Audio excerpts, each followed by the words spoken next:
So hey guys, welcome back to the channel. This is a story about what if Naruto had Shadow Kekkei Genkai. Part 1. If you guys enjoy this, what if? And if you want to part 2. Comment down below. And let me know before I start. Please do support for more awesome content. And leave a like and don't forget to subscribe to my channel. And also share this video with your friends. And check out the description. And check out my playlist. So let's start the video. Chapter 1, October 10th. A day that many in Konohagakure, the village hidden in the leaves, held in utmost hatred. Why, you may ask. Simple, because that was the day that the almighty Kyuubi no Kitsune attacked the village without any warning whatsoever. Konoha's population generally believed they were above everyone else in general. After all, their village was the most powerful of the 5 great villages. If anything happened to threaten them, then their extremely powerful ninja would protect them.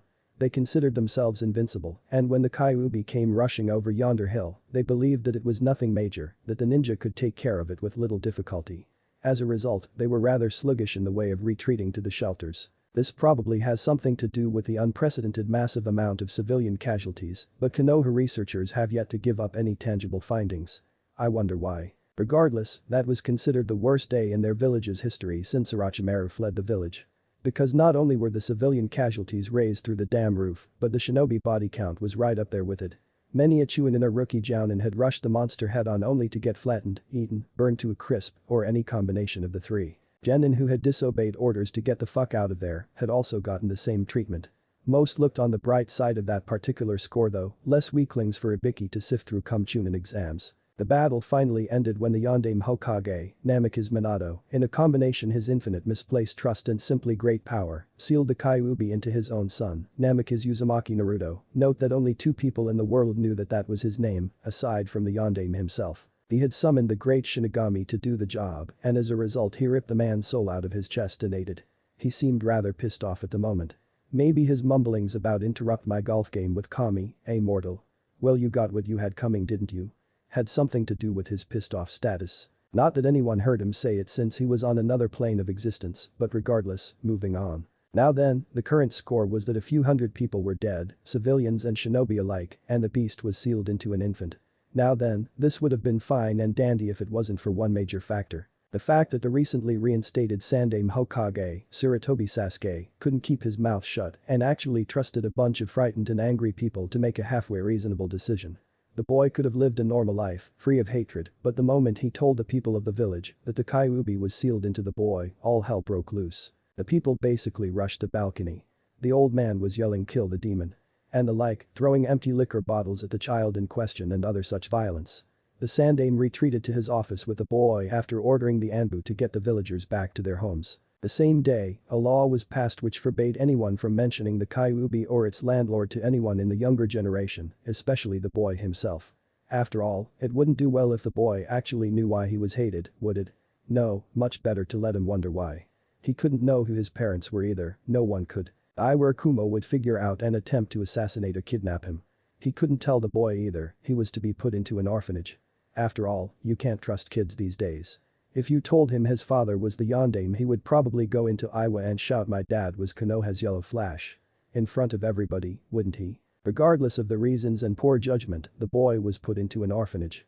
It was a rather poor affair, but about half the council wanted to kill the boy and about another third of the remainder wanted him used as a weapon. Luckily he was the Hokage and could override the council to a degree. All he could do is hope the boy turned out well and became an excellent shinobi and a patriot for his village. 1. Mind you, that feeling of trust didn't last long. What may have broken that trust, you may ask?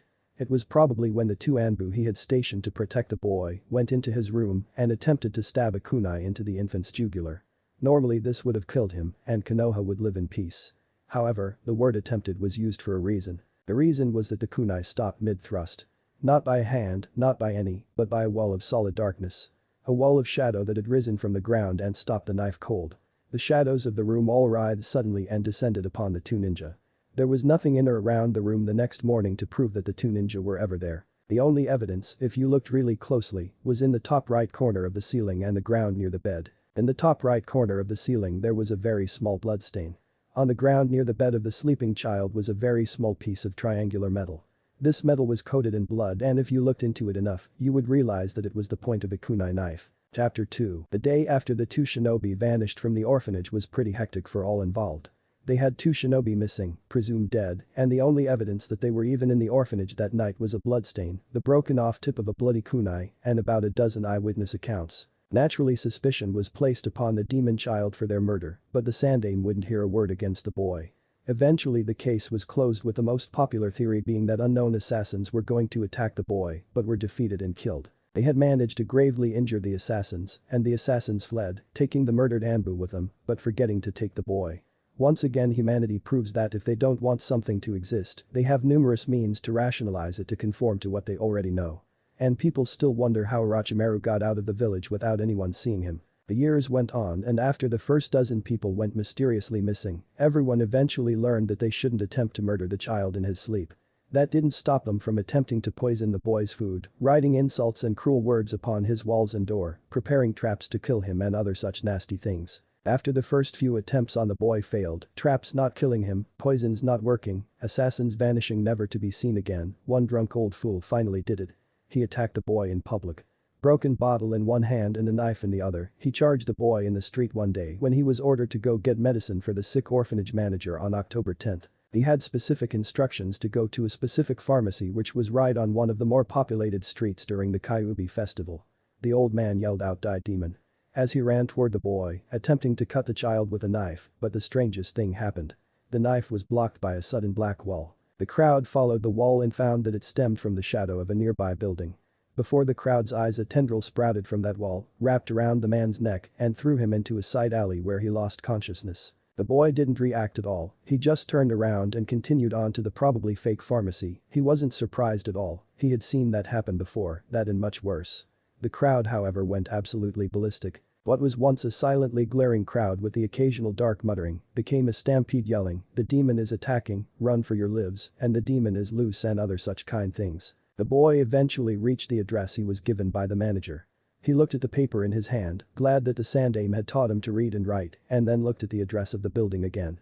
They were the same. Then he looked at the building in question.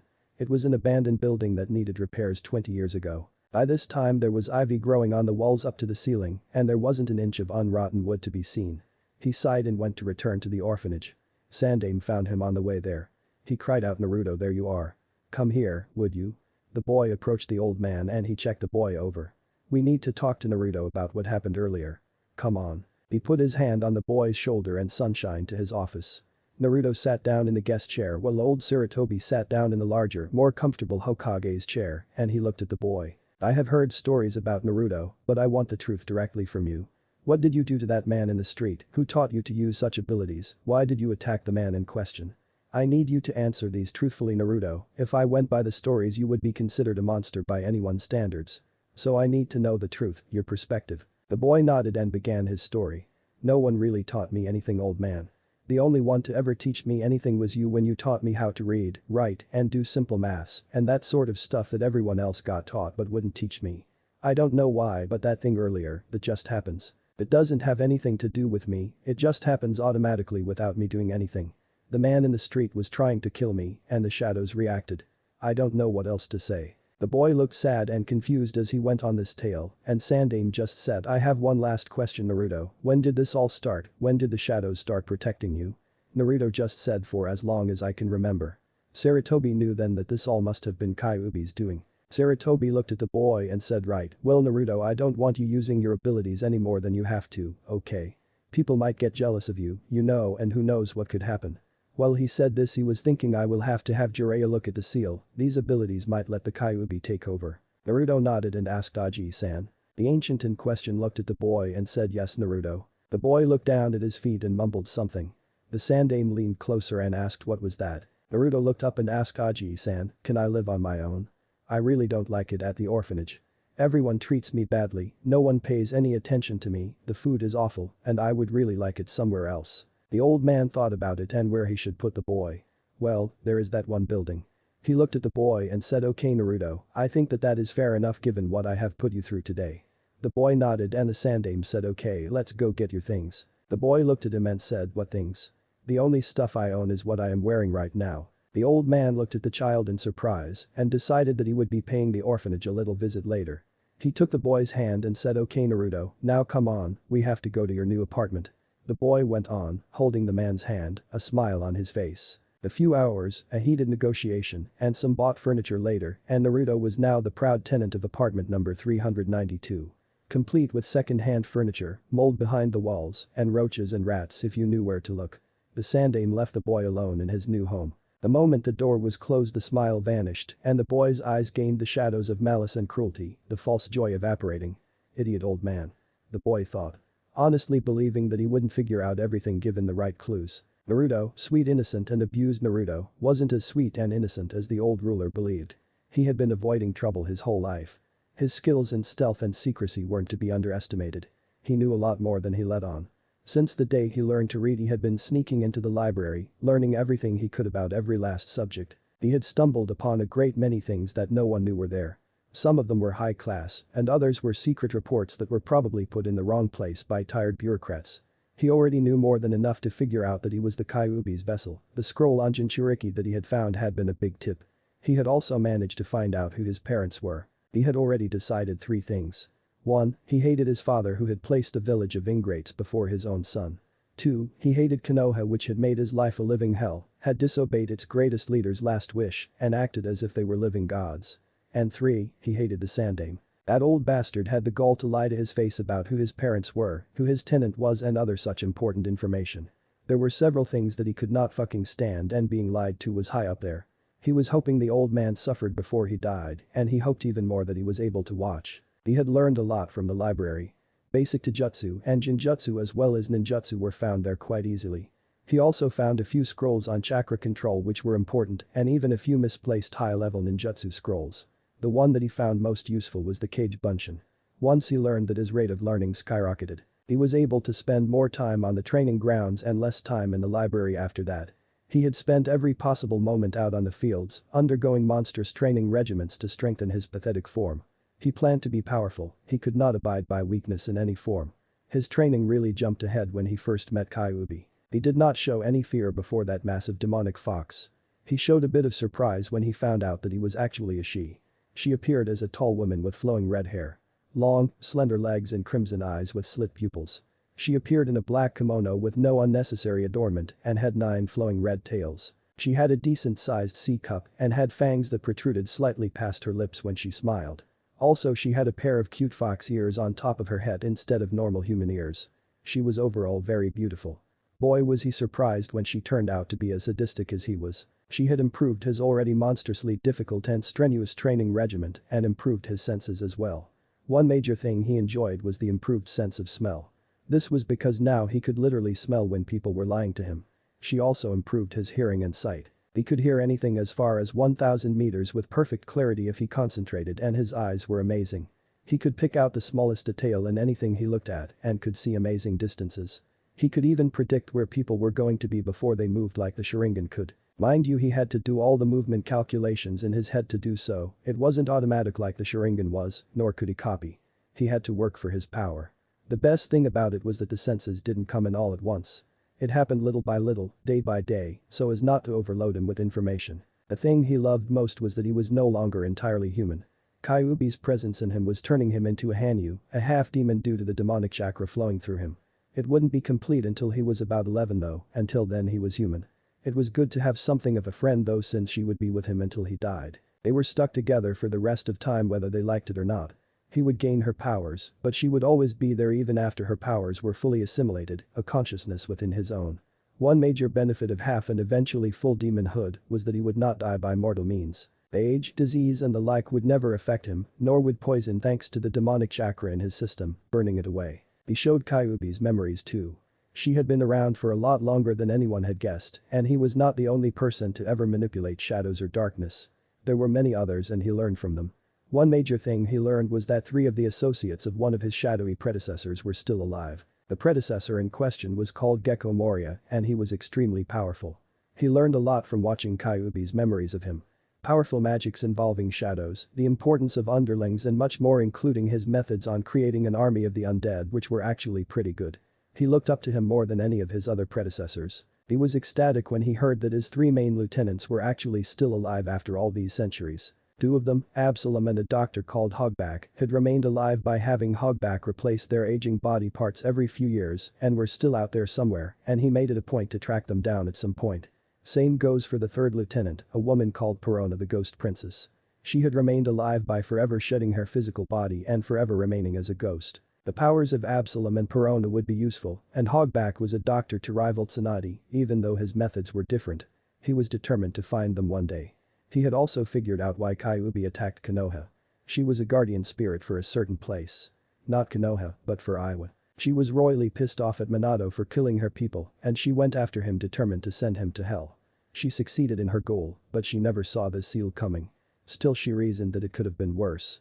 She could have been stuck with an idiot who wore an orange jumpsuit and yelled "Believe it" or "Dadabeo" after every other sentence. Instead, she got a sadistic and manipulative boy with a hunger for power and knowledge that could burn someone with their intensity. Each day he placed ninjutsu she taught him over his apartment and trained to the breaking point, smiling all the while as he felt his muscles contort and harden with each practice strike. As his aim gradually improved until he could take the wings off of a gnat with a kunai from 100 feet away without hurting the rest of the insect. All of this had one major flaw though. He was lazy. Not when it came to combat or training, but when it came to doing much, he preferred to get others to do it for him. He could hold his own, but why bother if your subordinates could do it for you? The question was where he would obtain subordinates. He was going to destroy Konoha, he needed an army. However, he couldn't leave Konoha, and by the nature of his goals and the locations he was limited to, he couldn't just open a recruiting office. So he planned to take a new path to domination. The first thing was space. He knew that all of the other tenants left soon after he moved in, so all he did was henge into some random schmuck and went to see the landlord with a plan to buy the building the demon was living in. After assuring the short and fat man that he indeed did know what he was buying, he managed to get the building at a fraction of what any other complex would cost. When he got home, he simply got out some stolen paperwork, signed some forms and turned them in at the appropriate places, and the deed was in his name. He was now the devious owner of a shitty apartment building. He decided that he could spruce the place up later. He also bought a new wardrobe with the stipend the old fool gave him. He hated the buzzard with a passion, but Naruto was a born actor. He knew that people who pitied you were the easiest people in the world to manipulate, second only to people who admired you, and he managed to slowly get the stipend increased, and that increased his savings, since he no longer needed to pay rent since he owned the building. What he decided on was a pair of black pants taped off at the ankle and a pair of shinobi sandals. He decided upon a black long-sleeve spandex number to cover his chest. It clung to his body, revealing the well-developed muscles for someone his age, and some seals made it extremely resistant to damage, no to mention comfortable. Over that went a black trench coat with an abnormally large amount of pockets for holding equipment. The department the collar on the trench coat up and only the top two buttons buttoned, keeping his arms free, and finally he bought a wide-brimmed black top hat to cover his blonde hair. He didn't want to be noticeable in the dark, and the hair was a dead giveaway. He also bought a large amount of ninja equipment and stole what he couldn't buy. He was quite the exceptional thief when the time called for it. Now that he didn't look like a scrawny brat that could easily be picked on. When he finally managed to get the basement stocked with the necessary materials, these included a large freezer, a metal slab complete with restraints, and a large number of medical tools. He bought a shovel and went grave digging. He came home the same night with 24 coffins and scrolls. He spent the rest of the day waiting while he prepared one of the bodies, making it stronger, more powerful and more prepared for combat. Finally the day came and some idiot Anbu decided to try and kill him in his sleep. The building was dark and so Naruto had an immense advantage.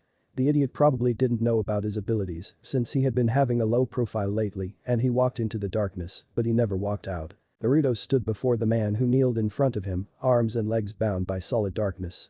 He had wanted to try this out for a while, but he never got the chance till now. He leaned in and said to the man, "Though you are a bigot and a fool, I must thank you for being my guinea pig." The man looked up at him with hate in his eyes only to be backhanded across the face. "Now sit still," he commanded as a spotlight shone on him. A cage bunshin went up to the man and squatted down. The clone of the boy did what the man had never expected and pulled his shadow up off the floor. Naruto approached in the darkness and pulled out the implement he had found in one of the coffins. Probably a jounen given the status of the grave, pretty old too. The implement was a gigantic battle axe as big as he was. With his strength though, he was able to lift it and he brought it down on the shadow near the man's feet. The axe cuts through the shadow and the man feels unconscious. He took the shadow from the clone and went into his laboratory. He looked at his creation. It was twice as tall as a normal man and was much more muscular. It had claws instead of fingernails and there was stitching over much of its body. He took the shrunken shadow of the disillusioned Anbu and slammed it into the dead body's chest. The shadow vanished into the creature's skin and Naruto waited with bated breath, as did the Kyuubi. Within a minute, the beast's eyes fluttered and Naruto let out a laugh. "I did it." He cried, "It works, it's alive, my first zombie is alive." He was the happiest he had ever been, this opened all sorts of doors and he was looking forward to the fruits that the plans he could hatch with those open doors could bring. Chapter 3. Naruto was happy. He was very happy. Why was he so happy? Because his idea had worked. At first the leftover personality of the Anbu he captured allowed his new creation to disobey him, but after a little while that evaporated and the thing became totally obedient. At that point the zombie, now known as Zombie 1, which was indicated by the small black one which was tattooed on the left side of his face above his eye, since he wasn't going to bother to name any of his zombies, save the most important ones, the zombie was released from his restraints and was coming to terms with his new undead status. Naruto smiled as he went through 4 quick hand seals and bathed the zombie in flame. He didn't flinch, nor did he ignite. Naruto smiled again, his seal had worked. Echo Moriya's zombies had 3 major weaknesses. The first was fire, but that was taken care of by a small yet powerful seal that made his zombies fireproof, which was now proved to work. The second was salt. This was a bit more vexing for if a zombie ate salt, he was purified and the shadow he had inside the zombie would be freed. Alas, Naruto couldn't find any way around that one, but as long as only he knew it wouldn't be any problem. The third and arguably greatest weakness was that if the shadow's donor died, then the shadow would vanish and the zombie would die too. This was dealt with by a small seal that kept the shadow in, but it had yet to be tested until now. Naruto had walked back where he left the unconscious Anbu. Removing someone's shadow had 2 effects on the person. The first was that they were automatically knocked out for at least 2 days, the second was that sunlight became anathema to them, it would dissolve their bodies like sugar in water. Naruto unsealed his axe and raised it over the man's head. He hoped his seal worked as he decapitated the man and blood spurted over the floor. Worst case scenario, here isn't I have a new marionette waiting for a shadow. He walked into his lab and looked for the zombie. There he was, walking around and moving, just as he left him. Naruto smiled, his seal had worked. He brought in a coffin and put the newly dead body into it. If he strengthened it and gave it a shadow, the body wouldn't dissolve, even though the shadow once belonged to someone else. The Anbu would hopefully make a good zombie in the future. Over the next few weeks numerous cases of grave robbing were reported in Konoha. Most of the deaths were only a few years old. A good 35% of the stolen bodies were the more intact victims of the Kyuubi attack. Naruto couldn't help but see the irony of it as he examined one of the bodies in the freezer. The warriors that fell to the great demon would be reborn simply to serve the creature they were killed by. Kyuubi found it amusing as well. Naruto has been keeping a low profile lately for the most part.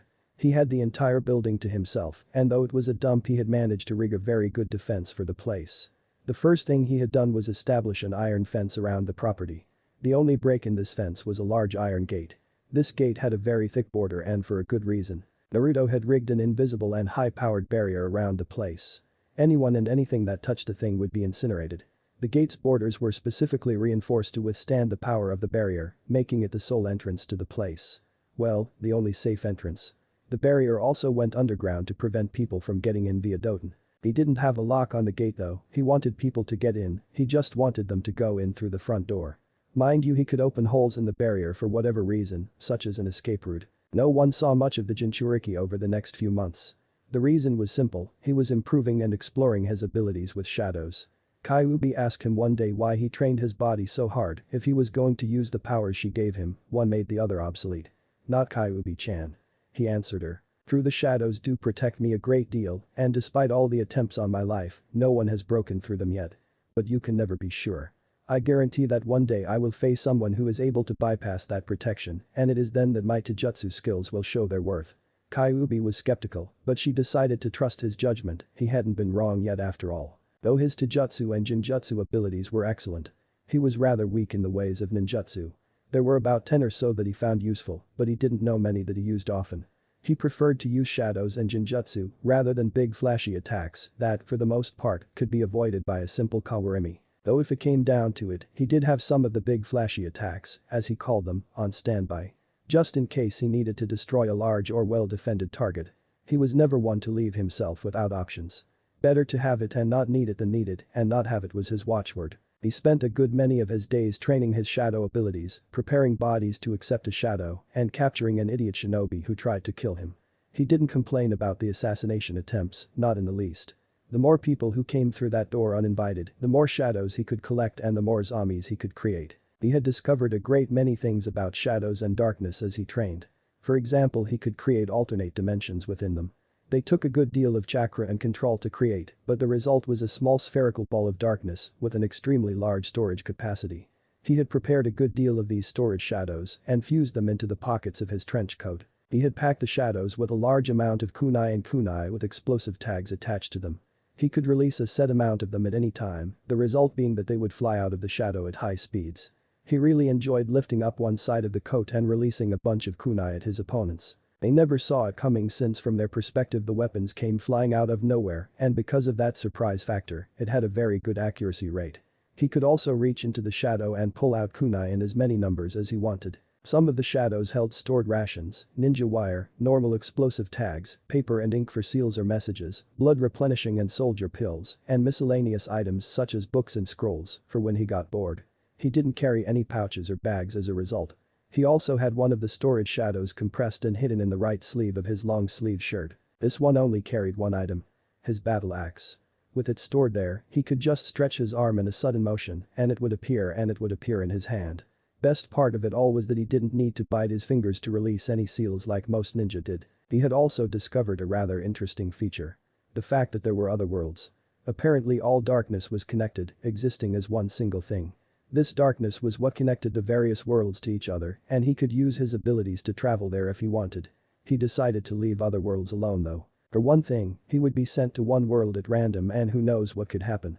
He could end up in a world where the people breathed something other than oxygen for example, or he could show up in a world that was completely uninhabitable. Even if he found a world that was suited for human life, he would have no sure way of getting back, he would just be tossed into the ether again and God only knows where he would end up. So as good as a killing spree in another world to vent frustration sounded, he decided to give the whole thing a miss. Besides, if worse came to worst and he ended up captured or defeated, then he could use that as an ever-present escape route. It was wise to always be prepared. As the weeks and months passed and Naruto's strength grew, fewer and fewer people were both brave and stupid enough to try and hurt him. He said that he was happy about that to the Sandaime, but he really hated that. If people stopped coming for him, he couldn't acquire new shadows without drawing an unwanted attention. The last thing he wanted was for people to find out about his budding army of the undead. Before they outnumbered the villagers at least, after that who cared. Speaking of the zombies, they were about 50 in number now. About 30 of them were warriors, soldiers meant for combat like the first zombie was. Of the rest they were all made special. They were like normal zombies, but they were trapped in portraits. They could leave these portraits at will and could also travel between other frames that were made the same way. They could be used as a warning system and a defense, since no one ever expects enemies to come out of a damn painting, do they? Since he always carried a picture frame with him, he could always be aware of important events, since they would warn him immediately. This frame was small, about the size of a pocket watch, but he wasn't really worried about the visual on it, since he could hear the zombie in it just fine. There were only 2 zombies not directly made for combat. The first was zombie number 21. This one he made for recon outside of his home. It ended up as a mixture between a man and a bat. Since zombie number 21 was rather long for someone he actually had conversations with, he just named the guy Hilden. The other zombie was not made for either combat nor recon or any other purpose in battle. Rather, this one was made for around the house work. She was the only female zombie and as a result he tried to at least make her look good. She was of medium height and slender build. She had red eyes and bright blue hair. She was rather quiet but very loyal and obedient. She basically took the position of maid since the other zombies couldn't cook or clean to save their lives, well this zombie had a good talent for it. He decided to name her Ray. She also knew some hand-to-hand combat in case the house was ever intruded upon, and she found them before he did. 1. He still had to deal with the new problem of people fearing him. It was good, don't get me wrong, but now there were very few, if any, new shadow donors. He could always abduct the villagers, but that would be a rather high-profile action. There was already an investigation as to what happened to the 50 or so people that had already vanished, not that they would ever find anything. He made his decision on what to do and approached the Sandaime with it. Despite the fact that he hated the buzzard, he still needed his permission and knew just how to play the man like a harp. The main issue was getting him to agree to let him leave the village. The Sandaime had already given him several basic manuals and guides for the ninja business, so he used the need for an escape from the hatred as the main excuse. He posed it as a training trip. He would stay at a cave near the village and train there for a year. It would act as survival training in addition to whatever work he got in on his skills. At least, that was what he told the man. Coaxing people to do what you want was a subtle art. He didn't approach his request directly for one thing. He slowly built up to it over the conversation. The subtle yet fake flattery in his words and tone, the innocent and abused mentality he portrayed, all of it was to convince the bastard to let him do what he wanted. Before long, the man agreed, and while he thanked the man politely, he was making fun of the bastard in his thoughts. The old man only had one last issue to raise. You know, Naruto-kun, if you leave the village for a year, you will have to enter the academy a year late. Naruto looked at the aged leader and gave an enormous fake smile. I know Aji-san, but the training I get done will make up for it. Well, if you're sure then. I am Jai-san, see you later. The boy shuddered in his mind, he hated acting like that, but he had to maintain his facade until he became a genin at least, then he could let a bit more bloodlust show. The year away from Konoha was just what he needed. Sure, he would be watched, but whatever the man tried could be bypassed without too much trouble. He would leave a variation of the cage bunshin behind to fool the crystal ball in the Anbu that would probably check up on him at least once a week. He packed a map of the elemental countries and in his bag and sealed a large freezer into a scroll as he prepared to leave the village. He wasn't planning on staying anywhere near Konoha. He had shadows to collect, bodies to prepare, secrets to sell, and most importantly, people to find. He needed people better suited to do certain jobs than he was, and he had several things to find for his plans to be a success. One thing at a time, one thing at a time. He had patience after all, he could wait a few years for his plans to work. The Chapter 4. Naruto was preparing to leave for his one-year training trip. At least that's what everyone thought he was leaving on. The real truth was a bit less pleasant for Konoha. He had more or less everything he needed.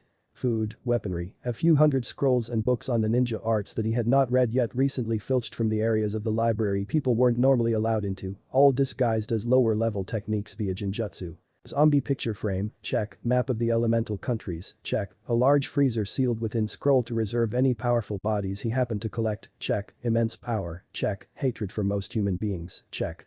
Okay, he was all set to go. As he prepared to go, he gave some last-minute instructions to Ray, who was to keep things organized while he was gone.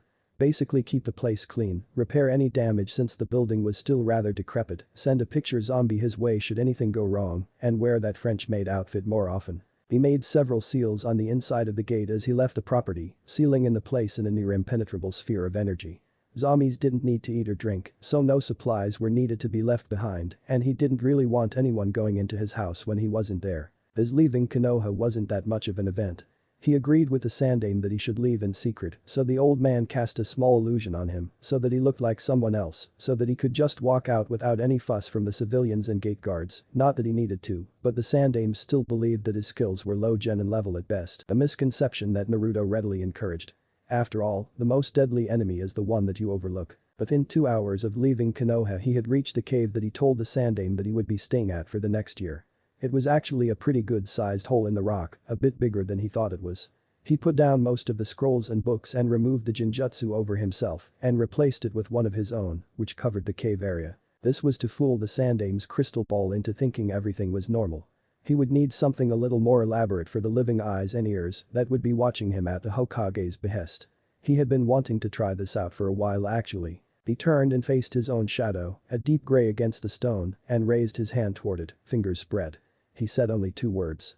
Come forth. And a black hand rose from the center of the shadow.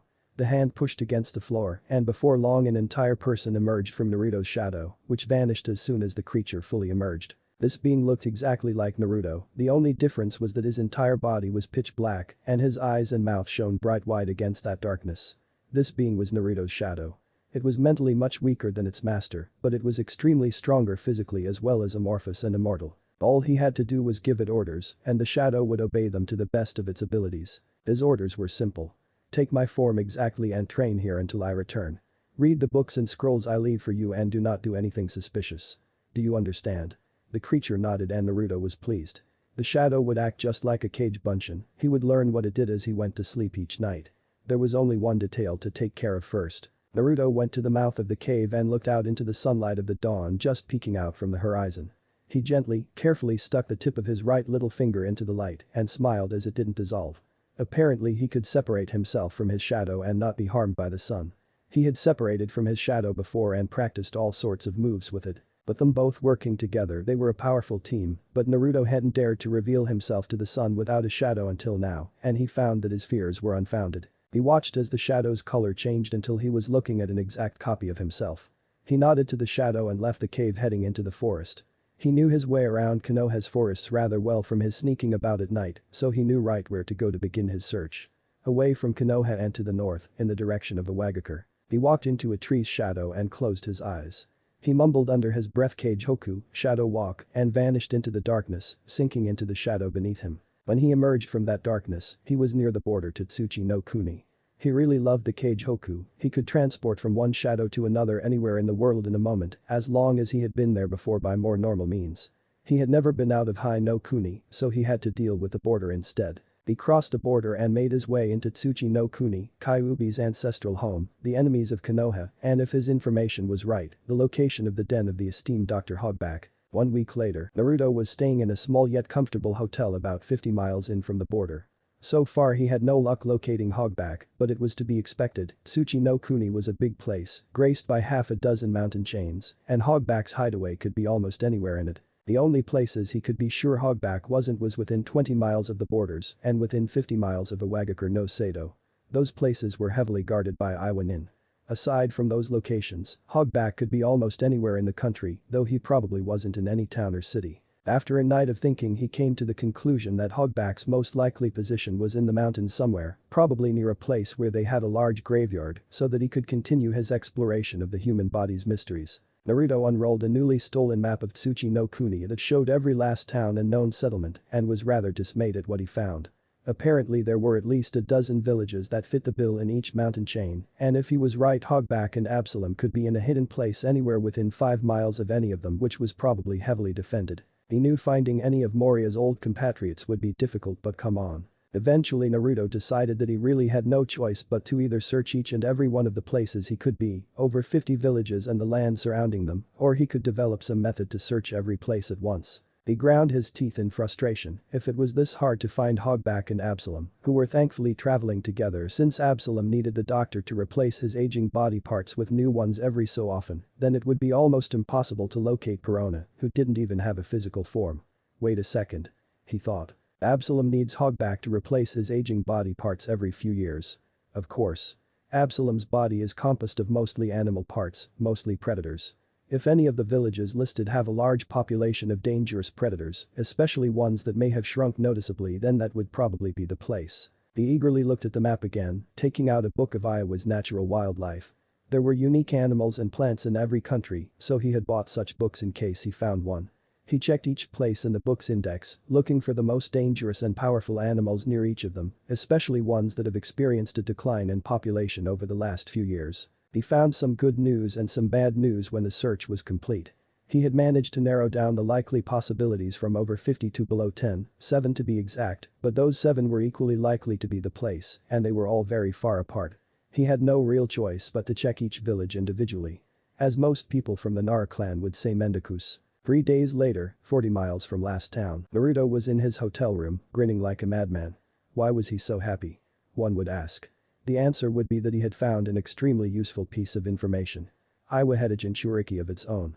Mind you, her abilities were not really meant for combat, but he didn't really care about that. Her abilities were in the way of recon over an extremely wide area, such as an entire country. If he could get her on his side, then he could find Hogback and Absalom within a few hours.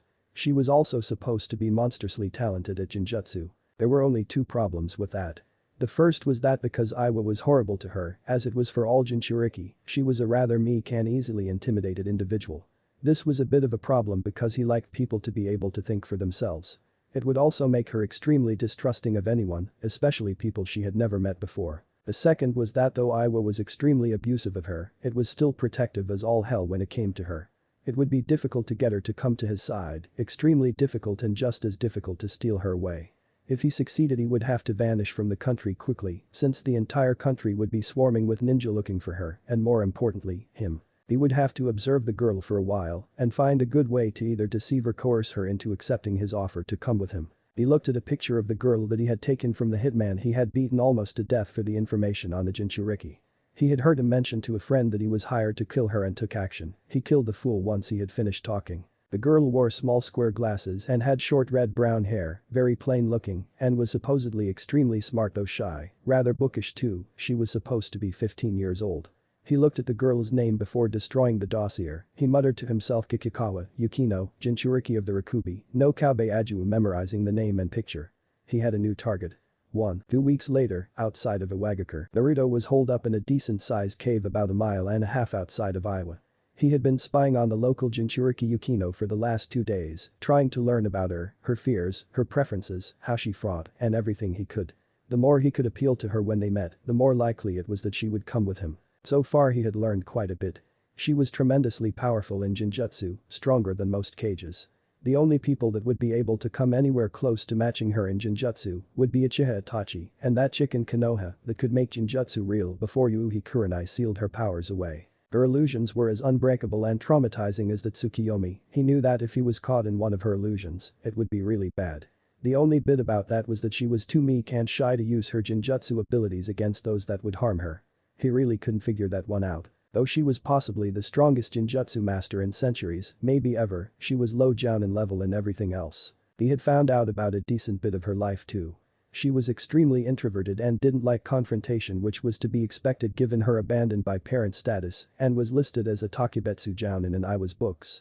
The only reason someone hadn't killed her by now was because of her one and only friend, Suzushiro Haruka. Unlike her friend Yukino, she was loud and aggressive and fiercely protective of her friend. As a result, the blonde jounen was considered demonically tainted by her peers. After she befriended Yukino, she quickly became her only friend. He also noticed that Haruka wasn't incredibly loyal to Iwa either.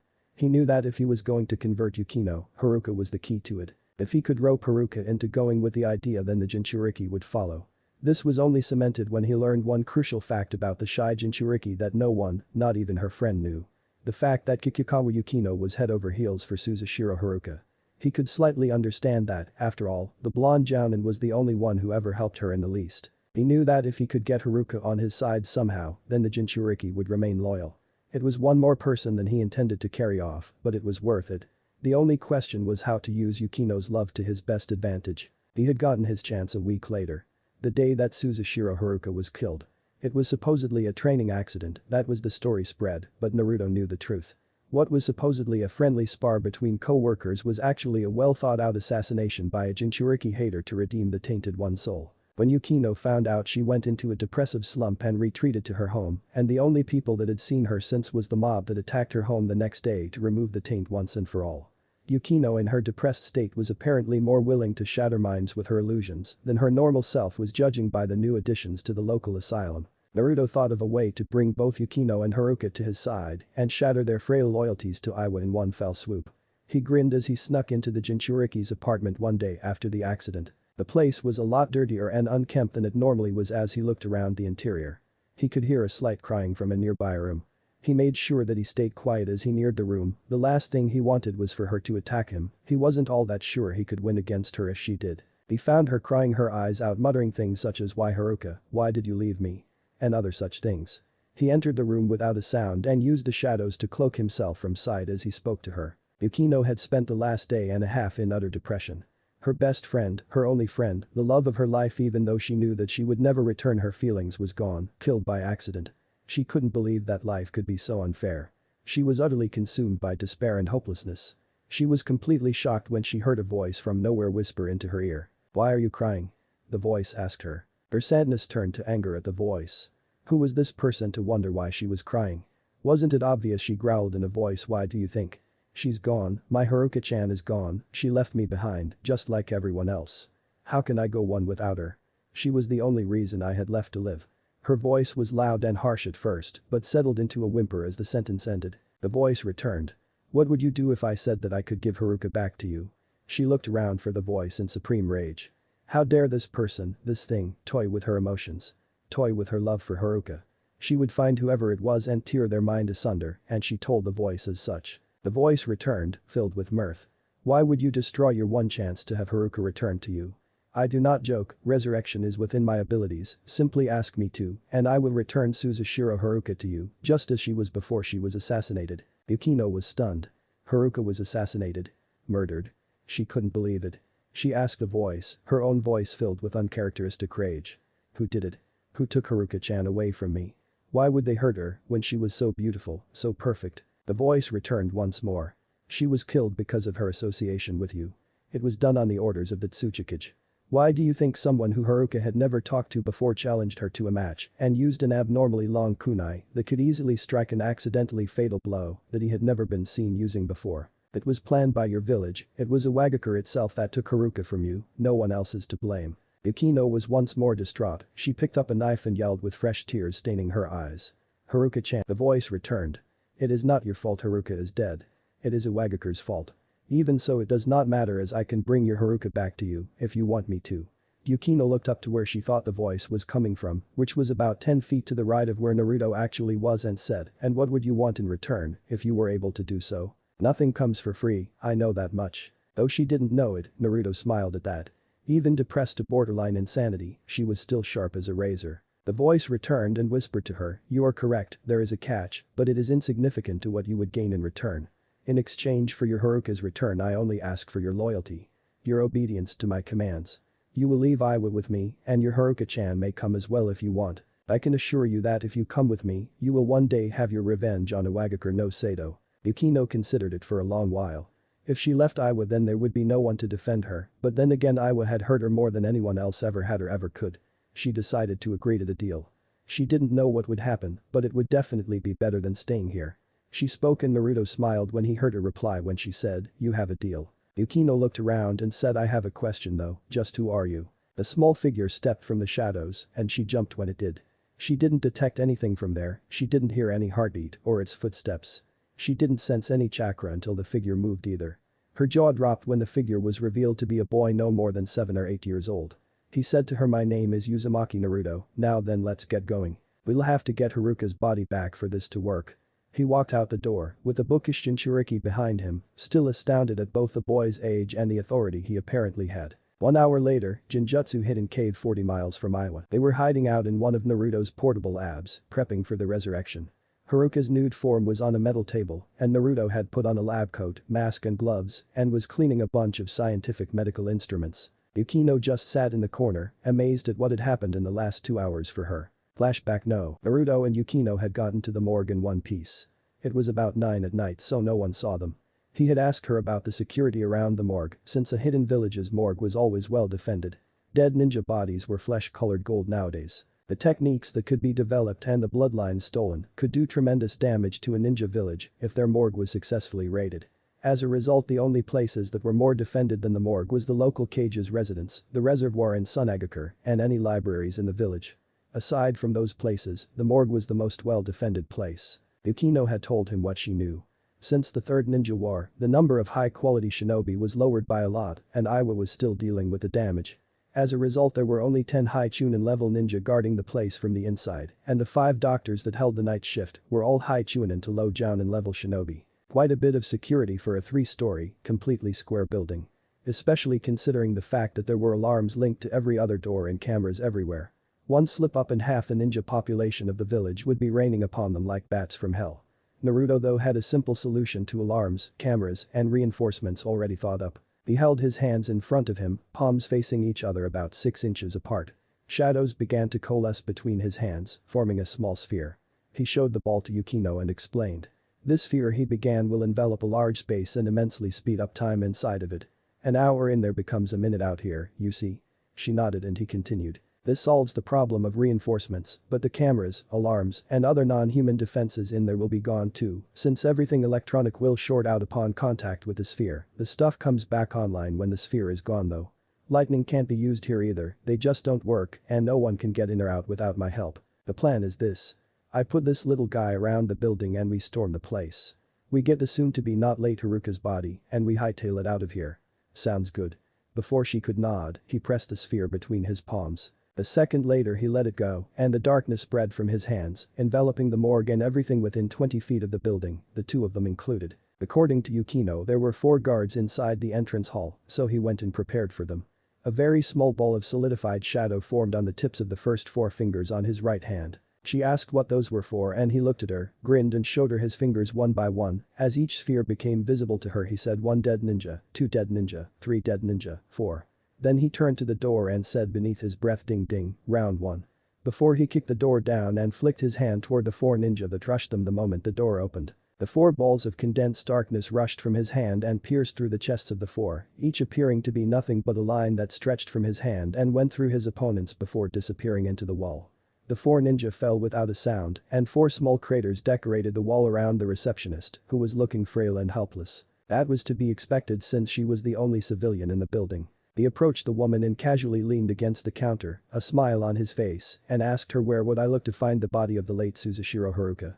Like he didn't just kill 4 people like it was nothing. She shakily pointed to a chart which listed which freezer a body was in, depending on what letter their names started with.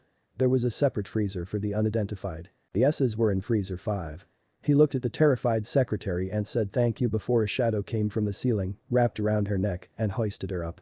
He shrugged at the hanging secretary, said nothing personal and walked toward the freezer section. They encountered 2 more jounen on their way to the freezer in question, who made the bad move of attempting to use Raiden. Given the treaty between Kumho and Iwa during the war, Iwa ninja picked up a few lightning techniques, and vice versa.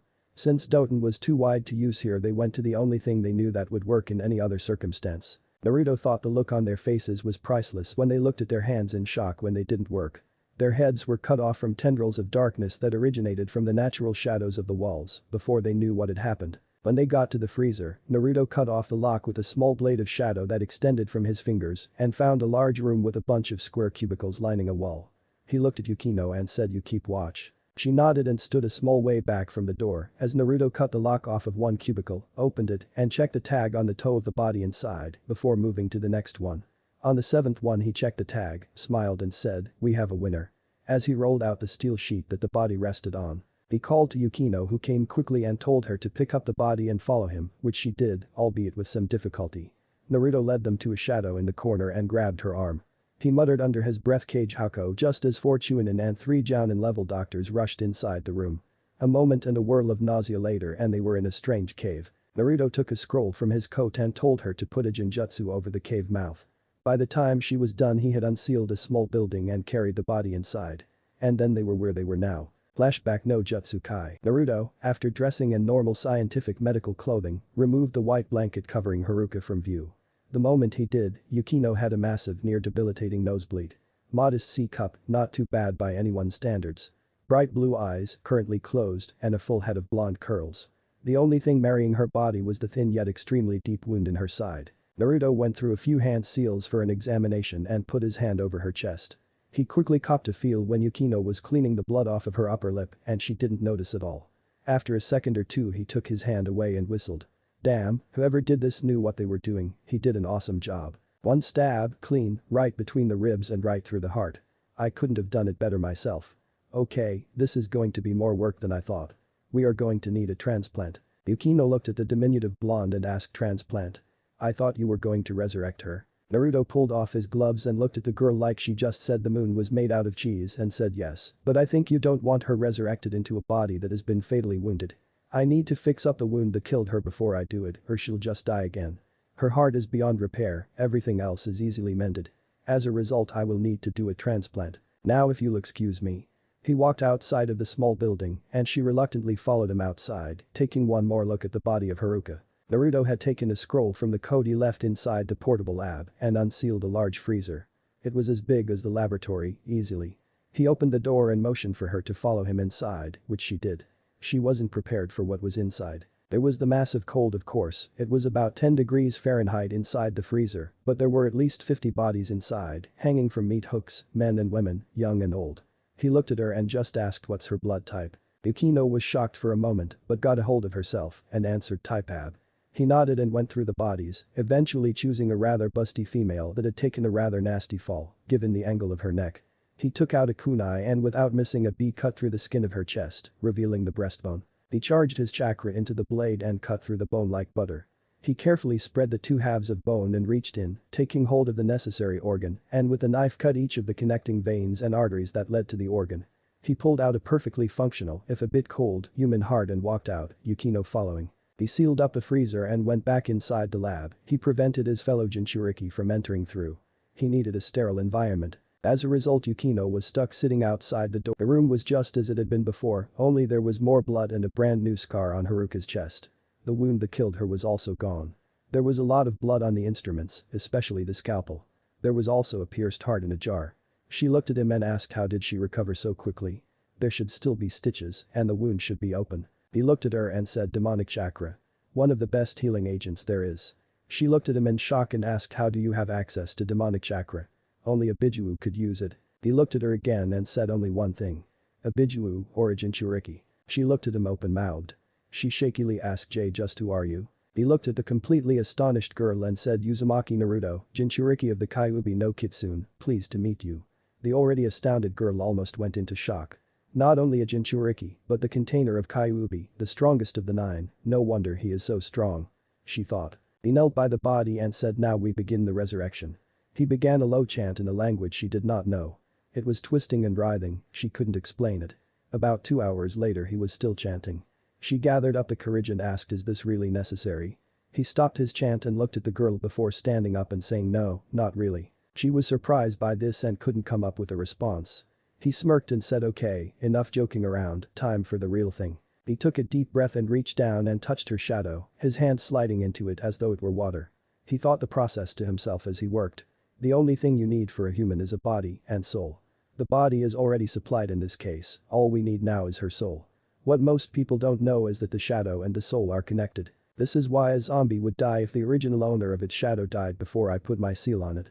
The process of zombification is simply putting a powerful shadow and therefore a powerful soul into a powerful body, creating an even greater warrior than the two would be on their own, given a lower quality counterpart. Resurrection though is different from zombification, since I need a specific shadow to go with the now functional body. When a person dies, their soul, their memories and feelings, separate from the shadow and move on. The soul still leaves traces on the shadow, though that gradually vanishes as time goes on. The resurrection of a person only a day or two old is easy, after a week has gone by though the soul is irretrievable. The body has to be functional too, otherwise the person would just die again. She is only a day or two dead, so it shouldn't be too hard. There. The moment he found the remnants, he quickly followed the trail to the soul, wherever it was. He slowly pulled it out of the shadow's darkness, a small rainbow-colored orb. There's a good girl. He muttered to himself and he slowly pressed the orb into the girl's chest and waited. A few moments later her eyes flew open and she took in a ragged breath like a person who was borderline drowning. She looked around wildly, shocked and confused. Yukino was overjoyed, she yelled out Haruka-chan. And rushed forward, but stopped when Naruto knocked out the newly revived Haruka with a chop to the neck. Yukino was surprised and instantly went on guard. He looked up at her and said relax, I didn't hurt her. Her soul still needs to acclimatize to being alive again, so she needs to sleep for at least a day.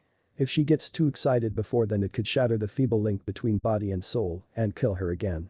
Anyway, I did as I promised, I resurrected your friend, now for you to hold up your end of the bargain. She was rather nervous at the thought of what the strange boy would ask her to do, but was surprised at what he asked.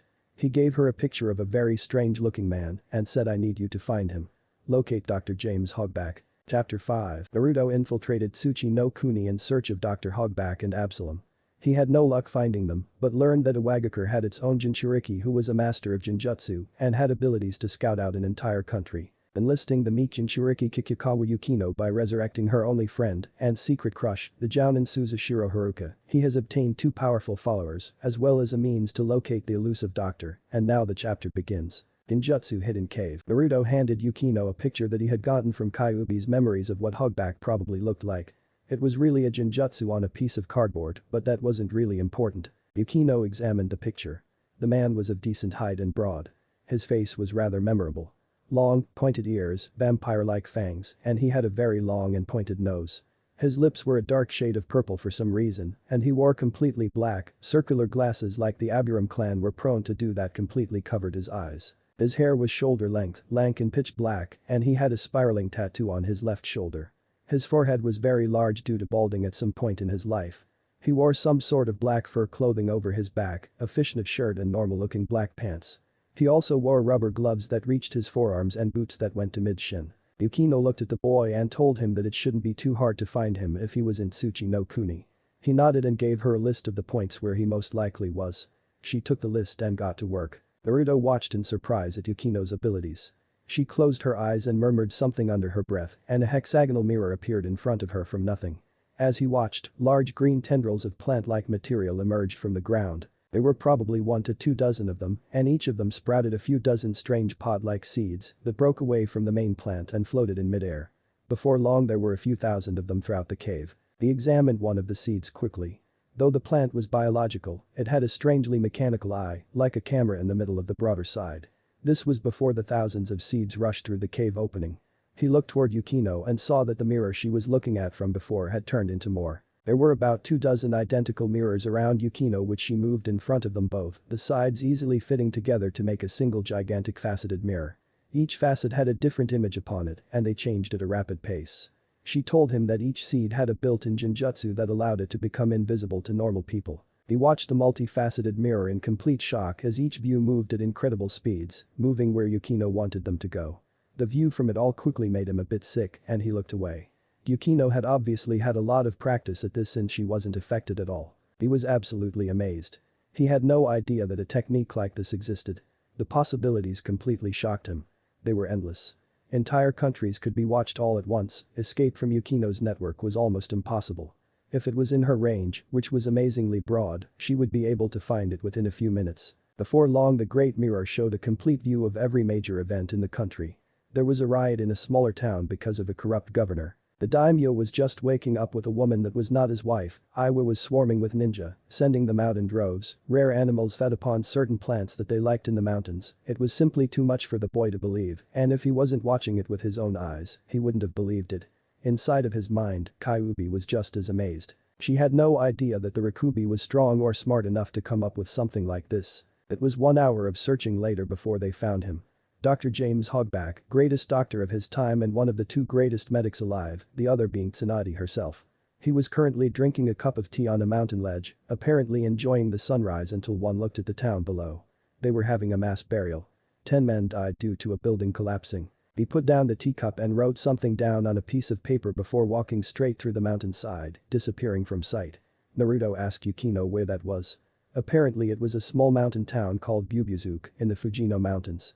He inwardly cringed, that was about 10 miles away from one of the towns he had marked. He thought more about how he had walked through a mountain though. He came upon the solution after a minute or two.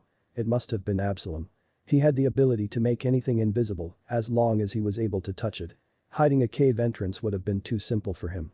He told Yukino that he would wait for 1 day so that Haruka could get her bearings and then they would go. Yukino nodded and marked the invisible cave's location on the map before letting the mirrors disappear, the seeds with them. The massive plant stalk sank back into the ground as Naruto laid out a tent for each of them before going to bed. Raiding a well-defended building, heart transplant surgery, and bringing back the dead really takes it out of a guy. After a few moments Yukino went to sleep too in the other tent, hardly believing that any of this was real. 9 hours later, Naruto woke up exactly 9 hours later. It was currently 10 am. He quickly got up and sealed up the tent, then went over to wake up Yukino. A minute or so of shaking her shoulder later and he got bored and nailed her with a low-powered Miserapa. She woke up in a flash. He silently handed her a towel and she glared at him as she took it. Her mind was a little out of order. She had the weirdest dream where Haruka died and a small child agreed to resurrect her if she swore loyalty to him, which she did, and they raided the morgue for Haruka's body and he brought her back to life right in front of her. She had abandoned her home, if she could call it that. Then she looked around the cave and realized that her dream wasn't a dream and glared at the boy who handed her a towel after soaking her in water. She got up and dried off to the best of her ability as Naruto sealed up the tent that he had lent her. She put her glasses back on after drying her face and looked at the boy, actually studying him. He was young. No more than 8 or 9 years old at most. He wore a shirt of a black rubber material and had durable pants. He wore standard issue shinobi sandals and had a large trench coat. He didn't put his arms in the sleeves, but rather wore it like a cloak, with his hands and arms free inside of it. He had the top 2 buttons done and the collar was flipped up, covering his face from the sides and back. He wore leather gloves that reached mid-forearm and a black hat of a strange design. It was cylindrical and went up 3 inches from the brim and was pitch black. Its brim was wide and slightly glossed so that the reflection from any light would make it hard to look him in the face. The entire thing was apparently designed to be difficult to recognize his features. She noticed one thing about him that had slipped her notice before, he didn't have a shadow.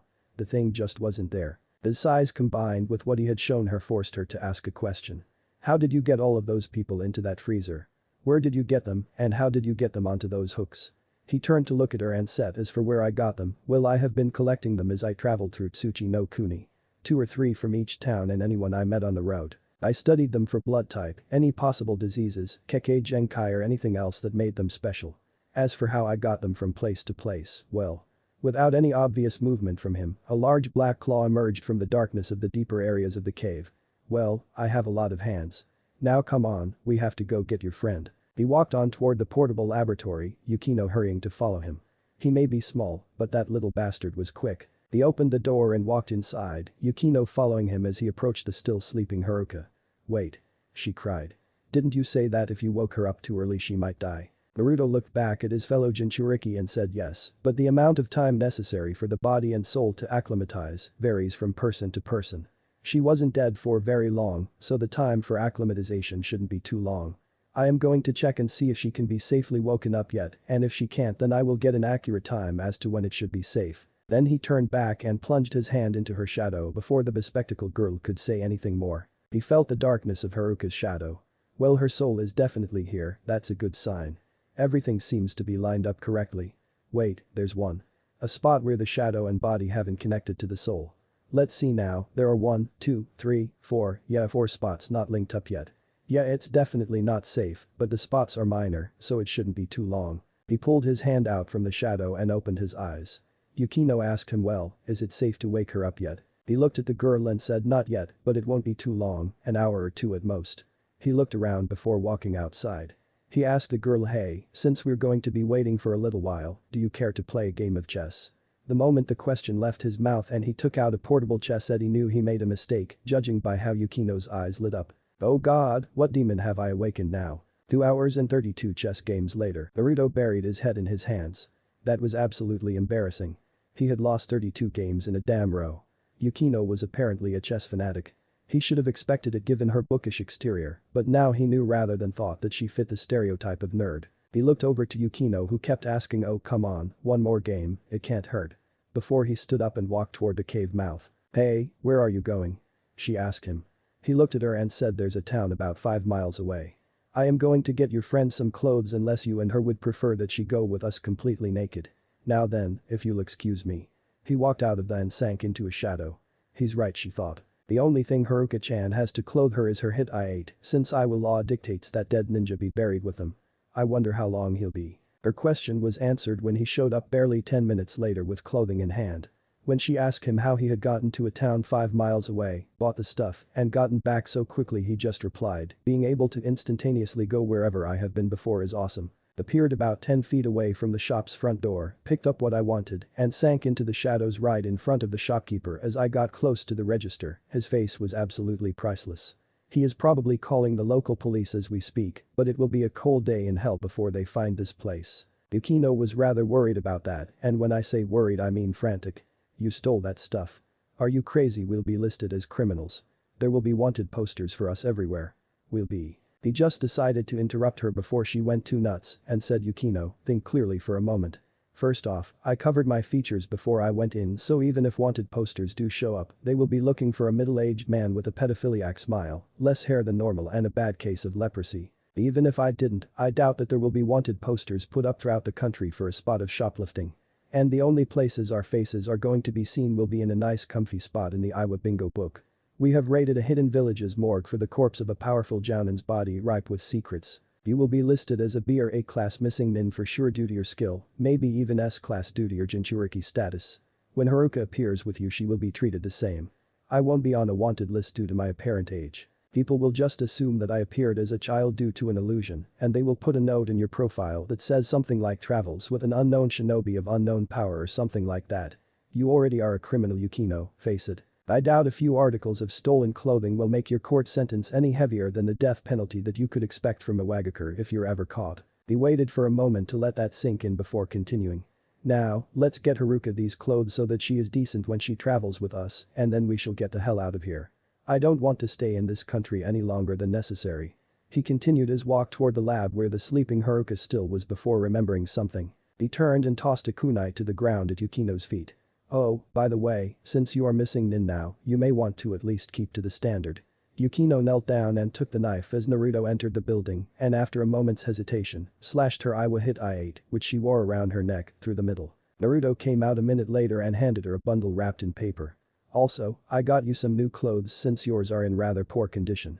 I thought that it would be best if you woke up your friend and explained things to her. She will probably want to see a familiar face when she wakes up. I have examined her and it is safe to wake her. Take your time, there are only legions of Iwa ninja out for our blood. After that he went and sat against the wall. Yukino, after a moment's thought, entered the laboratory. About 10 minutes later Yukino and the now awakened Haruka walked out of the lab. Haruka was looking around at everything. She was wearing normal shinobi paints taped off at the ankle, standard kunoichi sandals, and a white Chinese-style shirt. She had her noticeably slashed Iwa hit I-8 around her waist like a belt. There was a pouch full of ninja equipment at her waistline. Yukino was wearing a shirt of a tough dark material and black pants of similar design to her friends. A standard equipment pouch and kunai holder along with normal kunoichi sandals finished the outfit and she had her hit I-8 around her neck as usual. She was guiding her friend by the hand and he heard Haruka saying I only wish that we could get back at that find that killed me. Fiend Yukino corrected her friend. Naruto sealed up the lab and put the scroll in its usual place before saying, you wish for revenge, and Haruno women wish they were born with big beautiful tits instead of the equivalent of molehills. Not everyone gets what they want, but at least your dream will come true in time, theirs won't.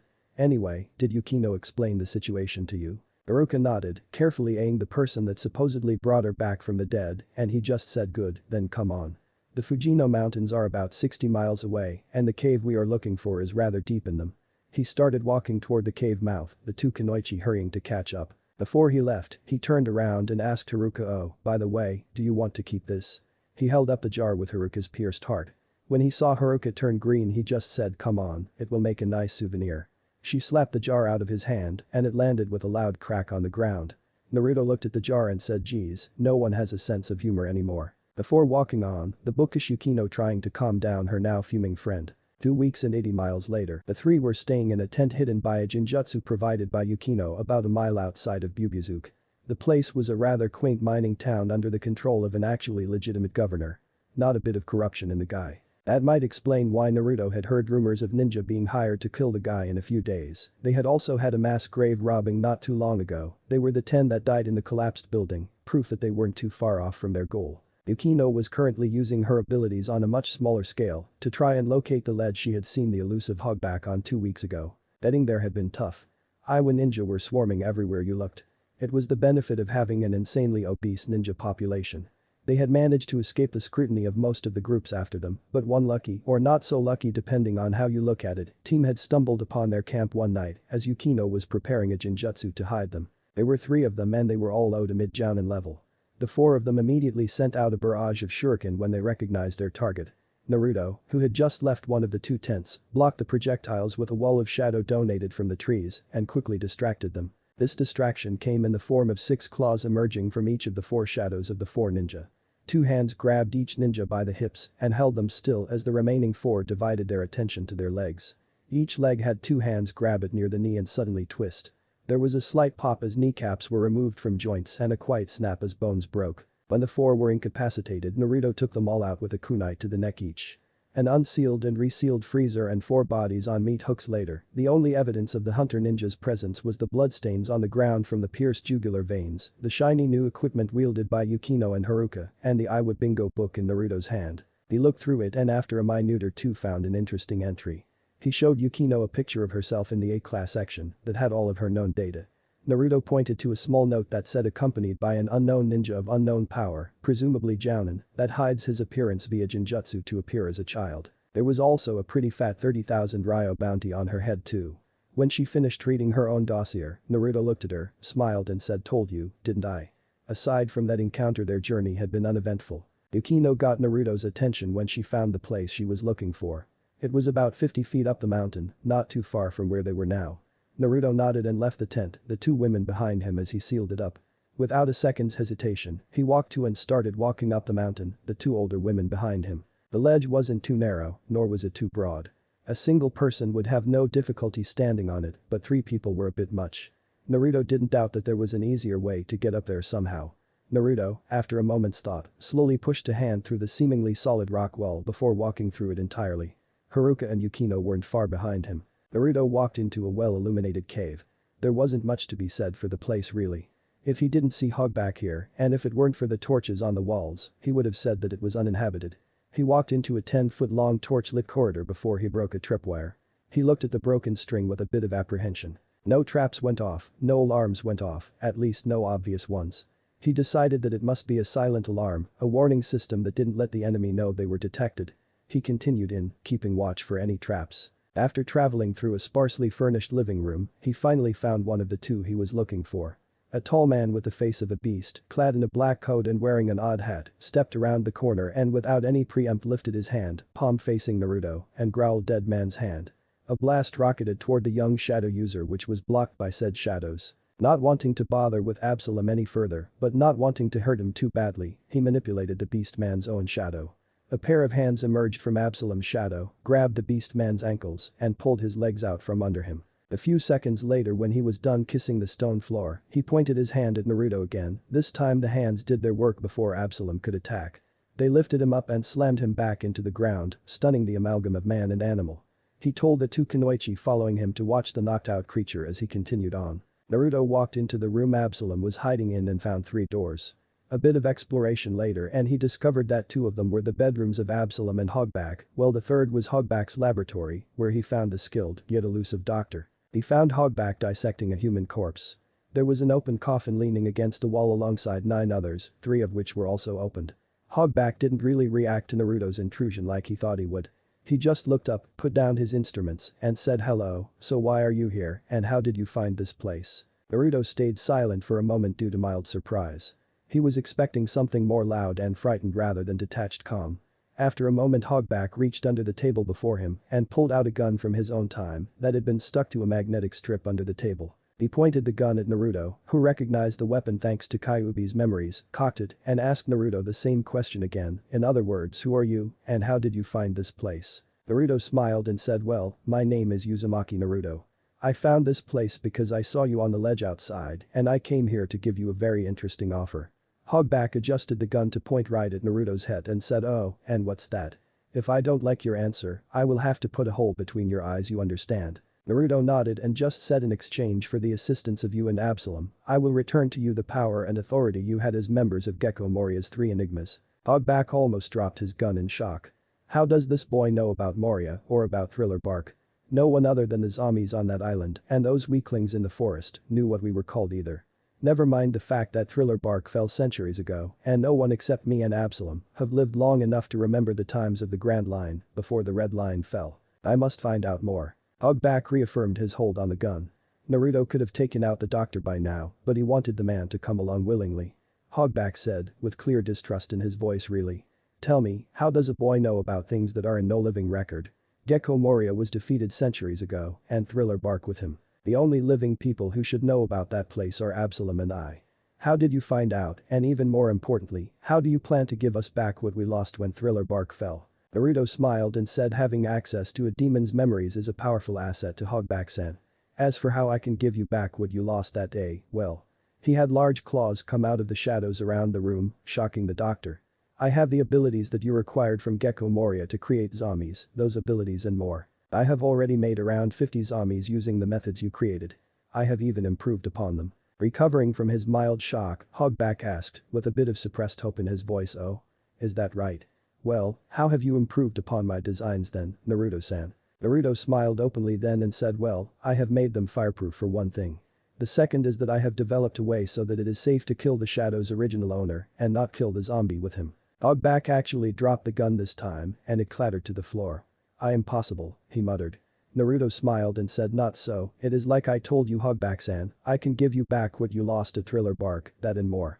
However, though I can make zombies easily enough, I need a medical expert to assist me. You have far more experience in creating zombies than I do, so your creations will be superior to my designs. That is why I did not try to harm you. If I couldn't have found you useful I would have killed the both of you by now to prevent word of the zombies' weakness from spreading once they become known.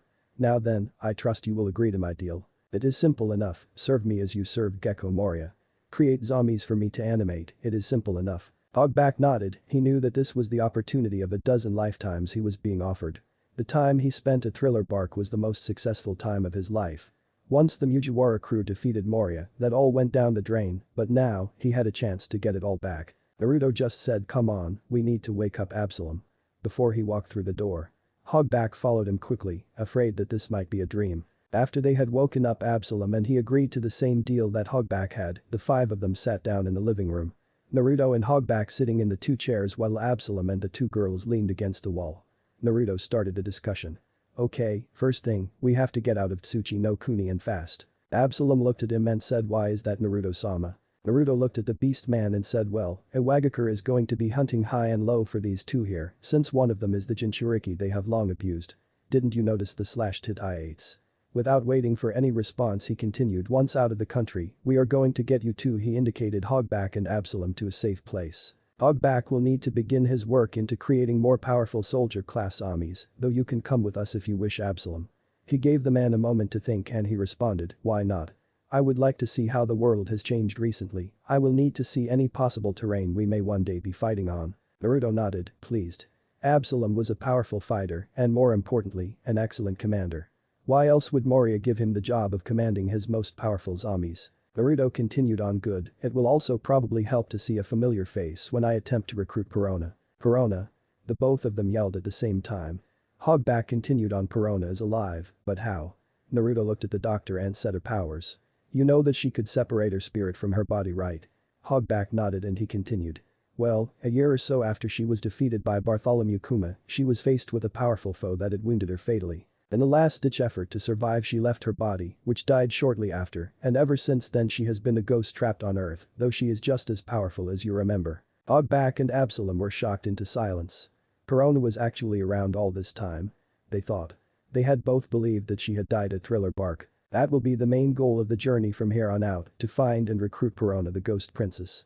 It will be difficult since she doesn't even have a physical body anymore, but if we can find her, with Absalom vouching for me combined with what I have planned to offer her in return, I think we can do it. What are you planning to offer her, Naruto-sama? Naruto just smiled and said, oh, you'll see. Chapter 6. Naruto has finally located and recruited Hogback and Absalom, who he had been searching for the past month and a half. Now that he had a decent frontline fighter and brilliant battlefield commander and a powerful medic on his side, he is ready to find the third and most likely the most powerful of the old three enigmas of Thriller Bark, the Ghost Princess Perona, though he still has all of Iwagakure after the two he rescued from it. Now let the chapter begin. Hogback's hideaway, hey, that has a decent ring to it. Naruto, Hogback, and the rest of them were getting ready to leave. Naruto had the doctor bring together any and all research he had as well as any irreplaceable specimens and experiments that he had. He also had both Absalom and Hogback pack all of their essential belongings. By the time they got around to asking why, the reasons were obvious. It was probably Naruto setting explosive notes on the walls and ceiling of every last room. He meant to get rid of the cave and any evidence that they had been there. But Hogback's research and experiments sealed into scrolls and all necessary baggage packed. Naruto set the seals around the cave on a 5-minute timer and moved all of them to a safe location he had prepared for this moment. He had intended to destroy any evidence of anyone ever living in that cave. He had also set up a barrier around the cave entrance to prevent the explosion from drawing any attention. He was covering his tracks completely.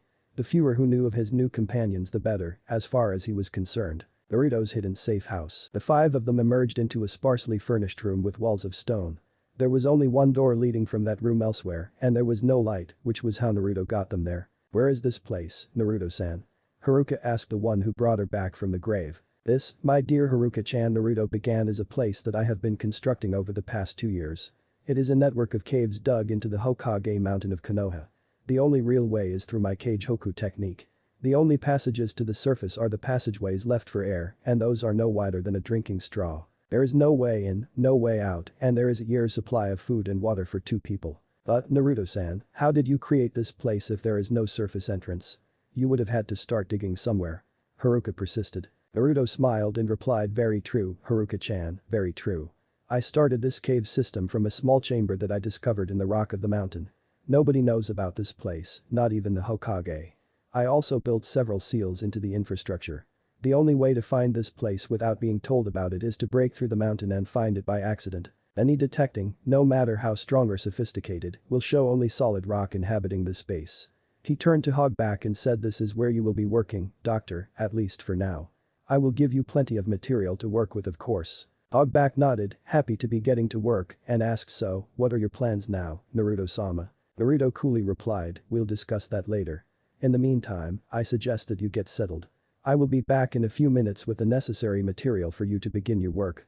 Naruto then walked into the shadows and vanished. They waited in silence for a moment before Hogback turned to the 2 young girls. He decided that he should get to know more about the mysterious Naruto. I do not believe that we have been properly introduced. He began.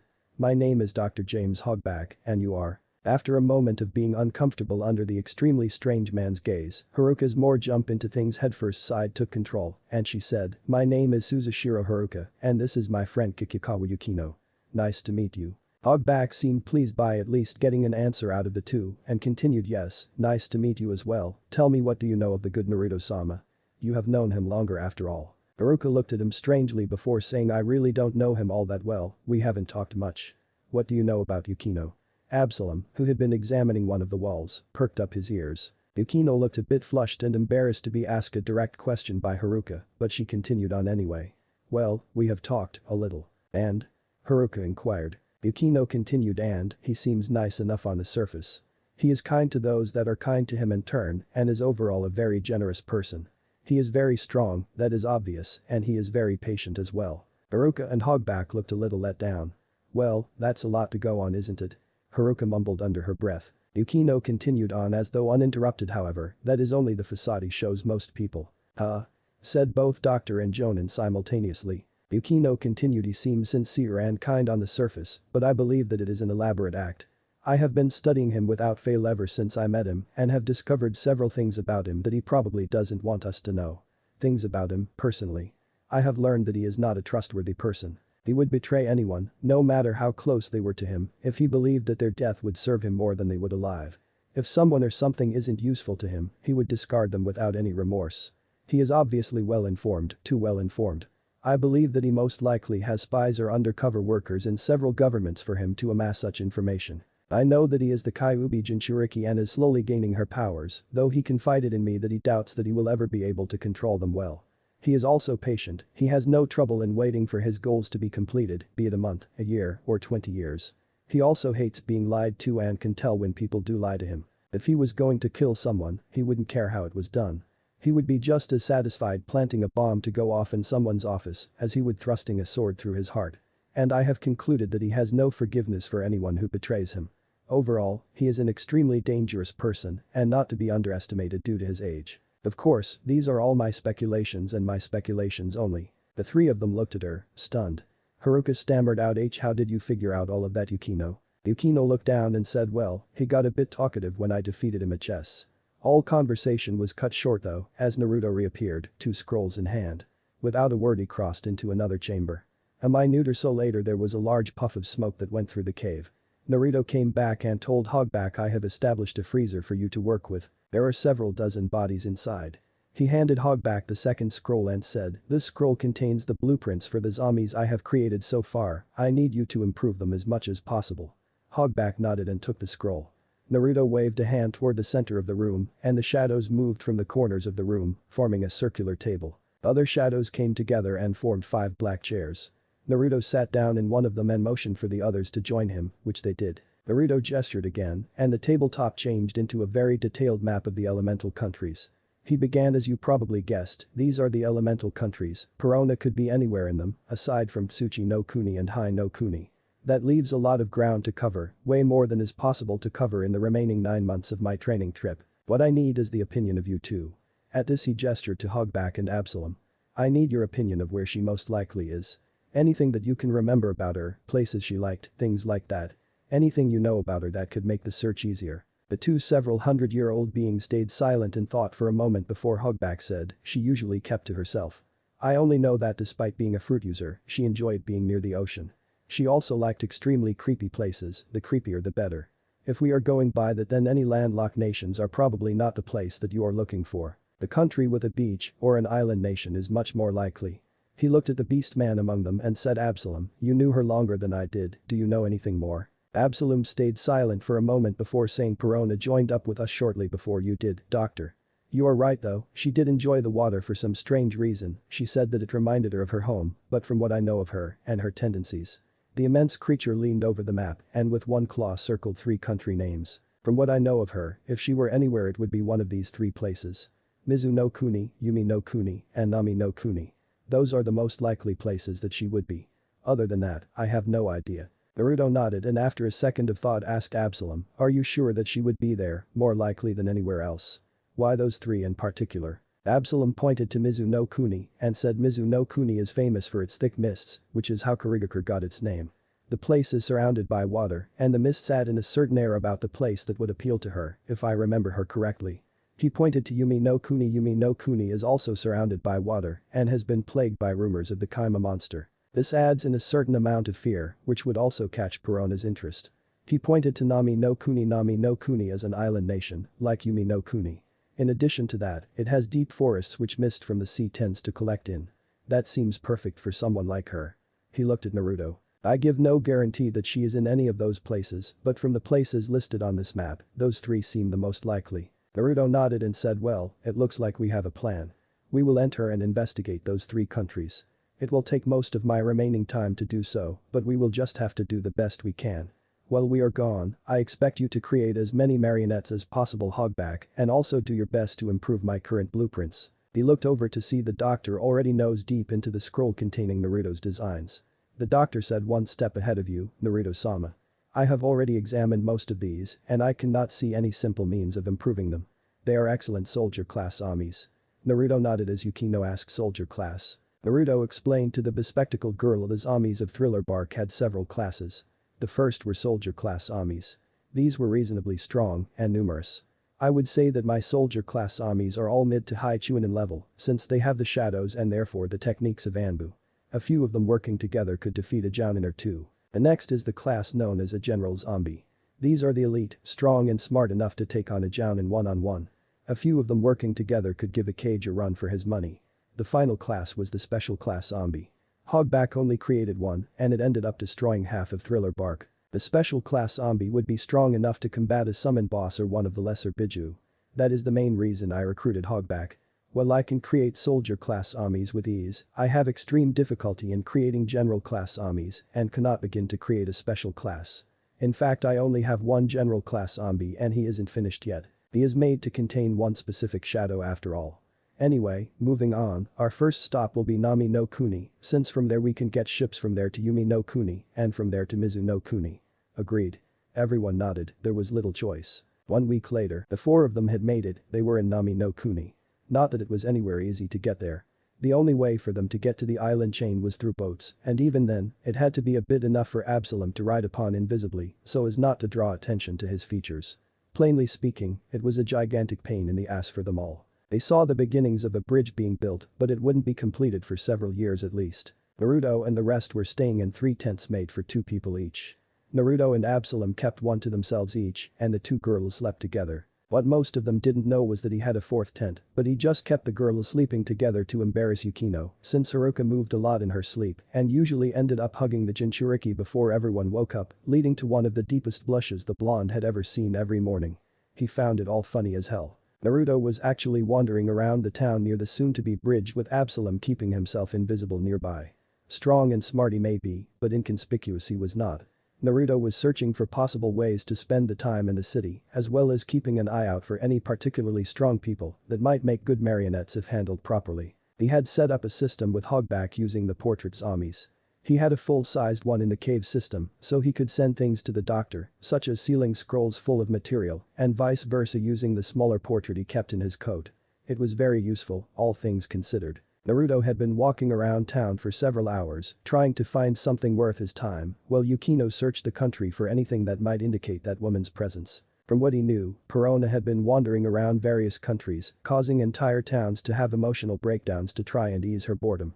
All well and good, he reasoned, but she was still hard as hell to find at any point in time. He had told Yukino to be especially careful to look for cities full of horrifyingly depressed people. That would probably mean that they had hit the jackpot and found her earlier. It really is terrifying. Naruto thought it really is terrifying what that woman can do.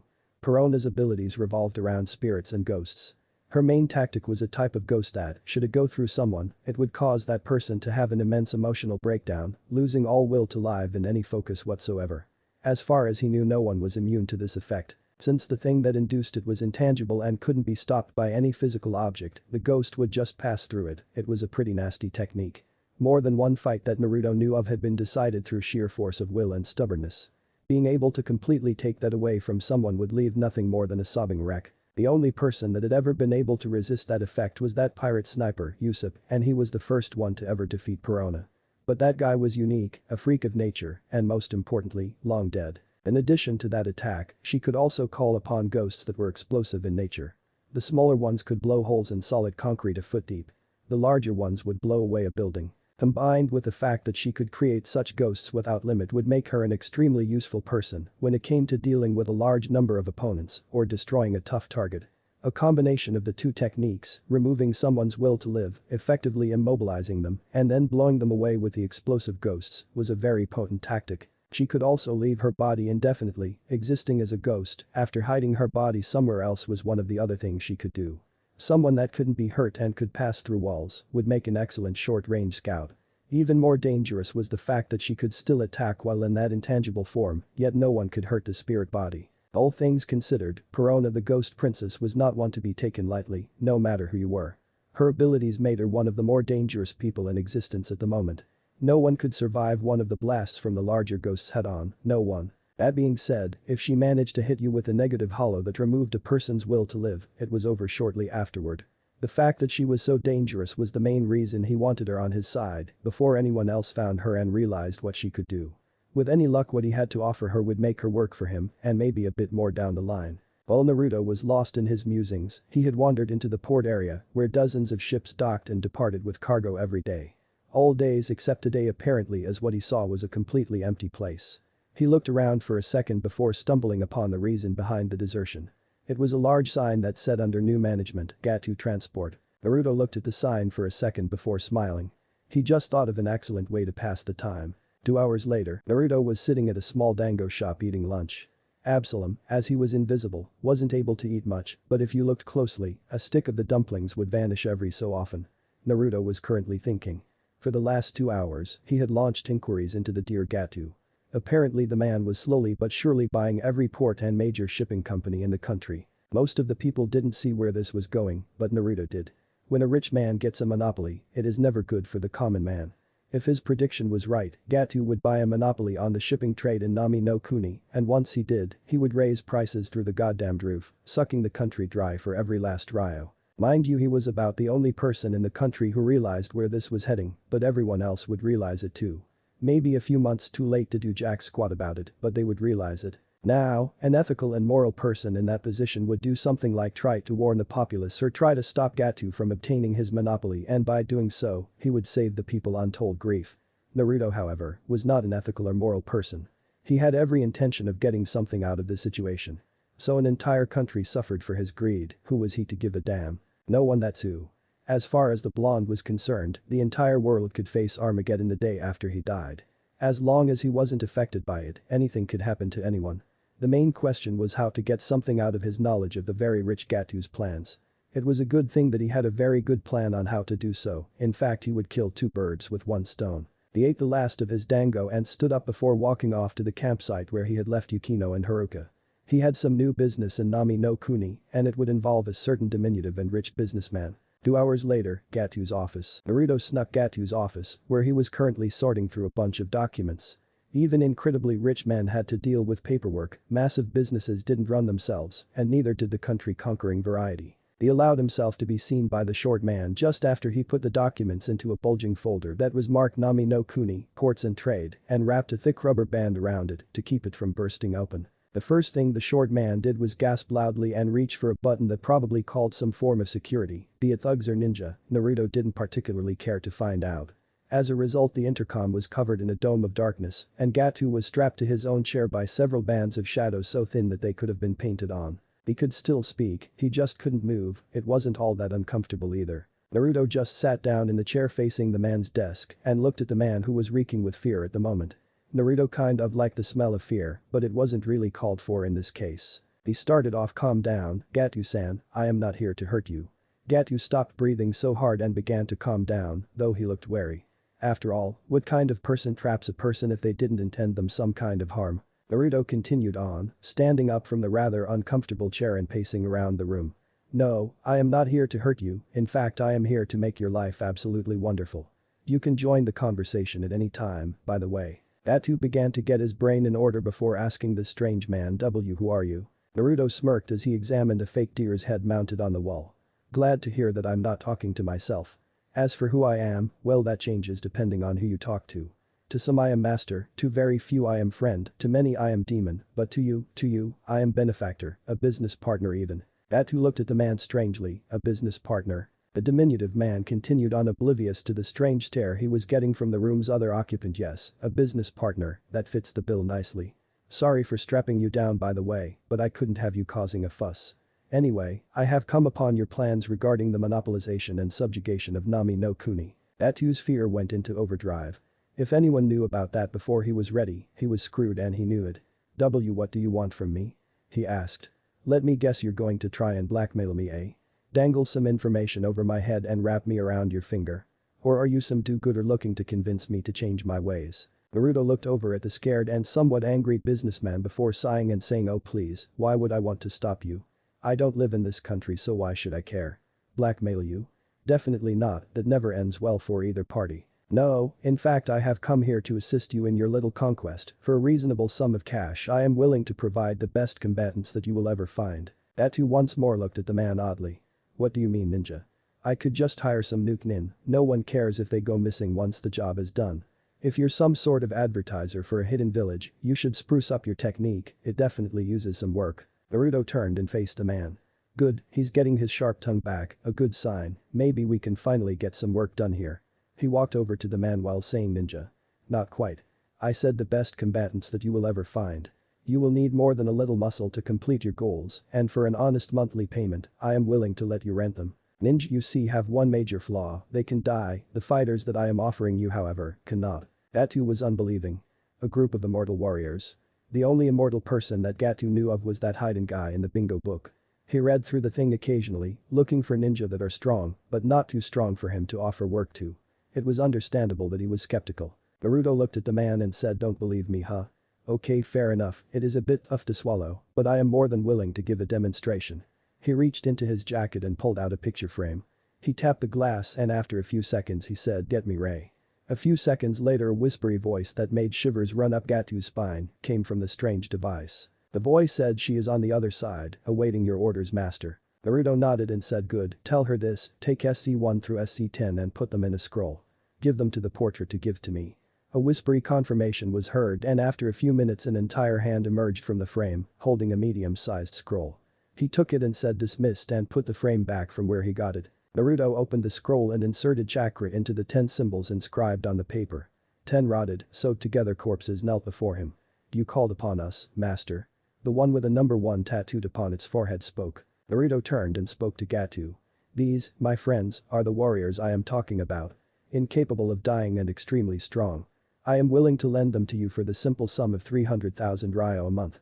Think about it for a moment. A squadron of invincible warriors doing your bidding. You would be unbeatable to any who would cross you. It would make conquering the country much easier. Why send in an army of hired muscle when you can send in 10 who cannot be defeated? You would definitely save money in the long run, don't you think? Atu thought about it and thought about just how weird this was. Just who is this guy? He thought. Naruto continued on and just in case you do not believe me. Naruto made a motion with his hand and his axe appeared there. He swung it down and cut off the head of one of the 10 kneeling before him. Despite the fact that it was a lethal blow, no blood erupted from the wounds, the body did not drop to the floor, it kept still in a kneeling position. The only noise was from the severed head which only asked the master, may I reattach my head? Atu was in absolute shock. He had never seen anything like that before. He saw the value behind this and the excellent deal that he was being offered. Especially when the man nodded and the headless body stood, walked over, and picked up its own head before sticking it on, before kneeling before him again as he was before, the wound already sealed. He readily agreed to his terms. Naruto smiled, that was too easy. He handed Gatu a card with a number on it. He told him to wire the money to that number once a month, every month. I am glad to see that you made the right choice. He gestured and the bands of darkness holding Gatu captive vanished. He said there is also a place for you to send messages should you require my presence given any trouble concerning the merchandise. He turned to the kneeling corpses and said listen here. Until I say otherwise, you are to call that man he pointed to Gatu master, you are to obey his every command that does not involve betraying me until I say otherwise. Do you understand? There was a mumbled yes master. Naruto just said good, now then Gatu-san, I believe our business is done here. Gatu stood up and crossed over to Naruto and said while holding out his hand yes, definitely. What should I call you? Naruto shook the man's hand and said I told you already, to you I am a benefactor. I believe this is the beginning of a wonderful business relationship with Gato-san. Oh yes, most certainly. The small businessman exclaimed, nearly salivating at the thought of what he could do with a new help as the strange man vanished into thin air. Naruto knew the man would keep his word, he smelled the truth in his words. 2 hours later, Naruto came back to the campsite where he left Yukino, Haruka, and Absalom. He said to them, okay, thanks to Yukino-chan, we know that Perona is not in Nami no Kuni. Oh well, better luck next time. Now then, pack up and come on. I have a boat ready to get us out of here. He moved over to his own tent and sealed it up. The others quickly did the same, following the small blonde. He was happy. He had a steady source of income and he had managed to find a way to give the soldier class a field test.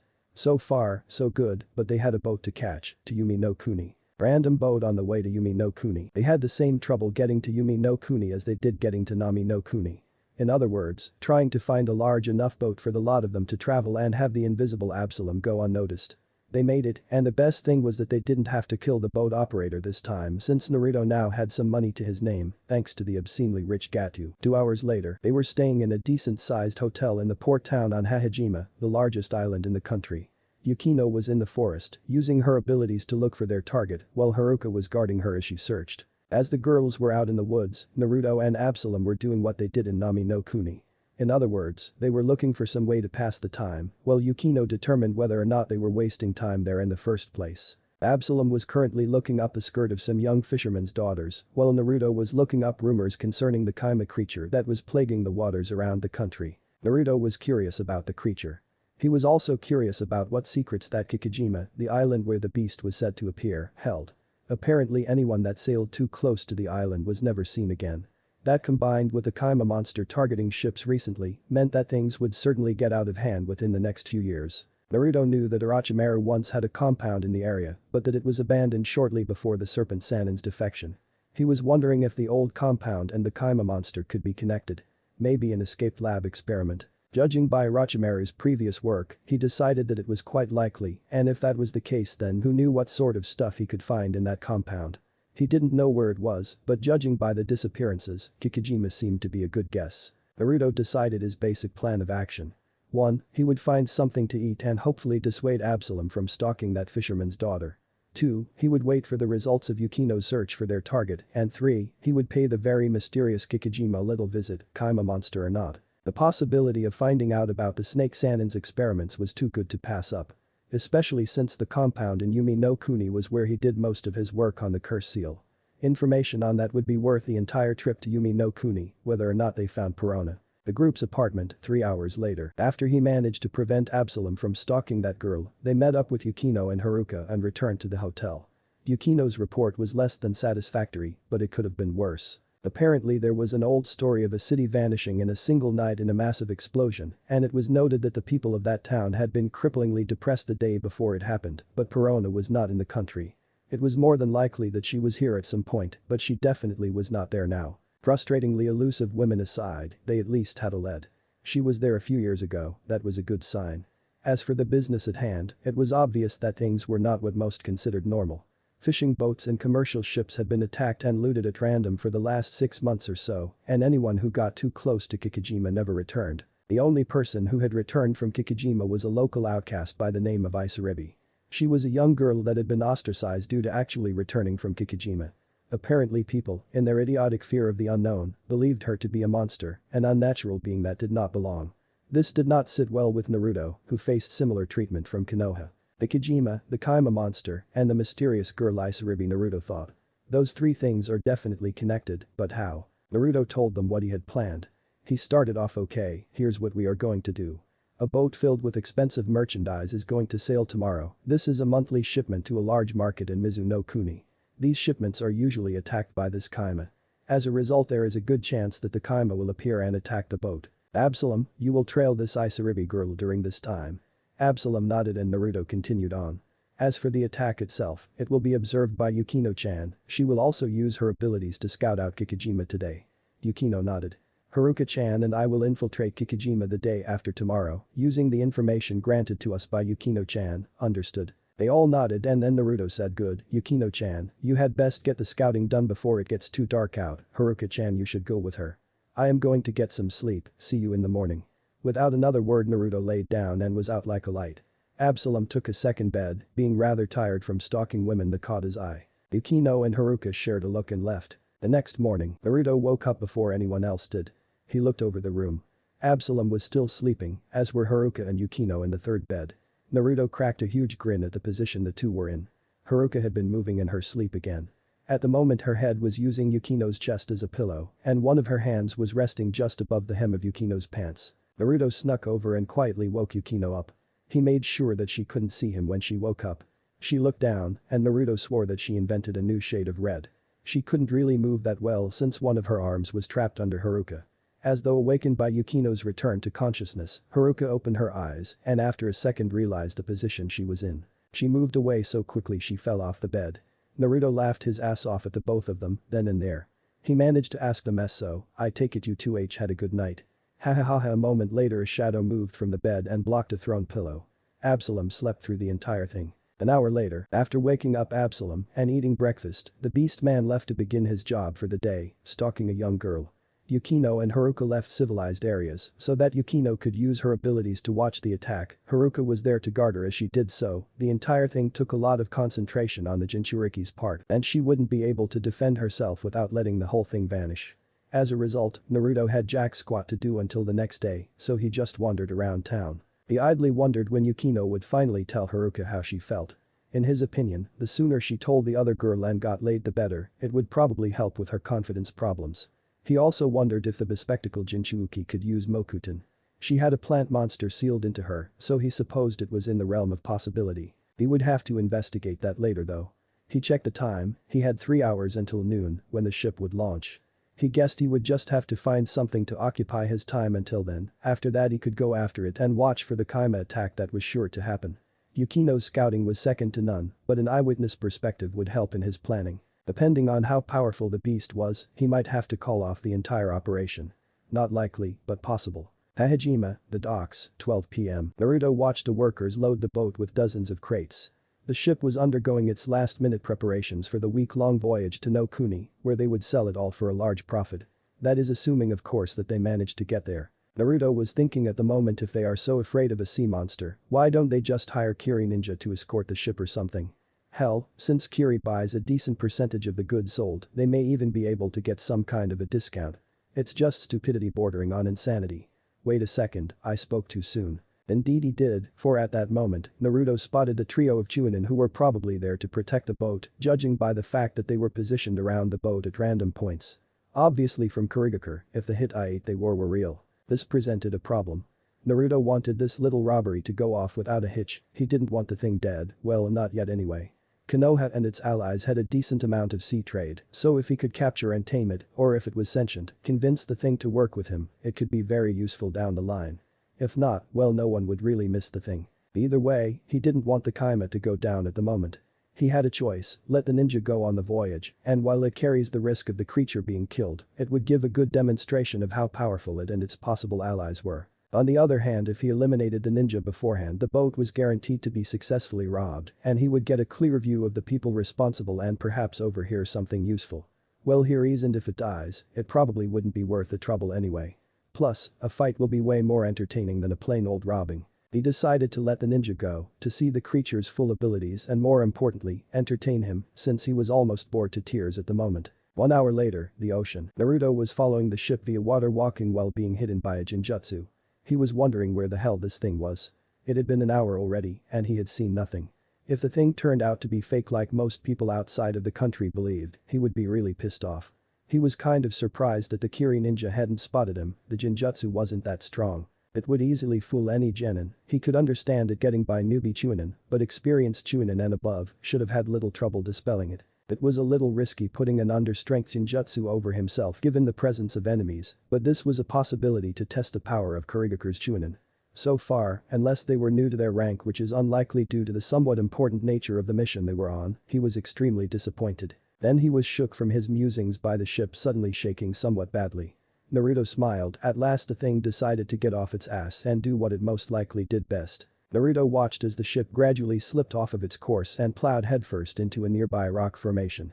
The people who managed to get a hold of something solid were a bit shaken up, but otherwise okay. As for those who didn't, well. One bashed his head into a rock, making a very pretty mural on said piece of stonework, the second skid about 3 yards on his nose before sliding into the water, unconscious, and the last, well he got hit in the stones by a stone, sank soprano for about 2 seconds before blacking out and going under. Naruto chuckled under his breath, wishing he had brought a camera for that last one, and focused hard on engraving that moment in his memory. He watched the proceedings on the boat carefully. A man with white hair and a lab coat was telling the captain that if he gave up the cargo without a fight, he would spare the lives of him and the remaining 2 crew members. He looked for the ninja and found 2 of them with scalpels in their throats, most likely courtesy of the white-haired man, and the third was out cold. There was a broken bottle near him, probably a liquid that evaporates into a gaseous sleeping agent upon contact with the air. Naruto was watching the captain, wondering if the man would do as this stranger asked, either way he would end up dead. He smelled a lie from the white-haired man when he said the part about sparing them all. The captain denied the assailant's false offer and was promptly met with a scalpel to the neck. The remaining 2 crewmen drew their swords and charged the man, only to be stopped. One was hit by a blast of water and forced into the ocean, while the other was nailed by a sudden blast of wind and shredded. When Naruto looked over to where the blasts had originated from and saw 2 figures, the first was a combination of fish and human that quickly went under the water and went in the direction of the fallen sailor. The second was a rather tall man with red eyes, white hair and a small scar near his chin.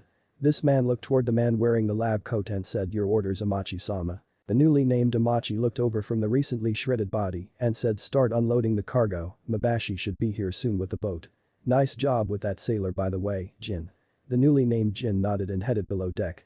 The fish creature that was most likely the Kaima monster emerged from the depths and was greeted by Amachi. "Excellent job Isaribi-chan," he said. She meekly replied, "Thank you, Amachi-sama." Naruto's eyes widened as he realized what had most likely been going on. If that Isaribi is the same Isaribi that I told Absalom to follow, then this guy must be behind the disappearances near Kikijima since she returned from there. Judging by his attire, he is either a doctor or more likely judging by his speed and knife work, a mednin. Those 2, Jin and the man coming with the boat, Mabashi, must be his assistants with whatever it is he is doing. He is probably conducting some form of research in Orochimaru's compound on Kikijima, whether it is order or not, has yet to be seen.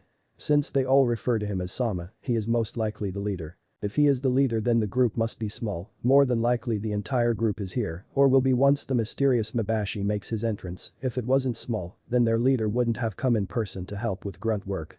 Since the entire team is here, I can eliminate the need to hunt through the maze that Orochimaru's compound almost assuredly is. If that is the case then the matter is settled, kill the 2 assistants and capture the remaining 2. Naruto waited while the one called Jin brought up several crates as a boat showed up, steered by a red-haired man. He called out, "Hey, Amachi-sama. It seems everything went okay." Naruto noticed that silver flashed from the man's mouth, most likely a tongue stud or something. He didn't think about it anymore before a spike of darkness emerged from the shadow left by the boat that ran the guy through. Amachi and Isaribi looked around wildly as a similar spike ran through Jin. Thin bands of darkness trapped the arms and legs of the remaining 2 as Naruto stepped on board the downed ship and released the illusion concealing him. He stepped up to the girl, whose features returned to normal after she was captured, as normal as you can look when scales covered random patches of skin. He asked her, "You are Isaribi, the girl who was ostracized by the inhabitants of Hahijima after you returned from Kikijima, correct?" She shakily nodded, eyes filled with fear, and he continued on, "You are also the Kaima monster, correct?" She once again nodded. Naruto looked her up and down and said, I thought you would be bigger." He turned to the downed medical ninja and said, "Your name is Amachi, yes?" The man nodded, a strange combo of fear and fury in his eyes. Naruto asked him, "So, what's your story? What do you have to do with the compound on Kikijima, the kidnappings, this girl's appearance, the Kaima monster, and Orochimaru?" "Oh, don't bother lying to me, I will be able to tell, and if I catch you lying I will kill you, if I don't, well I might let you live." The man, driven by his fear, told Naruto of what had been happening over the last few years on Kikijima. How Orochimaru started the base along with him and had him running it. How Madarashi Anko had her curse seal applied there, about Orochimaru abandoning the fishman research that Amachi had continued, Isaribi being a guinea pig in said research, how he had helped spread the rumors about the Kaima by letting people live, and his plans in general. Naruto nodded and asked the girl, "Why do you work for this scumbag?" Amachi looked pissed and Isaribi looked surprised. She stammered out, he promised that he would return me to being human if I helped him." Naruto nodded again and turned to the doctor. He asked, "Are you planning on, or even capable of fulfilling that promise? Keep in mind that the same rules from before apply." Amachi gritted his teeth for a second before spitting out, "Hell no. I have perfected the way to turn someone from human into a Kaima and give them the ability to go fully from one to the other at will. but it is completely impossible to change an imperfect specimen into a perfect result. Naruto nodded and said to the man, so, you were using an ostracized girl's hope of becoming human again to manipulate her into serving you? Itachi nodded and Naruto smiled before saying I like your style. He took a moment to appreciate Itachi's surprised look before asking, so, do you have any perfect results of your research? Also, are there any remains of Orochimaru's research on the curse seal in the compound? Itachi shook his head before saying none but myself, and that is only a recent development. As for the curse seal, yes, I helped Orochimaru create it, but he took the research of it with him when he left, along with the specimen we extracted the enzymes used to create the seal from. Naruto nodded before turning to the girl and said, you know, you kind of remind me of a young me, ostracized, used, lied to, and tormented. In fact, if you were more cunning and malicious and a lot stronger, you could be me at a younger age. As a result, it is with some pleasure that I do this. At the word this a spike rammed through Isaribi's chest, and she dropped to the ground. Itachi gasped as he saw the boy kill Isaribi. He stammered out, but you said that she was like a younger you, why would you kill her? He looked at the bound man before saying I know what I said. If I were faced by some younger me from some other dimension or something, I would kill him too. I don't want an opponent anything like me, and I can guarantee that we wouldn't get along. As for you, there are no remnants of the curse seal research left. None at all. Itachi nodded and went the way of Isaribi. Then you are useless. Naruto looked around the various wreckage before mumbling to himself, right, since Isaribi lost Absalom by going into water, he will probably be at the hotel room, since Yukino saw that little incident for sure, she and Haruka will be back at the room soon too. He checked the time, well, that was a good way to blow 2 hours, looks like it's time to move on. 1.5 hours later, Naruto got back to the hotel room and told the group, right, the Kaima is taken care of. There will be no need to search the compound, there's nothing of interest there. I got us some tickets to a boat heading for Mizuno-Kuni in an hour, so get everything you want to take with you. Naruto took the kunai he had hidden under his pillow and put it back in his coat, and the others gathered up everything that was theirs, except Absalom, who took all that was his in the ashtray. Souvenir, he replied when asked about it. After that they left and headed for the docks where their boat was soon to depart for their next destination, Mizuno-Kuni, the home of Kurigakure, the village hidden in the mist, and with any luck, the ghost princess Perona. Chapter 8. Naruto and his group traveled to and from Yumi no Kuni, accidentally dealing with the Kaima monster, while inquiring about the research conducted in the compound Orochimaru had set up on Kikijima. Now they are heading for Mizuno-Kuni, where they hope to finally locate Perona, Naruto's campsite. They had made it into Mizuno-Kuni with some difficulties. Unlike the countries they had been to before, with the exception of Tsuki no Kuni, Mizuno-Kuni had a hidden village, and therefore border patrols. Every boat into and out of the country was searched by Kiri ninja for bandits, missing nin, and other wanted criminals. It wasn't that they were widely recognized, but 2 women and a boy wearing ninja garb, along with an invisible beast man, although he couldn't be seen he could still be detected by other means, it would be rather odd, and they didn't want to be noticed by the local authorities. As a result they had jumped ship about 3/4 through their journey on the water, after altering the boat operator's memories with a strong courtesy of Yukino. Haruka had to carry Absalom across the water as could swim about as well as an infant. The curse of eating a devil fruit, some form of amazing ability, but you become as suited to the water as a fish was suited for dry land. They had to be extremely careful to avoid the border patrols when they got to shore. Mizuno-Kuni wasn't as big as the other 4 great ninja village countries, so their borders were a lot easier to defend from criminals and the like. They had a few close shaves with some Kiri Chunin, but they managed to get into the country without too much trouble, no crippling injuries, no dead people on either side, and they still had a low profile. As long as they stayed away from the borders and far away from Kurigakure itself and the capital, they probably wouldn't encounter anyone that could actually defend themselves until they, hopefully, found Perona. They had just finished setting up the tents to protect against the rain that was sure to fall, as Mizuno-Kuni had more precipitation than any other country other than Aim no Kuni, when Haruka asked Naruto-san, what is this Perona person like? Naruto looked up from setting up his bedroll inside his tent and said, rather eloquently, huh? Haruka asked the question again, and Naruto replied, oh, what's Perona like? You should have just said that in the first place. You should probably ask Absalom, he's the one that actually knew her. As a result Haruka ended up asking the inhuman pervert the same question. Absalom blandly said, what's Perona like? Well, she could have changed since I last saw her, but the Perona I knew was a rather strange person. She was very dangerous, thanks to her abilities, so people tended to treat her with a lot of respect. She was very strict with her subordinates, I remember that, and had a slight obsession with things that she deemed cute. Mind you, her definition of the word included things that could have come straight out of someone's nightmares. She was a heavy sleeper and never liked direct conflict, she always preferred to fight long range whenever she was forced into combat. She really hated insects of any kind, especially cockroaches. She would be a person easy to remember if you saw her. There were 3 things that you would never forget about her eyes, her laugh as it was very distinctive, and her crown. She always wore a black and red crown like old English monarchs, she never took the thing off. Even when bathing or sleeping, hehehe. At this point Absalom blushed rather noticeably and was smacked over the head, slammed mercilessly into the ground by Haruka mumbling damn pervert. She went over to her tent and decided to get some sleep. If they were going to find this person tomorrow, they would need their energy. The others apparently agreed as they joined her in sleep within the next hour. The next morning, Naruto woke up before anyone else once again, and he had the honor of waking everyone up. He did so by using a tried and tested method that everyone knows. It was called pouring ice cold water over their heads and getting the hell out of there. Once the curses of varying volumes had died down and everyone had garbed themselves in their normal attire, Naruto had Yukino use her abilities to hopefully locate Perona. As they say, 3rd time's the charm. As Yukino gathered her chakra and focused her thoughts in preparation for using her abilities to locate the ghost princess, going by a picture Naruto created by putting an illusion over a stone, Naruto himself was preparing to catch breakfast. Naruto managed to catch some 10 or so fish by manipulating the nearby shadows to form a tight net in the river. He skewered them onto a nearby stick and headed back. As Naruto neared the camp though, he heard a very unwanted thing. The sound of a large explosion. Naruto tossed the fish into the bushes and ran back to the camp as fast as he could. He was shocked, he had never anticipated this. His team was facing off against a group of Kiri ninja. He figured that they must have recently completed a mission and their path home crossed near their campsite or something, because he chose the spot specifically so that they would be far away from the paths most ninja took. He examined the ninja, staying hidden as each group waited for the other to make the first move. There were 4 of them in total. One of them wore his hair in a strange, spiking style and wielded a sword that was jagged on one side and flat on the other, its hilt was very strange looking as well. The man wore ninja sandals and pants and wore no shirt at all. He also had an eye patch over his left eye. He had a glint of madness in his one visible eye. Naruto felt something about the man, something he couldn't put his finger on, like he had seen him somewhere before. Regardless, he was obviously an experienced warrior, almost guaranteed to be a jounen. He wore a Kiri Hitai around his neck. The other 3 were a lot less hardened based on the shaking of their knees, and the inexperience could be felt like an aura around them.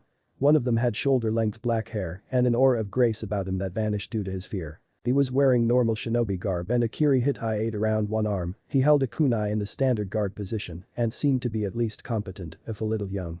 The second wore similar clothing to his comrade and had his hair in a military crop along with black sunglasses. He had the Kiri Hitai on his forehead and though he held a kunai and acted brave, Naruto could smell his fear. The last was strange as he was completely bald and had small red markings near his eyes. He wore the same clothing his other comrades wore and he had the Kiri Hitai around his waist and of them, he seemed the most eager for a fight of the 3. He seemed to have a watered-down version of the madness the first man had. Naruto pondered over the 4, he didn't recognize the other 3, but the first seemed familiar and was definitely dangerous. His team didn't miss a beat. Yukino and Haruka stood side by side, Yukino with kunai in hand in a reverse grip, Haruka with 2 kunai. Absalom crouched with his arms low, his face set in a feral sneer. Naruto stayed hidden, many people of his age would have jumped in headfirst, but he knew the value that the element of surprise held. He was watching the man with the sword carefully. He knew he had seen him somewhere before, he knew it as certainly as he knew that grass was green, but he couldn't place him or come up with a name and it was driving him nuts. His question was answered when the ninja with shoulder-length hair asked a first man, Zaraki-sensei, who are these guys? What should we do? The name hit Naruto like a bucket of ice water, he knew the name and he knew where he had seen the man before. He thought to himself, Zaraki Kenpachi, the madman of the hidden mist. One of the 3 remaining loyal members of the 7 swordsmen of the mist, the Kiri no Shinobi Nanan Shu. I see, he must be acting as a jounen sensei, and those other 3 must be the genin he is leading, which explains why they're so afraid. Fuck, I never expected to run into someone like him. This is bad, Zaraki is supposed to be one of the strongest of the 7, alongside Hoshigaki Kisame himself. Of all the possible enemies. No, I have to think positive here. Zaraki is strong, but he isn't unbeatable, no one is.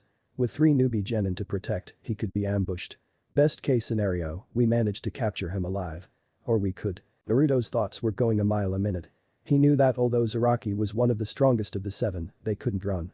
If they did, he would be able to bring information about them back to Kiri, and before you could say knife to the throat, they would have Kiri Hunter Ninja coming after them on the grounds that they would all be Nukenin from Iowa, which was half true. If they managed to defeat Zaraki, then his disappearance would be heavily investigated. Of bloody course Naruto thought of all the possible opponents we could have been stuck with, it had to be a fucking celebrity. He decided that his best chance was to strike at the genin, forcing Zaraki to protect them. He laid low and waited for his moment. As for the great swordsman himself, things weren't looking too good. He had 3 genin in tow, barely a month from the academy, which had just completed their first C-rank mission. And they stumble upon a camp of Nukenin from a village that was famous for the powerful Doton. Before they could prepare a plan, fucking Ikaku drops a kunai with an explosive note tied around it, setting off an explosive that allows them to find their location, and now here they were. I suppose he thought this is what I get for taking a shortcut. He knew that things were looking bad. The 3 of them handled themselves like professionals, almost guaranteed to be jounen, and he had a trio of greenhorn genin to protect.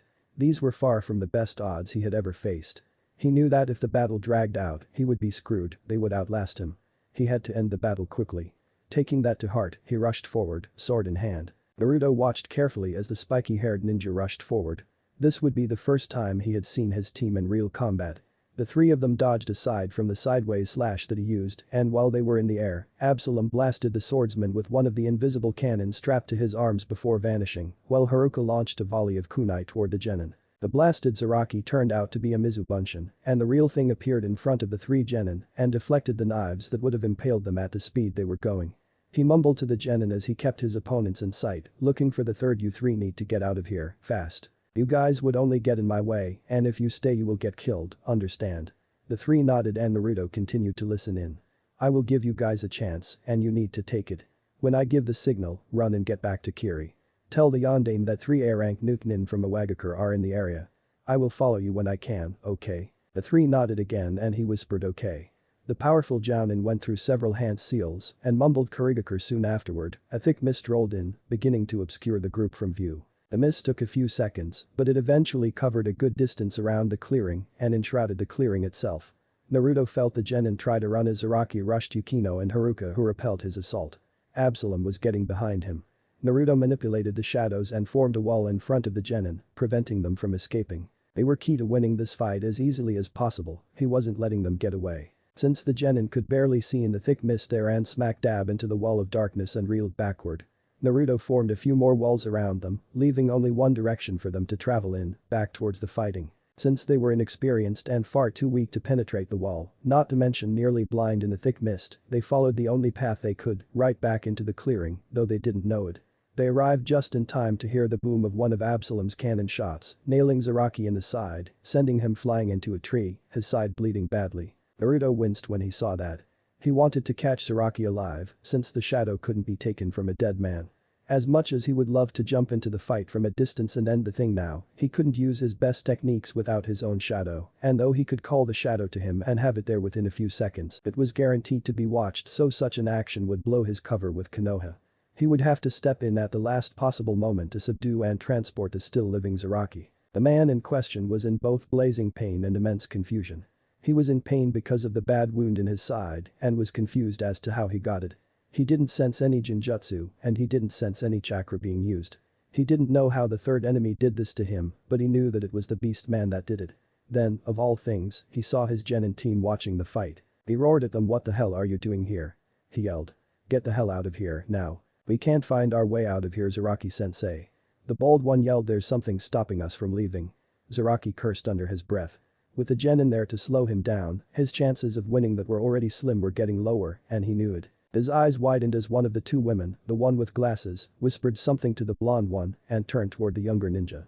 He rushed toward the brown-haired woman, determined to stop her from hurting the genin, when he was met by a blast just like the one he felt before, only it hit him in his other side and sent him flying in the other direction. He watched in a pain-filled daze as his team scattered and charged the woman, knowing that they couldn't escape from such a high-level opponent, only for one of them to be met by a blast just like he had, and since their bodies were nowhere near as strong as his, he saw the boy get ripped in 2. As for the other 2, one of them had their kunai parried by the brown-haired woman before slitting the boy's throat, and the other was pierced through head and heart by darkness.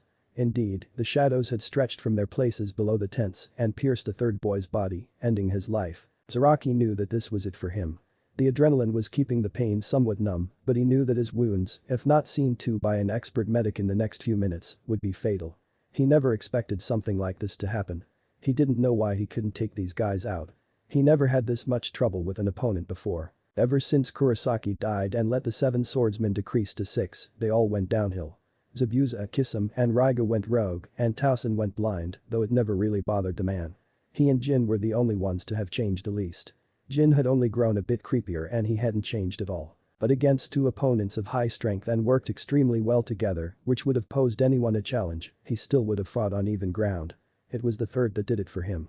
He couldn't detect the beast man, and as a result he was there, lying against a tree with his lifeblood pouring through his sides. He tried to rise, but the sudden jolt of pain that the action brought drove the man from a slight crouch to his knees. He then drifted into unconsciousness. Naruto moved quickly, smiling the whole way. Apparently the rumors he had heard about Zaraki were false, he really didn't live up to his reputation. He was very strong, but he couldn't have been on par with Kisame. Then again Kisame went rogue almost 10 years ago, maybe Zaraki had gotten old, he was in his early 50s now. His team worked very well. Apparently Yukino was only shy outside of battle, in battle she didn't care about taking lives that much, and her teamwork with the skilled Haruka was amazing. Absalom had used his abilities well too, keeping himself undetected and nailing Zaraki when the opportunity arose. It was a good system. Absalom reappeared as he approached. "Nice work," he called them. Haruka shouted, "Where the hell are you?" As he got closer and approached Zaraki's dying body. He told them as he prepared to leave, "I was watching the fight, waiting for a chance to attack, but you guys finished him off before I could, nice job. Get rid of the genins' bodies while I'm gone, I'll be back in a minute." With that the shadows pooled around them both and they vanished, leaving the remaining 3 with a lot of cleanup duty. Hidden cave inside Hokage Monument. Naruto appeared in a dark room inside the cave. He left Hogback with the still living Zaraki Kenpachi. He yelled out and his voice carried throughout the entire cave system. "Hogback." Within a few seconds the doctor appeared at the doorway, somewhat out of breath and managed to get out. "Yes, pant Naruto-sama." Naruto looked up from patching up the unconscious Araki as best he could and said, "Get me that swordsman general zombie that you cooked up and make sure that he's restrained. This guy won't last too much longer, so you had better put a rush on that." Hogback nodded and dashed off as best he could.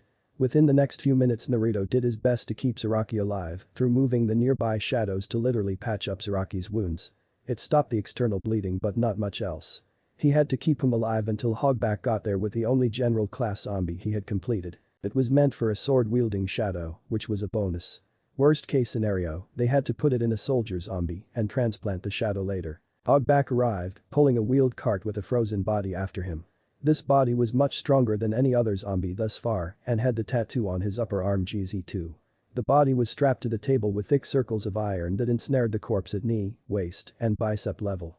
Hogback pulled the cart near the body while Naruto got up, but the single hand seal he created a cage buncheon. This clone moved towards Zaraki's feet and hurriedly lifted up the shadow from the ground. Naruto moved quickly and removed a recent acquisition from the shadow in the sleeve opposite the sleeve that held his axe.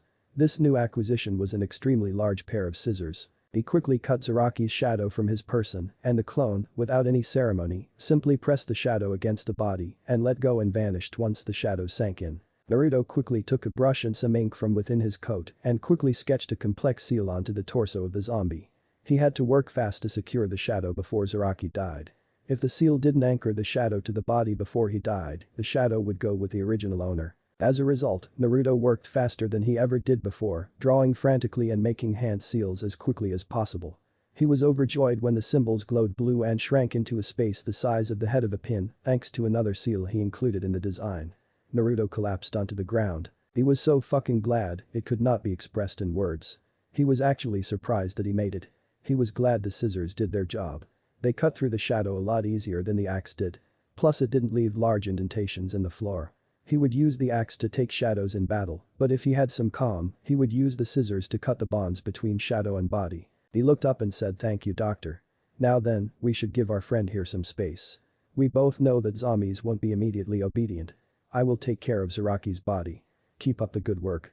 Hogback nodded and wheeled away the body, which was starting to move. Naruto got up and with a few hand seals, incinerated the body with a Gakkaku no. He left the same way he came, vanishing into the shadows. Back at the campsite or battlefield, depends on your point of view. When he got back, he saw that the bodies of the genin were incinerated. The tents and sleeping gear and everything else were already sealed into a scroll, and they were all waiting for him. After a second to get his bearings, he stood before them and said, "My friends, I believe it is now time for me to reveal my most powerful tactical maneuver." They all looked at him oddly and with some degree of anxiety. If it was as powerful as he said it was, it must have been something right. He continued on. Yes, my most secret maneuver. It is aptly named Operation. Get the fuck out of here. He started to run into the forest, the others hurrying after him. 2 hours and 10 miles later, they came to a stop in a decent-sized clearing where Naruto stopped and said, right, this should be far enough. They all stopped and panted slightly, Haruka glaring at him. He continued on. Sorry about the suspense and the sudden run, but we needed to get as far away from there as possible, plus the mood needed lightening up. Fighting and killing one of the 7 swordsmen takes its toll. He gave them a moment to catch their breath and stop panting before he continued before saying, right, now that we are here, Yukino, I need you to do your best to locate Perona. The rest of you can do what you want. I can smell a stream not too far from here, so I am going to try my hand at catching breakfast. Again. Build a fire while I'm gone. Then he walked into the forest. By the time Naruto got back, with a skewer of fish in hand, Yukino had already done her job. When Naruto had finished preparing the fish to cook and set them before the fire, he asked her, well, did you find her? Yukino sat down and said to him, well, there is good news and there is bad news. Which do you want first? Naruto looked at her and said, let's hear the good news, why not? Yukino nodded and continued on, the others hanging on her every word. The good news is that I did find Perona. She was cut off by Haruka yelling out, nice job Yukino-chan.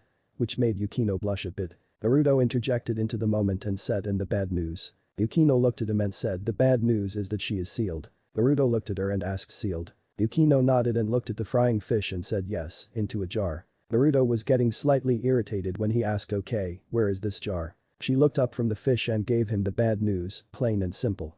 The vase is locked into a safe behind a portrait.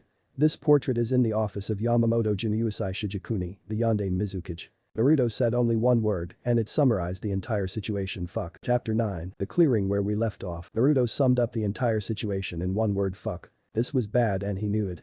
He never planned to go within 50 miles of Kurigakure on this trip. Now he not only had to infiltrate the office of one of the most powerful men in the world, but he had to do it in a damn short time limit. He would have to get into and out of Kurigakure before they found out about Saraki's death. The moment they found out about it, the entire village would be sealed up tighter than a camel's nostril in a sandstorm for quite some time while they tried to find the people responsible, in other words, Naruto, Yukino, Haruka, and Absalom. He gave out the order immediately after the fish were cooked and eaten. Pack up, we're moving out now. Knowing that they wouldn't be told what he had in mind until he wanted to or needed to tell them, they just did as they were told and after removing any traces of their presence, ran off into the forest. Naruto kept the pace quick and brutal. No stopping, even for a moment, it was keep up or get left behind. Naruto may have been rather young, but the boy was a fast little bastard. They went a lot faster than they did after the battle. They weren't extremely hungry for one, plus they didn't have to go slower than normal to cover their tracks from anyone who might have been pursuing them. Naruto went as fast as he could through the chilling, mist-filled woods, heading steadily eastward the entire way. After 6 hours of non-stop running, they finally stopped about 10 miles outside of Kurigakure. This was much closer than Naruto ever wanted to go to a hidden village on this trip, but circumstances demanded some alterations to many plans. He told them to get some rest and for Yukino to place a genjutsu around them before she did. He quickly unsealed the tents and everyone slept the sleep of the completely exhausted once Yukino shielded them from prying eyes and ears. Exactly 8 hours later, Naruto woke up at exactly 3 am. Having a Biju acting as your alarm clock was a pretty handy fringe benefit of being a Jinchuriki. He woke up the other 3 in the usual way, i.e. cold water. Once they were awake and calmed down a bit, he told them what was going through his mind once he heard of Perona's unfortunate location. I am not going to lie to you, I did consider this possibility when we entered Mizu no Kuni. This is the second worst possible scenario that I had envisioned, that Perona had already been found and captured by Kurigakure or some other hidden village. We need to secure that container and we have to do it fast. Once the Mizukage hears of Zaraki's disappearance, he will be forced to launch an investigation. It will be 2 days at most before they come to the conclusion that Zaraki is either dead or has gone rogue. In either case the village itself will be put on total lockdown due to a major security breach. The 7 swordsmen know more about Kurigakure and Mizu no Kuni's defenses than anyone save the Mizukage and the daimyo themselves, and if one of them went rogue or was killed, the swordsmen or his killers would automatically receive a kill on side order, plus an S rank in the Kiri bingo book for either stealing important village secrets or killing one of the 7. If we are going to have any chance whatsoever of obtaining Perona's container within the next year, we have to do it now. Do you understand? If we miss this chance, the village will be damn near impenetrable for God only knows how long, and the security will be tightened immediately afterward for quite a long time. We do not have a second chance. Do you understand? They nodded and said yes, Naruto-san sama. Naruto continued on. Good, now then, no matter what, we are not going to engage any Kiri ninja.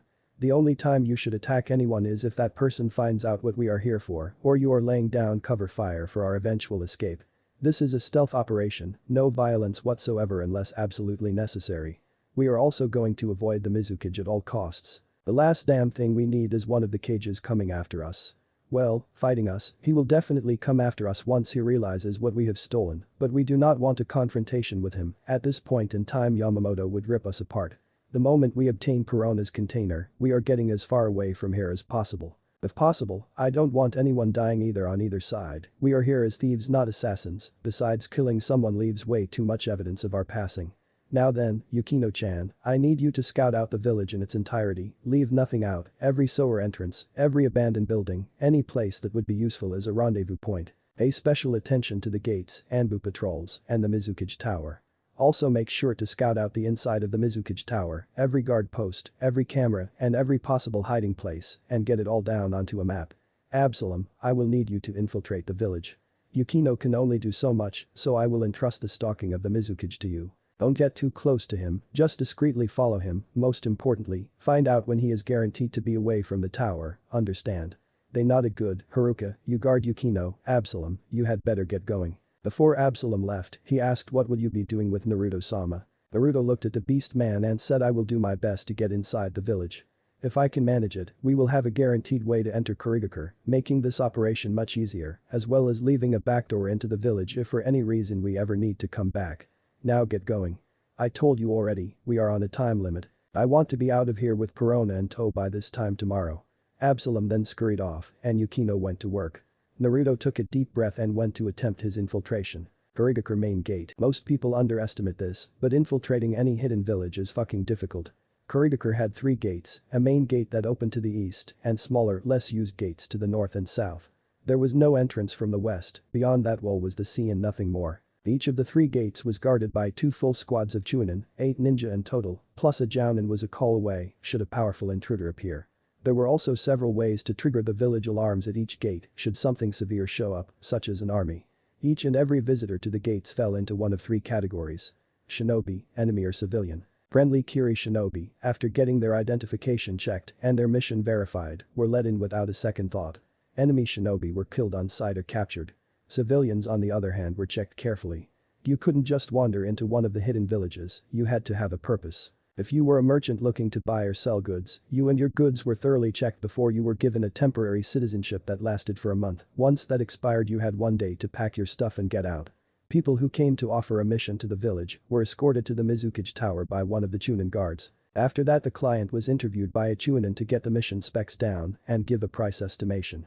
After that the person would be escorted to a group of rooms in the tower and were ordered to stay there while their mission was evaluated, the final price was negotiated, and ninja of the appropriate rank were chosen to do the job. People intending to move into and gain citizenship inside a hidden village were warily granted some time to choose a house and apply for said citizenship and basically get everything settled. Once everything was said and done and the citizenship was granted, a house bought, a job secured, and everything was settled down, the person in question was watched during this entire process by Anbu and would continue to be watched for a probation period of somewhere between 1 and 2 years afterward to make sure that they weren't spies. It was an effective system and it was what most hidden villages did when it came to visitors and new residents.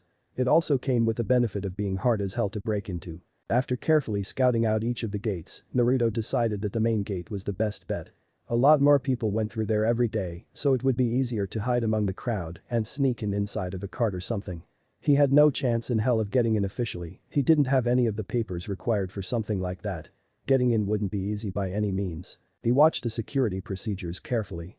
There were 4 ninja at the gate itself, 4 more were on top of the thing watching for possible incoming enemies, and an Anbu patrol stopped by every 30 minutes. There were also ninjas patrolling the walls at random, watching the areas the men on the gate couldn't see, and checking up on the place in general. He decided that his best chance was to stow along in another person's group.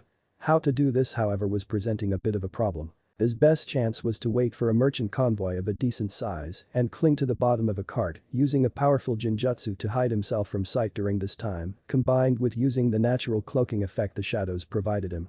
A plan decided upon, Naruto left the gate, heading down the road. If he was going to pull this off, it wouldn't be in plain sight of a few more than a half a dozen jounen. About 2 miles down the road, 30 minutes later, Naruto was crouching in the bushes, stiff as a board and just as cold. A little less than half an hour had gone by since he started scouting out a good stowaway target, but there was absolutely no one. His thoughts were going by what the hell. This is supposed to be the busiest road for miles. Where the fuck is everybody? The only person to go by since I got here was that pair of newlyweds going to Kiri for their damn honeymoon. I hope the fucking bride snaps her neck falling down some stairs or something. Come n. Naruto ended up waiting another hour and a half before a merchant with a cart showed up that Naruto could stow away on. 2 hours, combined with it being Mizu no Kuni in the later months of the year, the temperature was getting closer to the bottom of the thermostat. Disregarding his near miss with hypothermia, Naruto snuck by the old geezer guiding the horse pulling the cart, got underneath it, and sticking to the thing with chakra channeled into his back, placed a genjutsu around himself that would hopefully sneak by the damn locals, wrapped himself in shadows for a combination of good measure and warmth, and settled in for a good long ride under massive scrutiny and mid-30-degree weather. Kurigakure, Merchant's Quarter, 2 hours later, Naruto climbed out from under the dude's cart and managed to get away without being seen. Why it took 2 bloody hours to get a cart across roughly 3 miles of space was beyond him. Now the guy in question was in some cheap hotel looking for a room, so Naruto decided to take the opportunity to get the hell out of there while the going was good. Through a powerful genjutsu that would be difficult by the standards of most jounen, he managed to get people to think he was a poor abandoned orphan. Not too far from the truth mind you, but he didn't carry the look of abused youth most of the time under normal circumstances. There was one good thing about this entire mission, and that was the fact that the Mizukage Tower, like all cage towers, could be seen from like 5 miles away. With the target in sight, Naruto got moving. About an hour later, Naruto slipped into a back alley. Things were getting dangerous. It was a fucking swarm of ninja of all levels near the tower. Hell, he came within 20 feet of Ichimariji himself, one of the now 2 remaining loyal members of the 7 swordsmen.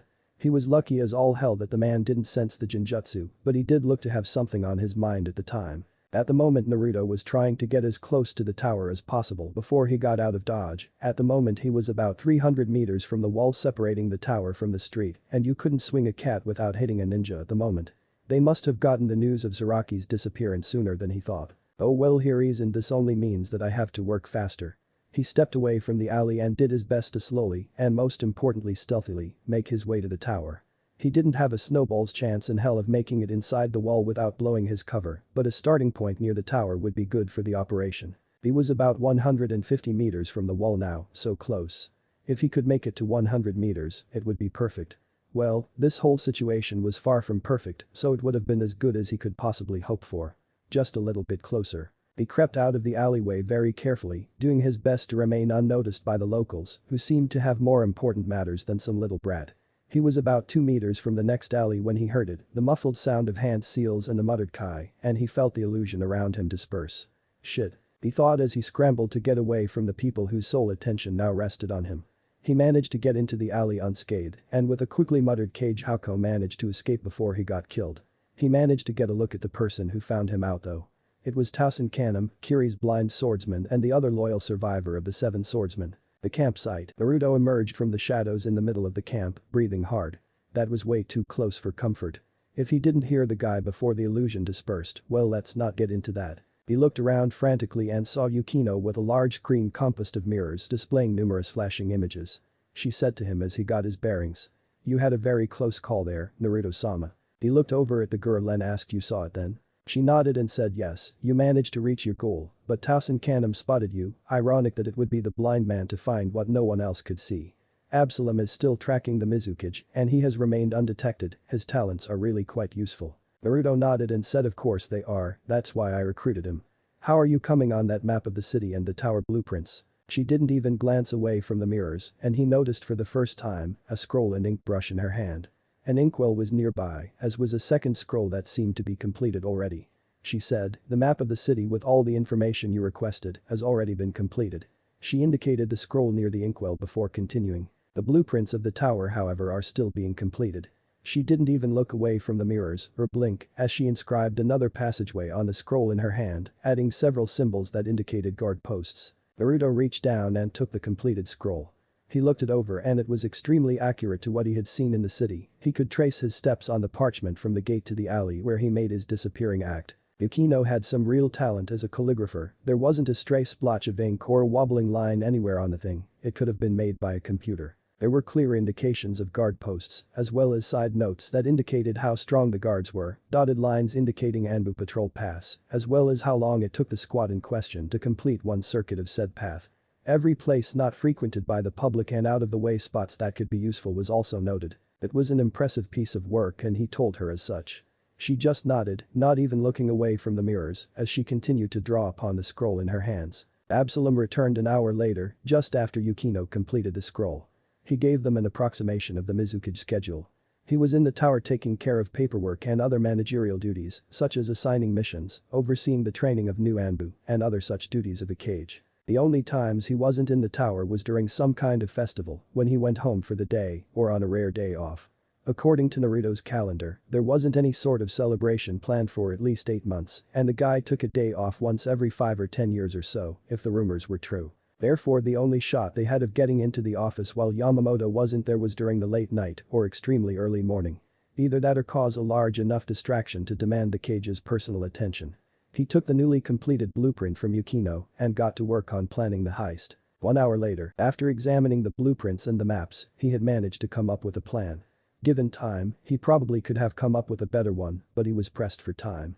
He called the others close and unrolled the maps Yukino had drawn before beginning his briefing. Okay, our main goal is the jar in the safe, which is in the Mizukage's office here. He put a circle around the room.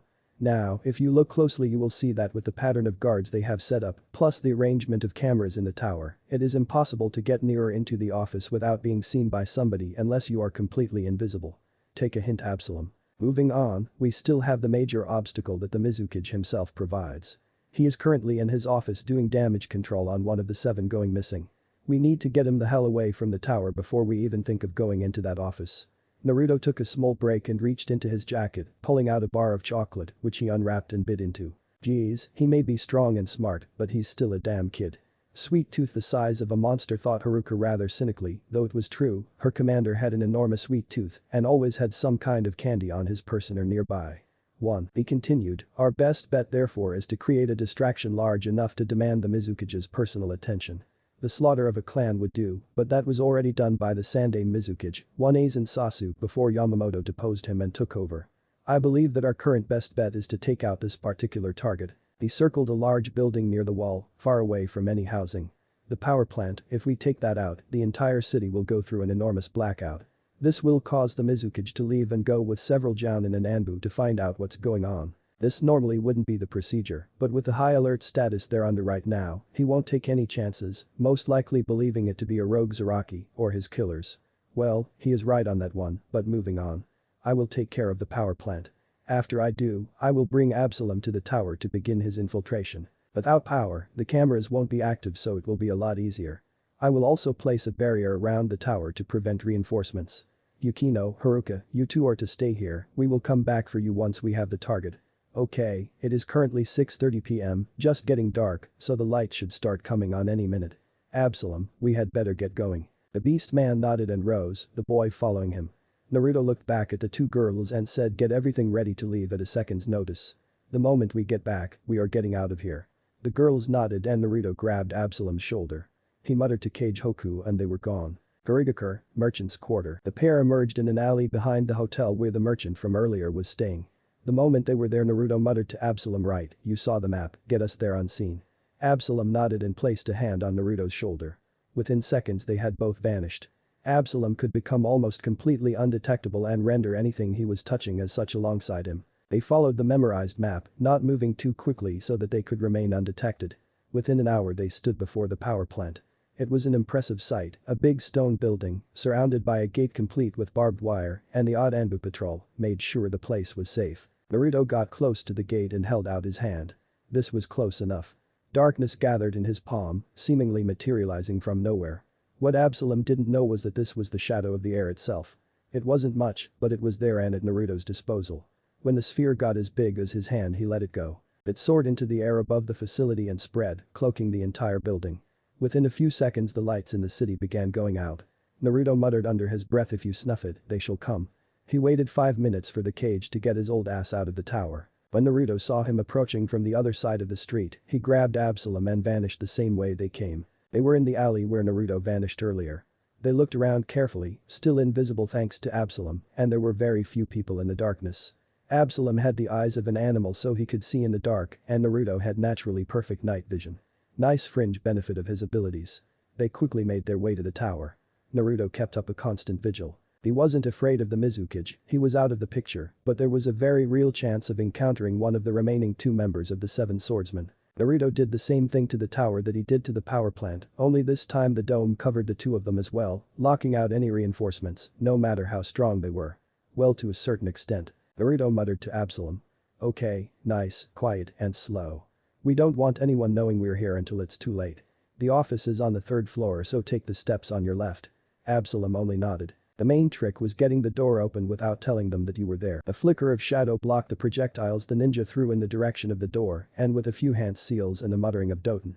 Shinju Uzanshu no, he was gone. Only to reappear a few seconds later to drag the pair under the ground, including the nose and mouth. They would suffocate in the earth's embrace, and he didn't give a damn. He nodded to Absalom and said let's go before dashing up the stairs. Absalom closed behind him. They moved quickly but quietly up flights of stairs and through numerous hallways, going upon Naruto's memorized map to get them to the right place. With the deactivation of the cameras in the building plus Absalom's invisibility, they got the drop on most of the guards. The only exception were those few that had extremely good hearing. Absalom's ability was invisibility not after all. They eventually managed to get to the Mizukage's office without any injuries, though there were plenty of fatalities on the opponent's side.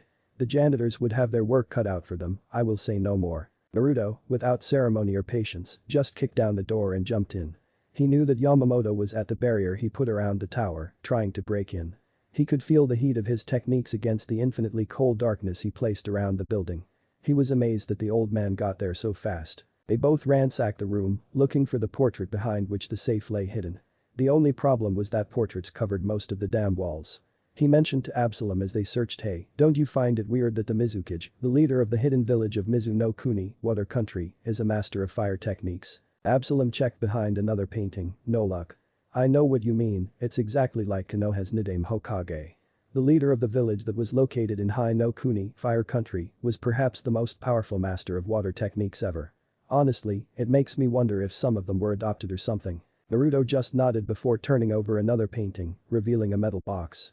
Ha, found it. Absalom looked over and moved to inspect the box. He murmured to himself after a second, this is a pretty good design, damn near impossible to crack the code. Naruto looked over, slightly worried. You mean you can't get into it? He was rather irritated to go all that way only to not be able to enter a small metal box. Absalom laughed for the first time in Naruto's presence. It was rather odd, a deep bestial gurururu. He got out though, of course I can get into it. I just said I couldn't crack the code. Naruto looked a bit puzzled. What do you mean by that, Ab? He would have continued, but he was interrupted by Absalom pointing his left hand at the box and shouting dead man's hand.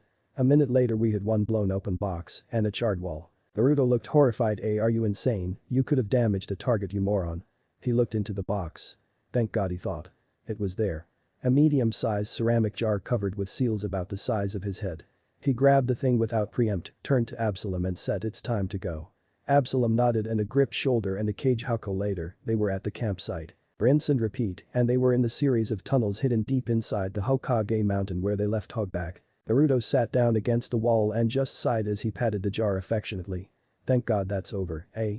Absalom and the rest, after getting used to their surroundings, nodded. Hogback, hearing the noise, walked into the room and asked, is that you, Naruto-sama? You're all back. How was the search for Perona? Did you manage to find her? Naruto looked at the odd-looking doctor for a second before cracking a genuine smile for the first time in a long time. Yes, we did. It was a pain in the ass, but we finally managed it. There will still be some difficulties, but the hardest part is over. How is the new general coming along, Hogback? Hogback smiled before saying, excellently, Naruto-sama.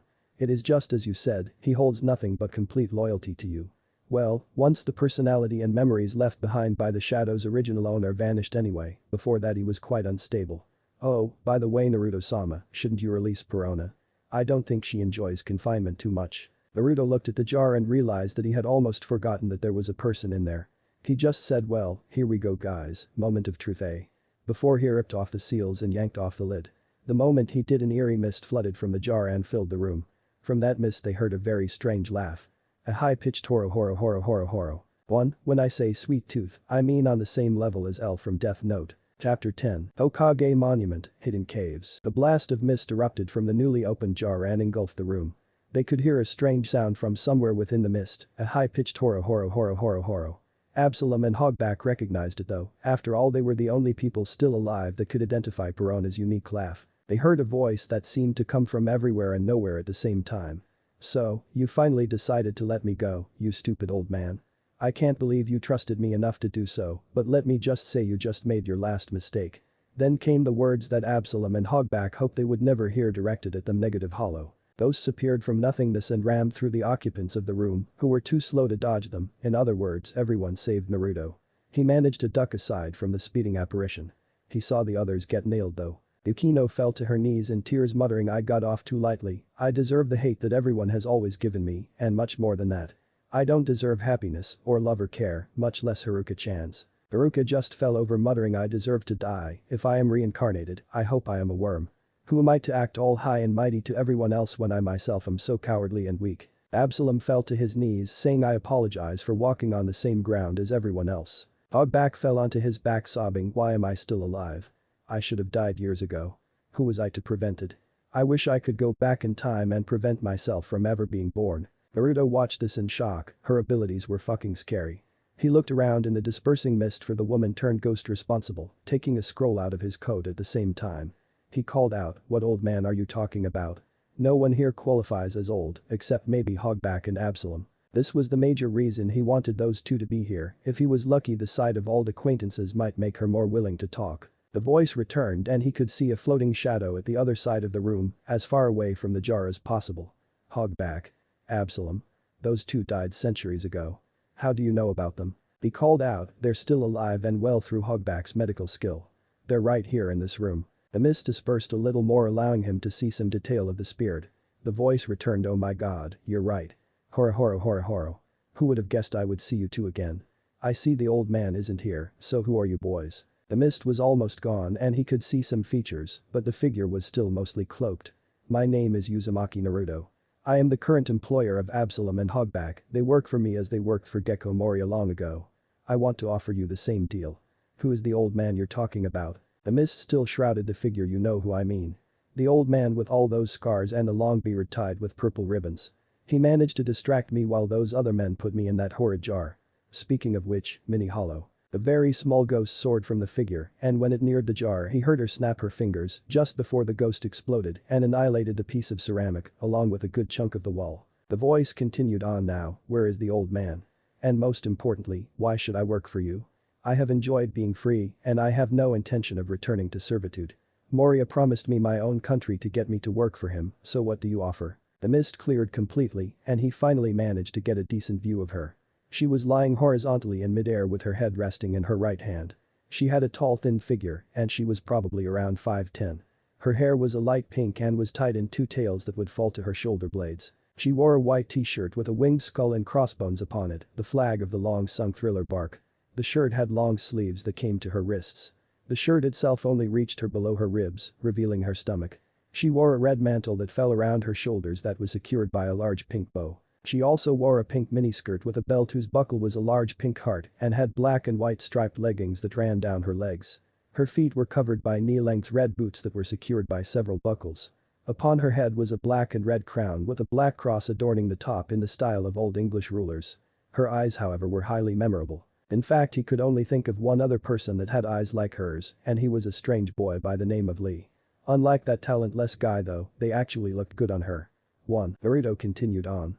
"In return for your service, I can give you what you lost." A smirk graced her features. "Oh, and what might that be?" "I don't believe I have lost anything." Naruto went on. "Really? You don't want the ability to touch again? To smell? To taste? When you abandon your body Perona, you lose the ability to interact with physical objects. I am willing to give that back." Perona looked struck for a moment before her features turned to anger. Naruto saw though, in her eyes behind the anger, a bit of hope. "What do you know about me, boy?" "Nothing. I don't know what you offered Hogback and Absalom to get them to work for you, but I am not taken so easily. How would you even give me such things back anyways? My body rotted long ago, the only thing left of it is the dust that my bones became. Who are you to talk down to me?" She contained her anger, but Naruto knew the cause of that anger. Her anger was caused by the pain of Naruto reminding her of what she lost when she gave up her body. She was forced to remember that which she lost and dearly wanted back. She probably hadn't thought about such things in centuries. He opened old wounds and she hated him for it. Her voice tapered off near the end, becoming airy, seductive, and extremely dangerous. This was his chance. If he made the wrong move, she would obliterate him, and he knew it. Naruto slowly unrolled the scroll and placed his hand upon the large symbol inscribed upon it. He just prayed that this worked. From the symbol came a puff of smoke, and when the smoke vanished, where there was once a scroll was now a human-sized object. This object was completely white, and though it held a human shape, it had no features. If you stiffened the limbs, it could have been a shop mannequin. Naruto looked at the ghost before him who asked, hope withering, and anger and pain rising. What is this? Naruto talked fast. It is a body that I have modified to be able to host any soul. If you possess this like you would when you once return to your physical body, it will take on your features and clothing without a single flaw. It may not be your body, but it will be an exact copy of your body. This is your only chance to regain what you lost, to smell, to taste, to touch, to become human again. You won't even age, it will remain young forever. In exchange for your service, I will even throw in revenge against the man who sealed you into the bargain.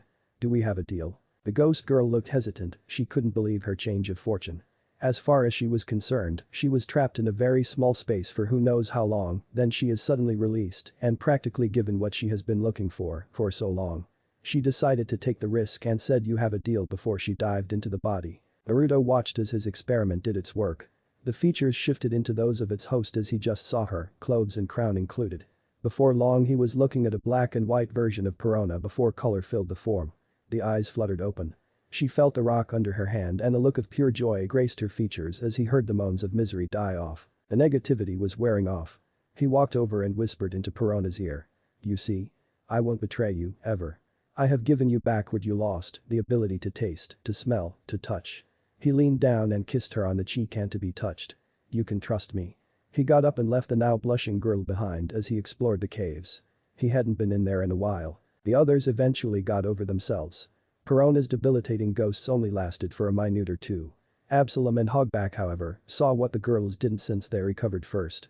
They had felt it before, what Perona could do when she got pissed off, so they had a bit of tolerance, and they saw Naruto convince Perona to join them and what he did afterward. Absalom sported a lecherous grin before he sang to himself, Perona's got a boyfriend, Perona's got a boyfriend. This was the wrong thing to say, however, as he quickly rejoined the ex-Iwa ninja on the floor and crying, though they were beginning to pull themselves together. Hogback left the room to the girls and Absalom, smiling once the recovering Perona couldn't see him. He knew what Naruto was playing at. Inspiring loyalty by making a girl love you, very clever Naruto-sama. Perona has never had a boyfriend before, so she will be easy prey for someone with enough caring and good enough looks. Hogback was no fool, and he knew that every move the young man made was intentional. He might be too young for such a relationship now, but he is still good looking for his age and could probably win over the most icy of hearts, given some time to grow. He would be quite handsome in his teens and early 20s if his previous encounters with children were correct. And something told the doctor that Perona would not be the first woman won over by such methods. He thought to himself as he walked into his lab: actor, shadow master, ninja, homeowner, recruiter, scientist, army commander, dictator, and now a seducer. What occupation shall you take next, Naruto-sama? Chapter 11, Konohamain Gate. It was finally time for Naruto to return to Hell on Earth, in other words, Konohagakure. To some it was the place of nightmares, to others the place of their dreams. 1 full year had passed since Naruto left the village under the pretense of a training trip on his own. All the while he was supposed to be watched by Anbu, though what the Anbu were truly watching was his shadow given physical form and specific orders not to do anything suspicious. While he had spent the first few months recruiting members to his budding organization, each with a specific purpose in mind, he had never really planned much after finding Perona. He had never thought that he would find the 3 enigmas so quickly. That was all thanks to Yukino-chan and her unique abilities. As a result, he had spent the remaining months training in the caves of the Hokage mountain and the last few months traveling in Rai no Kuni and Kei's no Kuni, killing the reasonably strong in order to provide Hogback with the most powerful people to transform into marionettes for General's armies, and obtaining shadows in order to animate the completed creations of the ancient doctor. The result of it all was that his growing army of undead had grown from around 50 soldier-class armies and 1 general-class zombie, along with Rei and Hilden, who were not meant for combat, to around 100 soldier-class armies and 5 general-class armies. He had also rented out some of his soldier-class armies to people like Gatu for a large sum of money each month, going from poor orphan with a large building in his name to an orphan with an extremely large amount of money stored in various dummy accounts in several different banks. His creations were generally used rarely by those he rented them to, and they had the sense to not let anyone see them and live. They could not die and had the skills of powerful ninja, so they were powerful warriors. He had underestimated his creature's true abilities since he had forgotten that the zombie retained the abilities of the one whose shadow he possessed. As a result, his original 50, which had the shadows of Cod Anbu, mostly from the Na division, had the tactics of Na Anbu.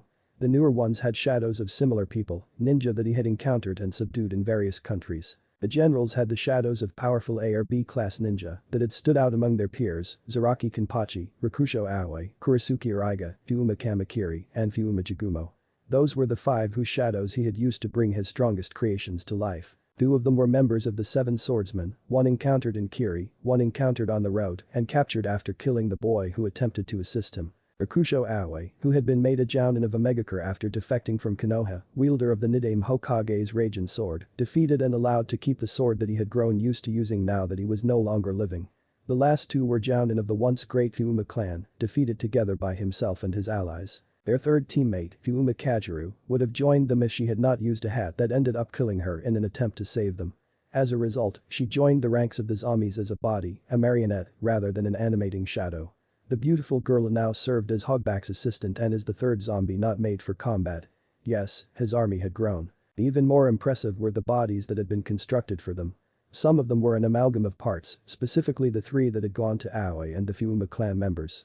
The 2 that went to the shadows of the 7 swordsmen were much more powerful. The body that he had animated with the shadow of Kurisuke Uraiga was in fact the body of the Nidaime Hokage that he had stolen and replaced.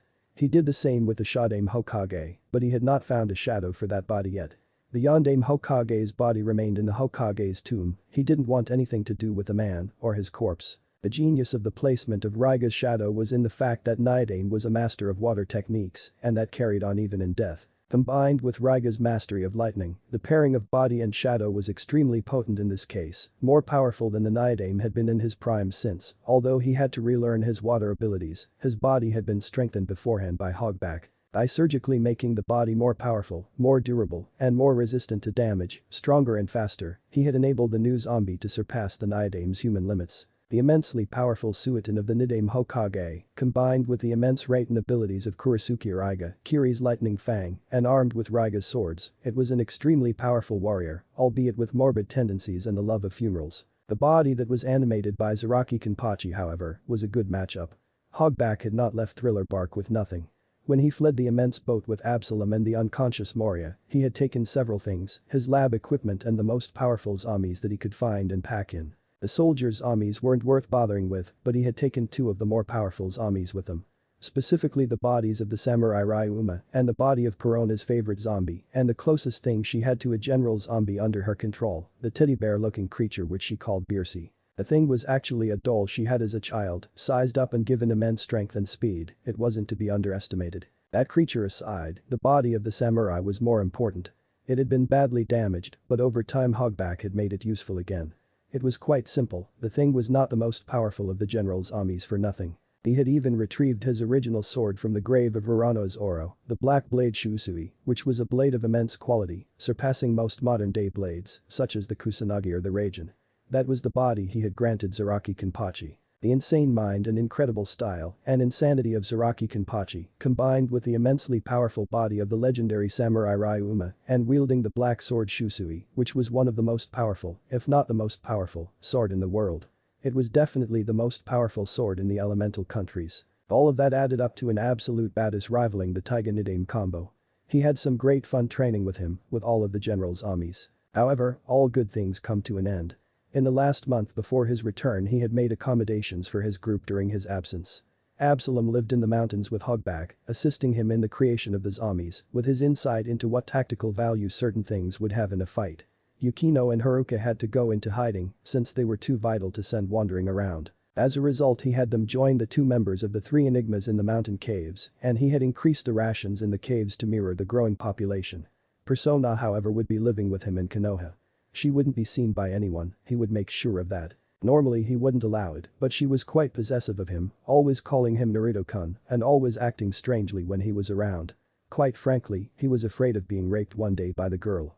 She absolutely refused to stay in the caves, so he had to let her stay with him. When he told her that, she was absolutely overjoyed. In the last week before his return, he had gone to the cave where he was supposed to be all this time and had returned his shadow to its normal place. It had been training a lot in the last year, studiously reading the scrolls that he had obtained and training its body, even though its strength could not be increased through such methods. His shadow grew stronger as he grew stronger, not the other way around. He did however learn what it learned, and it had read about £100 worth of books and scrolls on all things ninja. It was a lot like releasing about 10,000 kage bunshin at once. Normally this experience would blow his mind more effectively than a 50 caliber bullet at point-blank range, but thank God he had Kyuubi. She could slow the intake of the memories so that he could absorb them at a survivable and comfortable rate, a little each day. He wouldn't absorb the entire thing for about 6 months, but that was better than becoming a vegetable or worse. He had spent the time before his return resting and meditating in the cave to help speed up the process. Now the day had come, his return to the days of pretending to be what he was not, an innocent careless boy with some amazing abilities. Mind you, he could act quite a bit colder than he had before. A year of training in solitude would naturally force one to grow more contemplative and wary, so he could drop the idiot persona around the old man and adopt a more mature one instead, no longer rushing through things with reckless abandon when the goat was around and slowly let the methodical genius peek through. Not the evil though, no, that would be well hidden, but he no longer had to play the fool, now he could play the much more enjoyable role of the detached, serious, and skilled. He wouldn't be an emo by any means, he did have a sense of humor, albeit twisted, he could be enjoyable to be around, but you wouldn't hear him screaming something like Dadabeo in this lifetime. When he passed through the gates, the gatekeepers looked at him with scorn, not that he cared, he just flashed the letter the Sandaime had given him to allow him back into the village on this specific day, and went to the library to return copies of the books and scrolls that he had borrowed. The real manuscripts he was keeping in the caves. The ones he stole from the ninja-only libraries were in the caves as well. He made his way to the Hokage tower, steadying himself to not kill the old goat when he saw that smiling face that he wanted nothing more than to beat to a no longer living pulp. It wouldn't do well to break cover now, the hidden knife kills the foe, not the one they saw coming. When he made his way to the Hokage tower, he got plenty of mutters from the assembled crowd. Damn, I thought he was dead, why did he have to come back, can't he tell he isn't wanted? And other such things were heard if you listened hard enough. Only one guy had the balls to come forward and yell, why the hell did you have to come back, you hellspawn? Naruto just continued onward, giving him the bird and saying love you too, but I love your daughter even more. As he continued into the building. The man in question would be irritable and humiliated for the rest of the day as his daughter, well, she wasn't what you would call a pure virgin. He got more or less the same treatment from the people inside the building, including the secretary, who attempted to bar his access to the Hogake's office. He just tossed a letter saying that he should come straight to the old man's office when he returned on the woman's desk and pushed past her without giving her a second glance. He knocked once on the door and continued in when he heard the aged ninja say in a voice that sounded like he was bored to tears, enter. Naruto entered the decent-sized office and saw the Sandaime at his desk curiously combing a tower of paperwork as high as he was tall sitting on his desk. A more caring or empathetic person would have told the old man the possible benefits of kage bunshin in such a situation, but he just really couldn't be bothered. He watched the man fight the flat white menace that threatened all things useful and efficient. Eventually the man noticed that it was Naruto in his office instead of the usual Chunin there to assist his hated enemy and immediately rose to greet the boy. Naruto-kun. How have you been, my boy? I was expecting you to be here a little earlier. Naruto just looked at him and let a small, if fake, smile grace his lips before saying, I'm great, Aji-san. I've gotten a lot stronger than I was when I left. I have also gained a lot of control over my abilities and a lot of insight into how the world works. I've never felt better. Old Sarutobi sat down again and smiled at the boy. He was a bit colder than he expected, but the innocence that the boy once brimmed with could not truly coexist with experience, it was one or the other. He sounded a lot more confident and he had grown a bit too, and not just in body.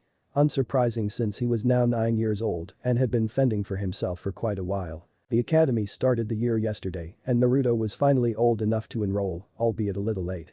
He would have started last year at 8, but he wanted to leave for that trip and the Sandaime, seeing how the teachers would probably treat him, had to agree that training on his own would be best. Now he knew how to train himself and any corrupt teachers wouldn't be able to sabotage the delicate early education that, if denied him, would probably ruin his career before it really began. He would be a little older than his peers, but that was okay. He told the boy, I am glad that you are okay, Naruto. I worried a bit about what kind of things you might find out there, but my worries had no basis it seems. Naruto just nodded and he continued on. So, the academy started up yesterday, so you will have a little catching up to do under normal circumstances, but I think you learned more than what they already know during the last year. You might even teach them a few things, Naruto-kun. "Here, take this and give it to the woman at the academy's front desk tomorrow at 8 a.m. when classes start. Make me proud of my boy." Naruto took the paper that the aged ninja offered him and smiled, saying "I will Aji-san." Before leaving the room. He looked at the paper that he was given. I had the address of the academy on it and the notice that he was to join a specific class, nothing special. He got out of the tower, inwardly gagging from the tone and the smile he had used in that accursed old man's presence. Sandaime smiled as the boy left.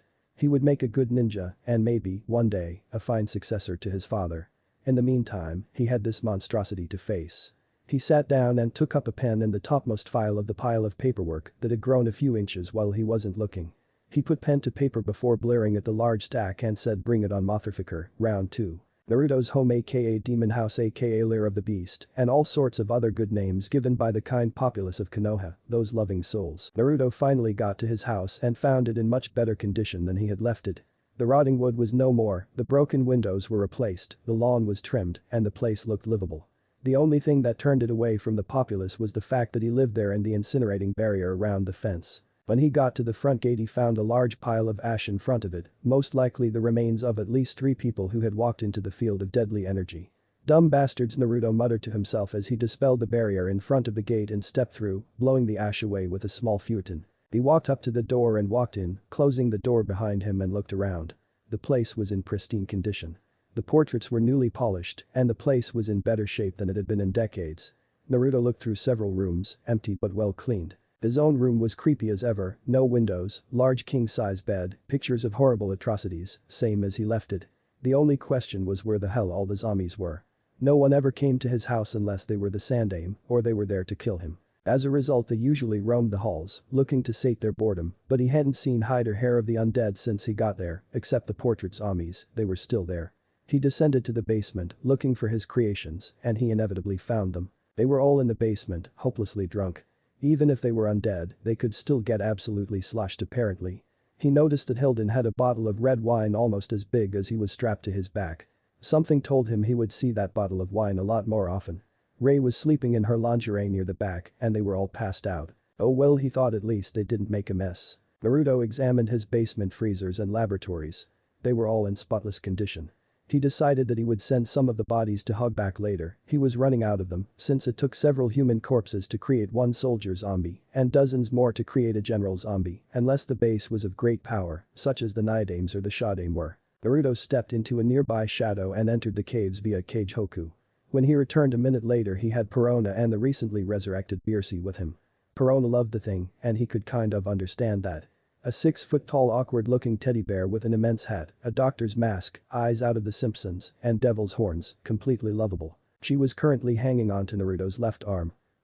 You can let go now, Perona-chan." She rubbed against his arm and said, "Oh, but I don't want to, Naruto-kun is so warm, I could stay here all day." "Oh geez," he put a hand on Perona's chin and lifted her head up to meet his eyes and said to her, Now Perona-chan, we can't pick out your room if you're clinging to me like this, besides I kind of like circulation in that arm." She sighed dramatically and reluctantly let go. "Okay Naruto-kun, you win this time. Let's go pick out my room then, shall we?" He nodded and she went upstairs, looking around, and the silent Beersi followed her. She apparently really liked the portraits. Perona was a rather strange person in Naruto's opinion. She was one of the more dangerous people alive in a fight given time to get going, yet can be incredibly childish. She had been alive for centuries and was obsessed by things that were, in her opinion, cute. She acted exactly like she did way back during the Age of Pirates when she assisted in the running of Thriller Bark despite centuries having passed since then. She was also very strict with those placed under her and a harsh disciplinarian to the same. She would have been a good sensei for that one jounen, had a Kakashi, she wouldn't have let him be late, ever. However, despite her looks, she had never had a boyfriend before or a significant other. She lived alone for most of her life, especially once consuming one of the devil fruits and gaining her powers. Ever since then she lived alone until she was 11 when she met Moria and helped establish Thriller Bark. After their defeat at the hands of the Straw Hat Pirates, she lived as a spirit. As a result she had very little experience in such a relationship, although it was not a relationship. She basically relied on him for emotional comfort and was very clingy, never letting him be alone with another woman if she could prevent it. He had no doubt that this would eventually grow into something more physical once he had aged sufficiently, but he couldn't complain. Her body would never age from its current beauty and perfection, and her abilities were terrifying, since her ghosts made anyone a living target, could decimate rock and buildings, and she could see, hear, and communicate using them. She was a scout and a demolitionist all in one. He would live for a very long time, and he didn't mind her being at his side. She wouldn't be the only one and she knew it. When she found out, she confronted him about it, and her exact words were, "I don't care if you're somebody else's too, but you are still my Naruto-kun." She was a real paradox, childish at one moment, mature and serious the next. She was willing to share him with others, but more than willing to make it hard as hell for any woman to get that close. It was a strange thing. Regardless of his current affairs regarding women, he had work to do. He went up to his room and prepared a few things. He had the academy in the morning. The next morning, Naruto awoke in his king-sized bed under the black quilt on blood-red silk sheets. The reason was his own biological clock waking him at exactly 8 a.m. There was however a strange lump under the bedspread. Don't tell me, he thought as he looked under the covers and saw none other than the ghost princess grabbing him around the midsection, sound asleep and wearing nothing more than a pink silk nightgown. This was actually the first time he had seen her without a crown, which was odd since she had slept with it before. It couldn't have been far. He looked up and saw it there on the bedside table next to his top hat. He tried to break away from her vice grip, but she just held on tighter. "I'm going to have to get used to this, aren't I?" he thought, and as though she could read his thoughts, Perona's head nodded once despite being totally out of it. He sighed and got to work on extricating himself from the bear hug. 30 minutes later, the Ninja Academy. Naruto was walking down the hall to his class. He had managed to somehow escape Perona's grasp, despite her warmth and lack of clothing under her nightgown. After that he had shunshined to the academy, and after giving the note to the Kyuubi-hating bitch of a secretary, he had gone to the room she directed him to. He idly thought, my emo senses are tingling, as he neared the appropriate door. He entered the room and saw the rather rotund man teaching the class. The man saw him and said, "Ah, this must be the new student I told you all about. Come in and introduce yourself." Naruto stepped in front of the room and said, "My name is Uzumaki Naruto. I would say that it was nice to meet you all, and it will be pleasant learning with you, but it would be a horrific lie." About 3/4 of the class erupted into laughter. Naruto focused on those who didn't, they were the ones who would be making it to Genin more likely than not. There were a few, but 3 in particular stood out. One of them was a girl with her hair in 2 buns, the second was a strange-looking boy with large eyebrows and eyes that were a male version of Perona's, and the third was a long-haired Hyuga in the back that reeked of angst, arrogance, and other things that would likely be beaten out of him eventually, with any luck. The man who was teaching the class stopped chuckling and said, "Very funny, Uzumaki-san. Just sit wherever you want. I am Funeno Dakoku, by the way, Dakoku-sensei to you." Naruto nodded and took a seat near the back, yet away from the rest, and rested his head on one hand. This was going to be a boring 3 years, good thing he brought plenty of chocolate. Chapter 12. Naruto had spent the last few months of his training trip actually training with the powerful general's armies that he had in the hidden caves. He also traveled several countries collecting bodies and powerful shadows to turn into marionettes and animate them. When he finally returned to Konoha, he brought Perona with him using a cage hoku, along with a zombie teddy bear Beersi, who despite his bizarre appearance is quite powerful. After escaping Perona's death grip in bed, he traveled to his first day in the Ninja Academy, meeting his classmates, among them a strange boy with large eyebrows, a girl with her hair in 2 buns, and a Hyuga with a stick so far up his ass, it is probably poking the top of his skull. What shall happen in this chapter? Read the damn thing and find out. Ninja Academy, class, insert random number here, 8:30 a.m. Naruto sat in the same spot that he had sat for the last 3 years or so, near the back of the class, idly trying to pay attention to the boring as hell lecture, as he drank a cup of Earl Grey, no cream and 5 tablespoons of sugar. After the first year and a half of the teacher asking him random questions and him getting them exactly right every time, the teacher eventually stopped commenting on him and let him be. Needless to say, the class was amazed. There were a whole bunch of them who never even heard of advanced ceiling theory, but when the teacher asked him about it and he gave the perfect answer, they started to realize that there was something odd about it all. 3 years had passed since the day Naruto returned, and he was always bored as hell. He knew more about the way of the shinobi than this jounen did, and yet he was stuck here listening to him babble for 6 to 7 hours a day. He understood the need to keep his cover, but this was getting beyond tedious for him, thank God it was almost over. The Genin exams were today, and after that he might learn something from his jounen sensei, with any luck. Naruto has changed in the last 3 years. He had grown a bit taller, now standing at 5 feet, 4 inches tall. With his growth, his sweet tooth had grown with him, and he gorged more and more on various sweets each day, yet never gained an ounce due to constant exercise. If he ever gained a bit, he burned it away with a bit of demonic chakra. He had access to most of Kyuubi's chakra now, his transformation from man to half-demon was almost complete. His whisker marks had deepened, giving him a feral look, and his teeth had grown into fangs that poked below his lip if he smiled, which was rare. He could also call upon 6 taels worth of Kyuubi's chakra if he wanted, though controlling it was something else entirely. He could keep his mind and use at most 1 tael worth of the chakra, beyond that he couldn't control it at all, and Kyuubi told him that he never would. His control was as good as it was going to get.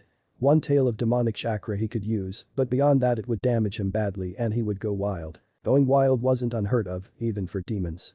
Demonic chakra constantly hurt anything it came in contact with, even demons, and though they housed a lot of it, they couldn't really control their own energies. The reason that the Ichibi went insane was because he drew upon more chakra than he could control, same went for the Sanbi. He lost his mind because he tried to use too much power at once and lost control. When Kyuubi was free she had to keep her power under strict control at all times. It was the main reason why she slept so much back then, because she couldn't stay aware of her surroundings and keep her power under control at the same time for very long, a year or so at most. Naruto couldn't use much of Kyuubi's chakra and keep his mind, so he decided never to use the stuff in battle, unless he absolutely had to. People found it surprising that although the blonde had never got anything lower than top marks in anything physical and never lost a single spar, he was in the middle of the class.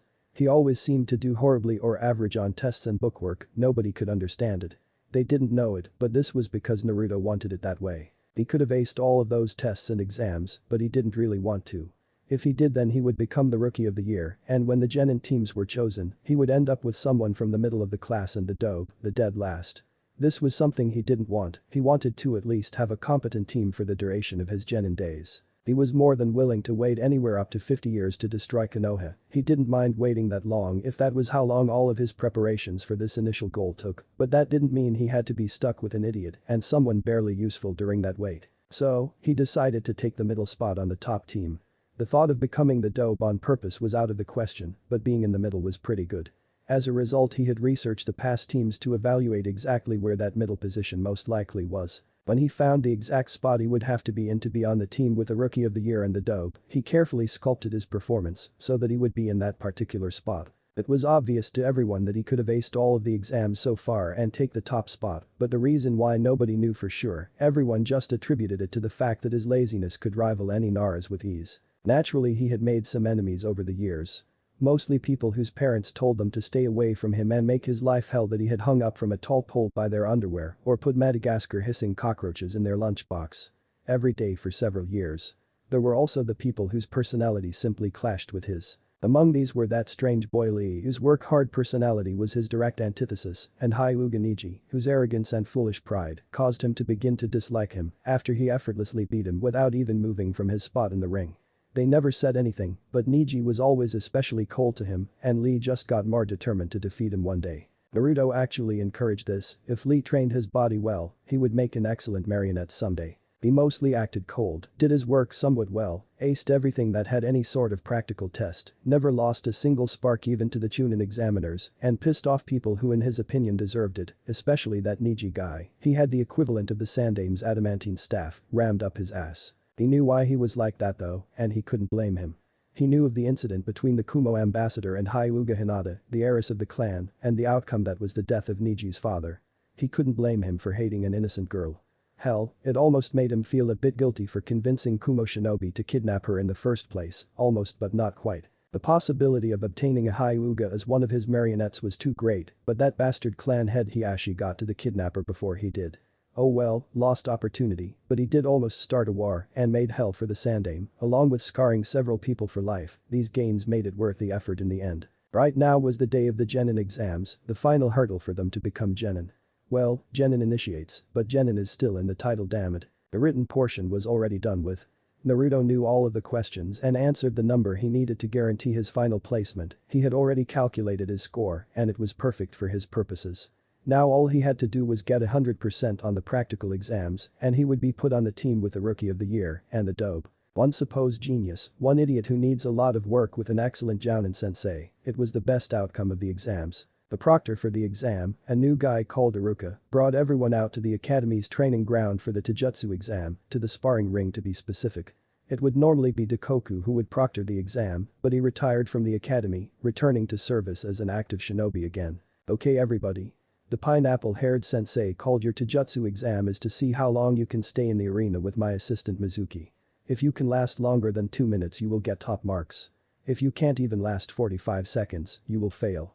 You can only use taijutsu, no genjutsu ninjutsu, or weapons are allowed at all.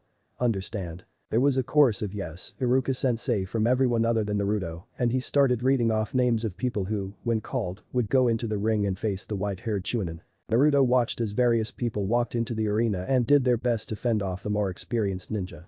He held back since these were children, but he still had to make this as hard as possible, so he was going at about 40% of his maximum speed and strength for the exam.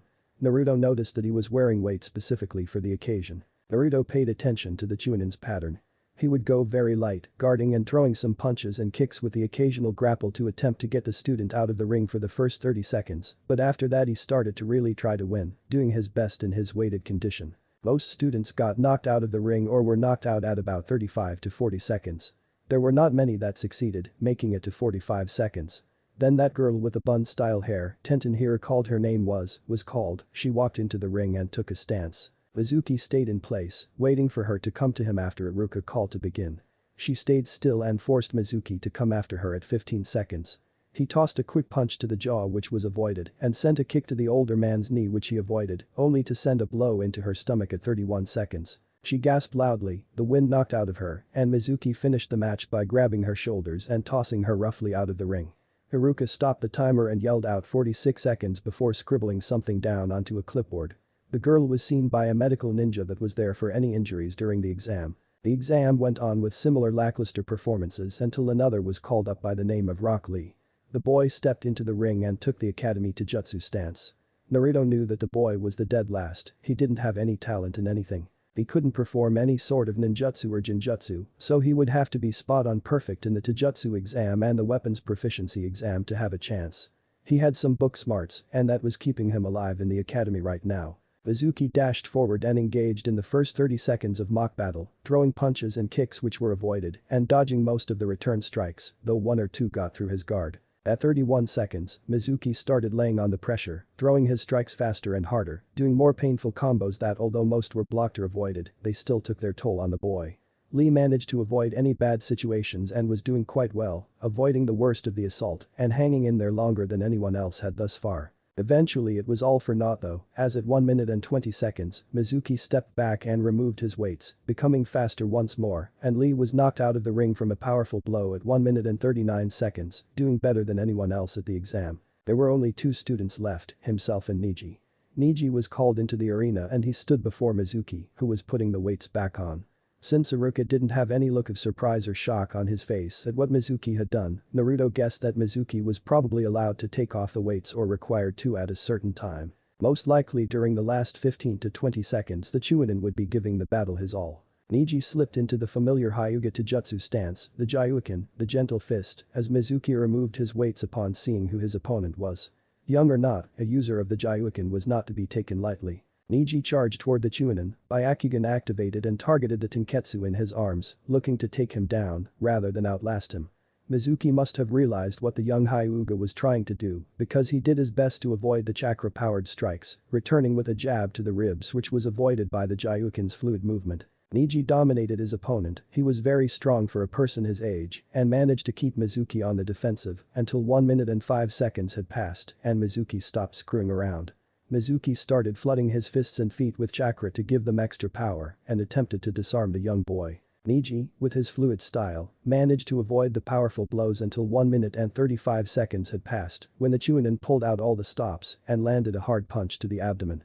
Niji's eyes went wide and blank at the strike and he was pushed back several feet by the force of the blow. When he stopped moving, he clutched his stomach, dry heaved for a moment or two before falling to his knees and collapsed, out cold. Niji clocked in at 1 minute and 41 seconds and was treated by the medical ninja. He was back on his feet within 2 minutes, but he had some bad bruises on his stomach and the doctor told him not to eat too much for the next few hours. Now the time had come and Naruto stood before the examiner. Mizuki didn't put his weights on for the fight, he was taking him as seriously as he did Niji, which was probably a smart move.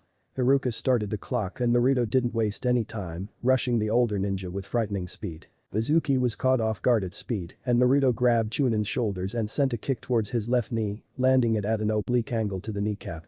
It came disjointed with a sickening pop and Mizuki howled in pain. Naruto forced the man to one knee, not the injured one, and quickly hooked one hand under the man's ribcage and grabbed the lowest protrusion of bone, yanking it out of place with a nasty crunch, and when he did Mizuki's world went white with the pain before he blacked out. He let the man drop to the ground and he said, "How long did it take me, Iruka-sensei?" Iruka stopped the clock out of muscle memory as everyone looked on in a combination of awe and horror. One of the more squeamish girls emptied her stomach in the nearby bushes. Iruka stammered out that Naruto defeated Mizuki in 14 seconds. And marked down something on the clipboard. Naruto was fairly proud of himself. Iruka said, "Oh okay class, now that the taijutsu portion of the exam is complete, we move on to the weapons proficiency exam. If you will follow me, we have preparations already set up." He led them to the next part of the exam while the medial ninja tended to Mizuki's injuries. Iruka led them to a part of the training ground near the forest. There was a large array of weapons on a nearby table and a large number of targets in the trees. The targets varied in size and distance and each had small numbers inscribed on it in various parts. The closer to the center, the farther away the target and the smaller the target, the larger the number was. The largest number was 1000 and it was at the farthest target, dead center, and the target itself was about half as large as a tea saucer. A scared Chunin smiled and said, "You each get 10 kunai and 10 shuriken and do your best to rack up points. The highest score you can get for each test is 10,000 and the two numbers combined will determine your score. The maximum combined is 20,000, but if 5,500 combined is enough to pass, barely. Okay, first up is." It went on like that for a while. It was the same thing, a student would throw a weapon and it would miss entirely or hit a target. If it hit, a Chunin in the woods would already go over and pull it out and tell Iruka the number before repairing the ceramic targets with a doten. The usual combined score was between 2,200 and 12,000. The highest score thus far was achieved by Hyuga Niji, who had achieved the 12,000 combined score. This was followed by Lee, who marked in a 10,400 combined. Now that Tenten girl from before was going up. She took a kunai from the table and after a moment of consideration threw it as hard as she could. It hit the target without a sound. Chunin pulled out the knife and yelled out 800.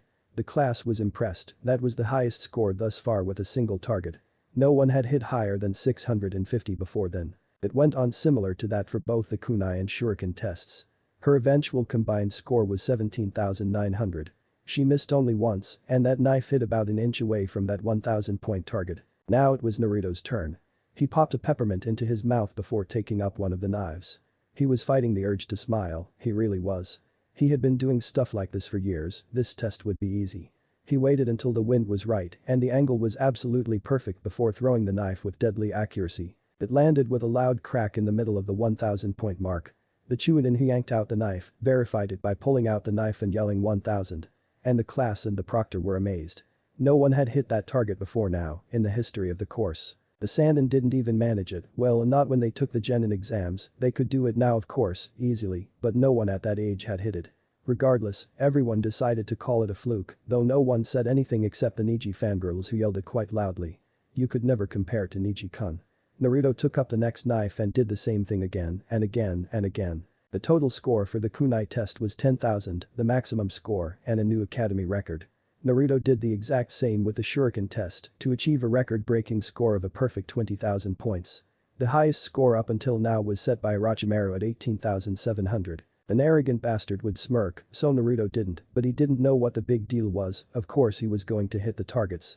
Each and every throw was perfectly timed, precisely calibrated to fly and exact distance at an exact speed. Once you did that, the only trick was learning how to do the same thing 10 times, since it required an entirely new calibration for shuriken due to the fact that they spun in the air. It was simple mathematics as far as he was concerned. Regardless of his understanding, or lack thereof, of his classmates' amazement, they moved on to the third part of the practical exams, the Jinjutsu test. They were to put a Chunin by the name of Izumo under a Jinjutsu and he would do his best to break it. The longer it took him to break the illusion, the higher your score for Jinjutsu casting was.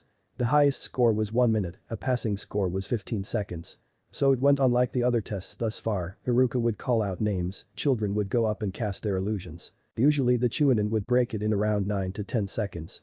There were a few exceptions though, such as Niji whose illusion took the man 23 seconds to break and Rock Lee, whose illusion was literally non-existent since he could not cast Jinjutsu. When Naruto went up, he didn't screw around, he went through 5 quick hand seals and muttered Kakuanjo no. Izumo looked around a lot, unsure of what was happening and desperately trying to break the powerful illusion. When the time exceeded 1 minute, Naruto let the poor man go. Top marks were his once more when it came to all things practical. The second part of the Genjutsu exam was the Genjutsu breaking portion. As though in an act of revenge, the same Chunin that they were casting illusions at got to return the favor, one by one, and they were to escape. A passing time was under 1 minute. Top marks went to someone who broke free in less than 5 seconds. Lee was actually very good at breaking Genjutsu, just not casting them. It took the bushy brown boy 35 seconds to get free, it took Neji 15, and Tenten 49 seconds. Many were put over the 1 minute mark, though a good deal got loose at around 45 to 55 seconds. When Naruto got put under the illusion, he just pulsed his chakra to shatter the illusion of being naked that was put over him. He got his time down to 2 seconds. He was doing the best in the class hands down. Last but not least came the ninjutsu exam. They had to show the 3 academies and of their choice. There was some system based on how many clones were created from the Bunshin no, and how fast the 3 were performed, along with the power of the optional that determined their score. Most students did rather well, showing off the academy easily enough for the most part and showing off of D and C rank with difficulty. Hell, one person even used a B rank, but that was just Neji. Lee was left with nothing but a big fat 0 for this portion of the exam. As each ninja completed the exam, they were evaluated over their entire written and physical exam, and if they passed, they were given a hit I-8, if they failed they were given that see you next year, and good luck then speech. Not a lot of people got their headbands that day, though some did, Neji, Tenten, and Lee included. There were only 8 who passed so far, simply not enough points overall.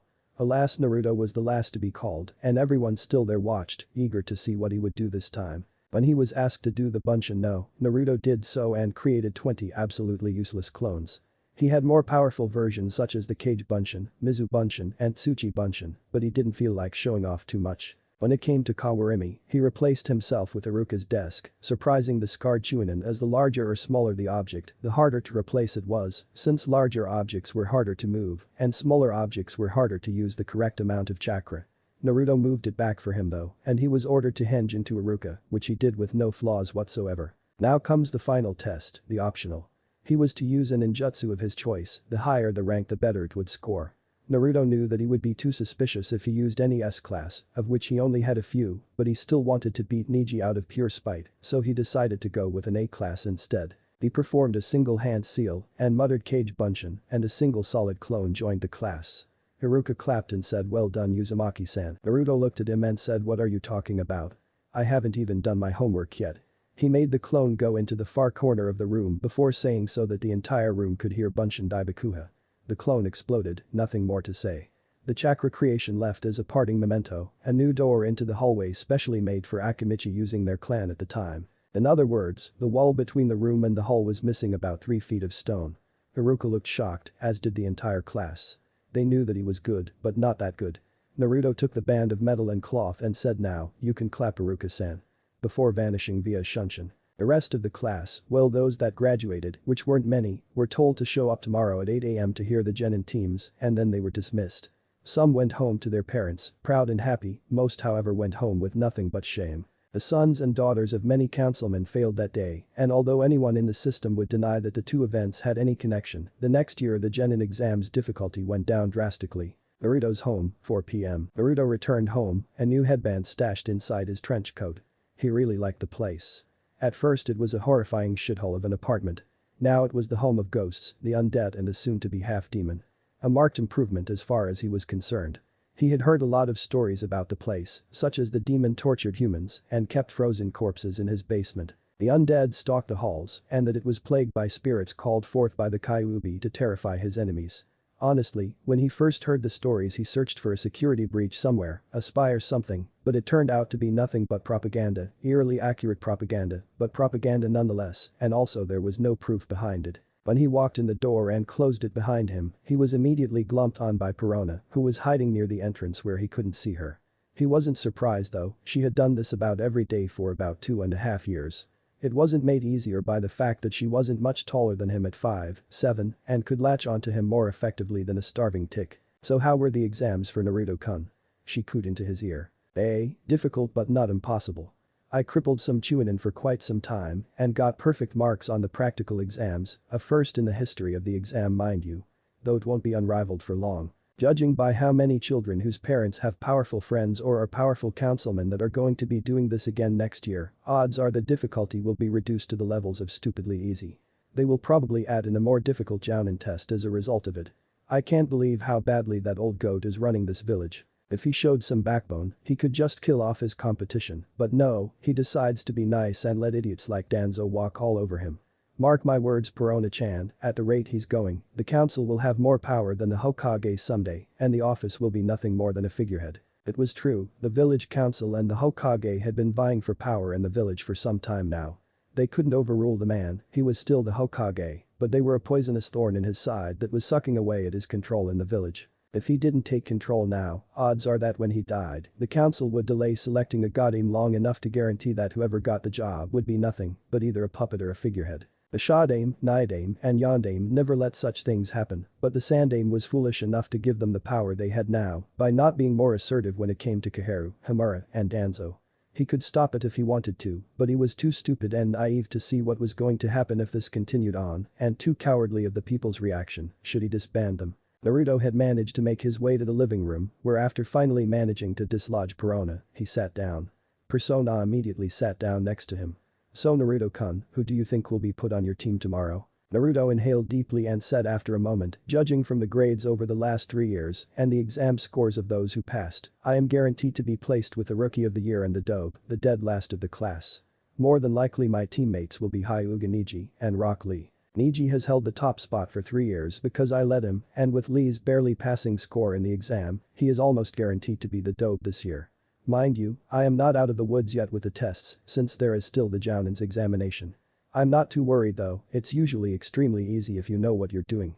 I'm more worried about next year's genin exam. If my prediction about the difficulty decrease is correct, then the quality of ninja that this village will produce will go down in quality severely." Perona looked a bit puzzled. "I thought you hated this village and wanted to destroy it. Wouldn't a decrease in quality be a good thing?" Naruto smiled a bit. "Yes and no. It's a good thing because it makes annihilating the place easier. It's a bad thing because it makes the shadows and bodies to be gained from the village almost useless. You see?" Perona nodded, understanding the point in that. "What more effective way to destroy your enemy than make them an ally?" "Well, slave, but the concept is mostly the same." She asked, "So, how long do you think it will be before we're finally ready to make our move?" Naruto thought for a moment. "Maybe a year, maybe a little longer. I had Absalom go on a body-catching campaign to help boost our numbers, and the number of marionettes Hogback is making is going up with the new material. What bothers me is the lack of generals' armies. They will be the most important pieces on the board, and we have very few of them. I have heard rumors of a few people in Konoha who would be very useful to us. Such as people from the Hyuga clan, they would be excellent marionettes, people of the Nara clan would be good shadows to take, and I have even heard of a man capable of using the Shadame Hokage's Mokuton. If I can obtain his shadow, he would be an excellent match for Shadame's body, don't you think?" Perona nodded before saying, "What about that other one? You know the general's zombie that you made before you met Hogback? Do you know who would be a good match for him?" Naruto chuckled at that. Perona knew that the thing she was talking about was meant to receive a very specific shadow, and she had been dying to find out whose it was. He had decided to tease her for around 3 years by not telling her yet mentioning the zombie every now and then. Her reactions were very funny as long as you steered clear of the ghosts. He stood up and said, "Sorry Perona-chan, but you won't find out who it is until I find him. Now, if you'll excuse me, I will get Ray-chan to start dinner." He walked off toward the area that Ray was usually cleaning at this time of day, leaving a somewhat irritated girl behind him. While Naruto had changed a bit, she hadn't changed at all, physically or otherwise. The next morning, 7:30 a.m., Naruto woke up on the day of the team assignments to feel the telltale warmth and see the telltale bump of Perona wandering in there during the night and using him as a teddy bear. He lifted the sheets and there she was, clad in naught but a nightgown, arms around his torso, one leg wrapped around his, and her mid-C cup breasts poking into his side. As much as he liked being there, he had somewhere to be, so he created a cage bunchen and replaced himself with it before hurriedly getting into his normal garb and leaving via shunshin after grabbing his hat, hoping that he could get back into that position after the teams were decided. Ninja Academy, 8 a.m. Naruto walked in just before the bell rang, teacup in one hand, bagel in the other. Naruto had come up with a pretty good idea regarding his favorite beverage when he was insanely bored one day. He had filled a large vat that held about 20 gallons with Earl Grey tea and with a combination of freezing units and flamethrowers had managed to keep it at a constant near boiling temperature. He had dumped about 50 pounds of sugar into the mix and had applied a complex seal to the whole contraption. He had affixed a matching seal to the bottom of his favorite teacup so that by charging the seal with a modicum of chakra, it would act as a summoning, filling his cup with near boiling, sugar-filled tea. Now wherever he went he had a large supply of his favorite beverage on tap. Not bad for a few hours of work, if he did say so himself. Naruto sat down in his normal nonchalant fashion and ate his bagel in peace. There were 9 people there, and of them, 5 were nervous, 3 didn't talk much, and 1 was obsessed with defeating Neji and Naruto. There wasn't much to talk about. That Iruka guy from the other day appeared in front of them and said congratulations on passing the exam. Now then, I will simply read off the teams, few of them though there be. Team 1 is L. Lolliot, Nate River, and Mihal Keel under Yagami Raido. Team 2 is Higurashi Kagam, Inuyukami and Ayasha, and Salome Tenten under Hada Kakashi, and Team 3 is Hyuga Neji, Rock Lee, and Uzumaki Naruto under Mido Guy. Prove yourselves to be excellent shinobi and work hard. Let us hope that the next time we meet, that instead of being teacher and student, we will be colleagues. With that he vanished. About 20 minutes later a brown-haired, mild-mannered man showed up and called for Team 1 and a white-haired boy, a boy with a nasty burn and a regular freak show, albeit an intelligent freak show, left with him. About 10 minutes after that a somewhat tall man appeared from nowhere on top of an enormous turtle and struck a pose. The man was wearing a green spandex bodysuit and had bowl-cut hair and eyebrows as thick as your arm. He yelled out in an insanely loud voice, Team 3 I am your sensei, Mido Guy. Let us experience the power of youth together. Lee looked enraptured, Neji looked mortified, and Naruto just sat there thinking you have got to be fucking kidding me. Chapter 13. Naruto passed the Genin exams with flying colors. He along with 8 other students passed and they were split into 2 teams. Naruto, Neji, and Lee were teamed together under Guy, while Tenten along with 2 others were put under Kakashi. What insanity shall ensue with Naruto forced to endure the youth of Guy? Read and find out. Classroom, 8:35 am. It was about 5 minutes after Guy introduced himself. Lee was still enraptured, Neji was still mortified, Naruto was still cursing in his head, and Guy was still posing. Eventually Guy decided that it was time to get started on the jounen exam, so he called out okay, Team 3, you are going to meet me at training ground 17 in 10 minutes. Bring anything you think you might need and don't be late. With that, the unbelievably eccentric, oh hell who am I kidding, downright crazy ninja vanished as he appeared, turtle and all. Naruto, knowing that he had everything he might need, just sunshine to the training ground, leaving his 2 soon-to-be teammates to walk or run since training ground 17 was on the other side of the village from the academy. They left Tenten and her chosen teammates waiting for the notoriously late porn reading copy ninja. Training ground 17, 8:45 am. Lee and Neji made it to the training ground at 8:44. What they found was Guy doing a lot of push-ups and Naruto sitting in a nearby tree, drinking from his never-ending teacup. I looked up and noticed the 2 of them as a nearby alarm clock went off. He rose from the ground and yelled in his normal extremely loud tone. Well done my youthful students. Now for the second portion of my jounen exam. Lee raised his hand and asked Guy-sensei, what do you mean by the jounen exam? Naruto looked down from the tree and said it's the test that each individual jounen gives his students before they become the real genin. It was put in place in the old days so that they would be able to weed out the few weaklings that had managed to slip through the academy's dragnet yet weren't really ready for what being a ninja entails. I can't believe you didn't know about it, all you had to do was ask, well anybody, and they would probably tell you about it. Lee looked abashed and Neji looked, well emo. Guy nodded and said excellent recitation for my soon-to-be student. You are correct. The jounen exam is meant to weed out those not ready in mind and spirit to become genin, even though they are ready in body.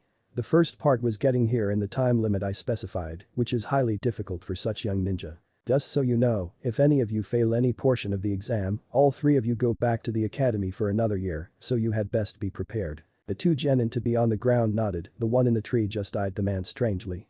This was going to take some getting used to on Naruto's part. I suddenly struck another pose, pointing into the distance. Now, the stage for the second portion of the jounen exam is set. Come my young pupils, to training ground 18 where my youthful test awaits your strength and cunning.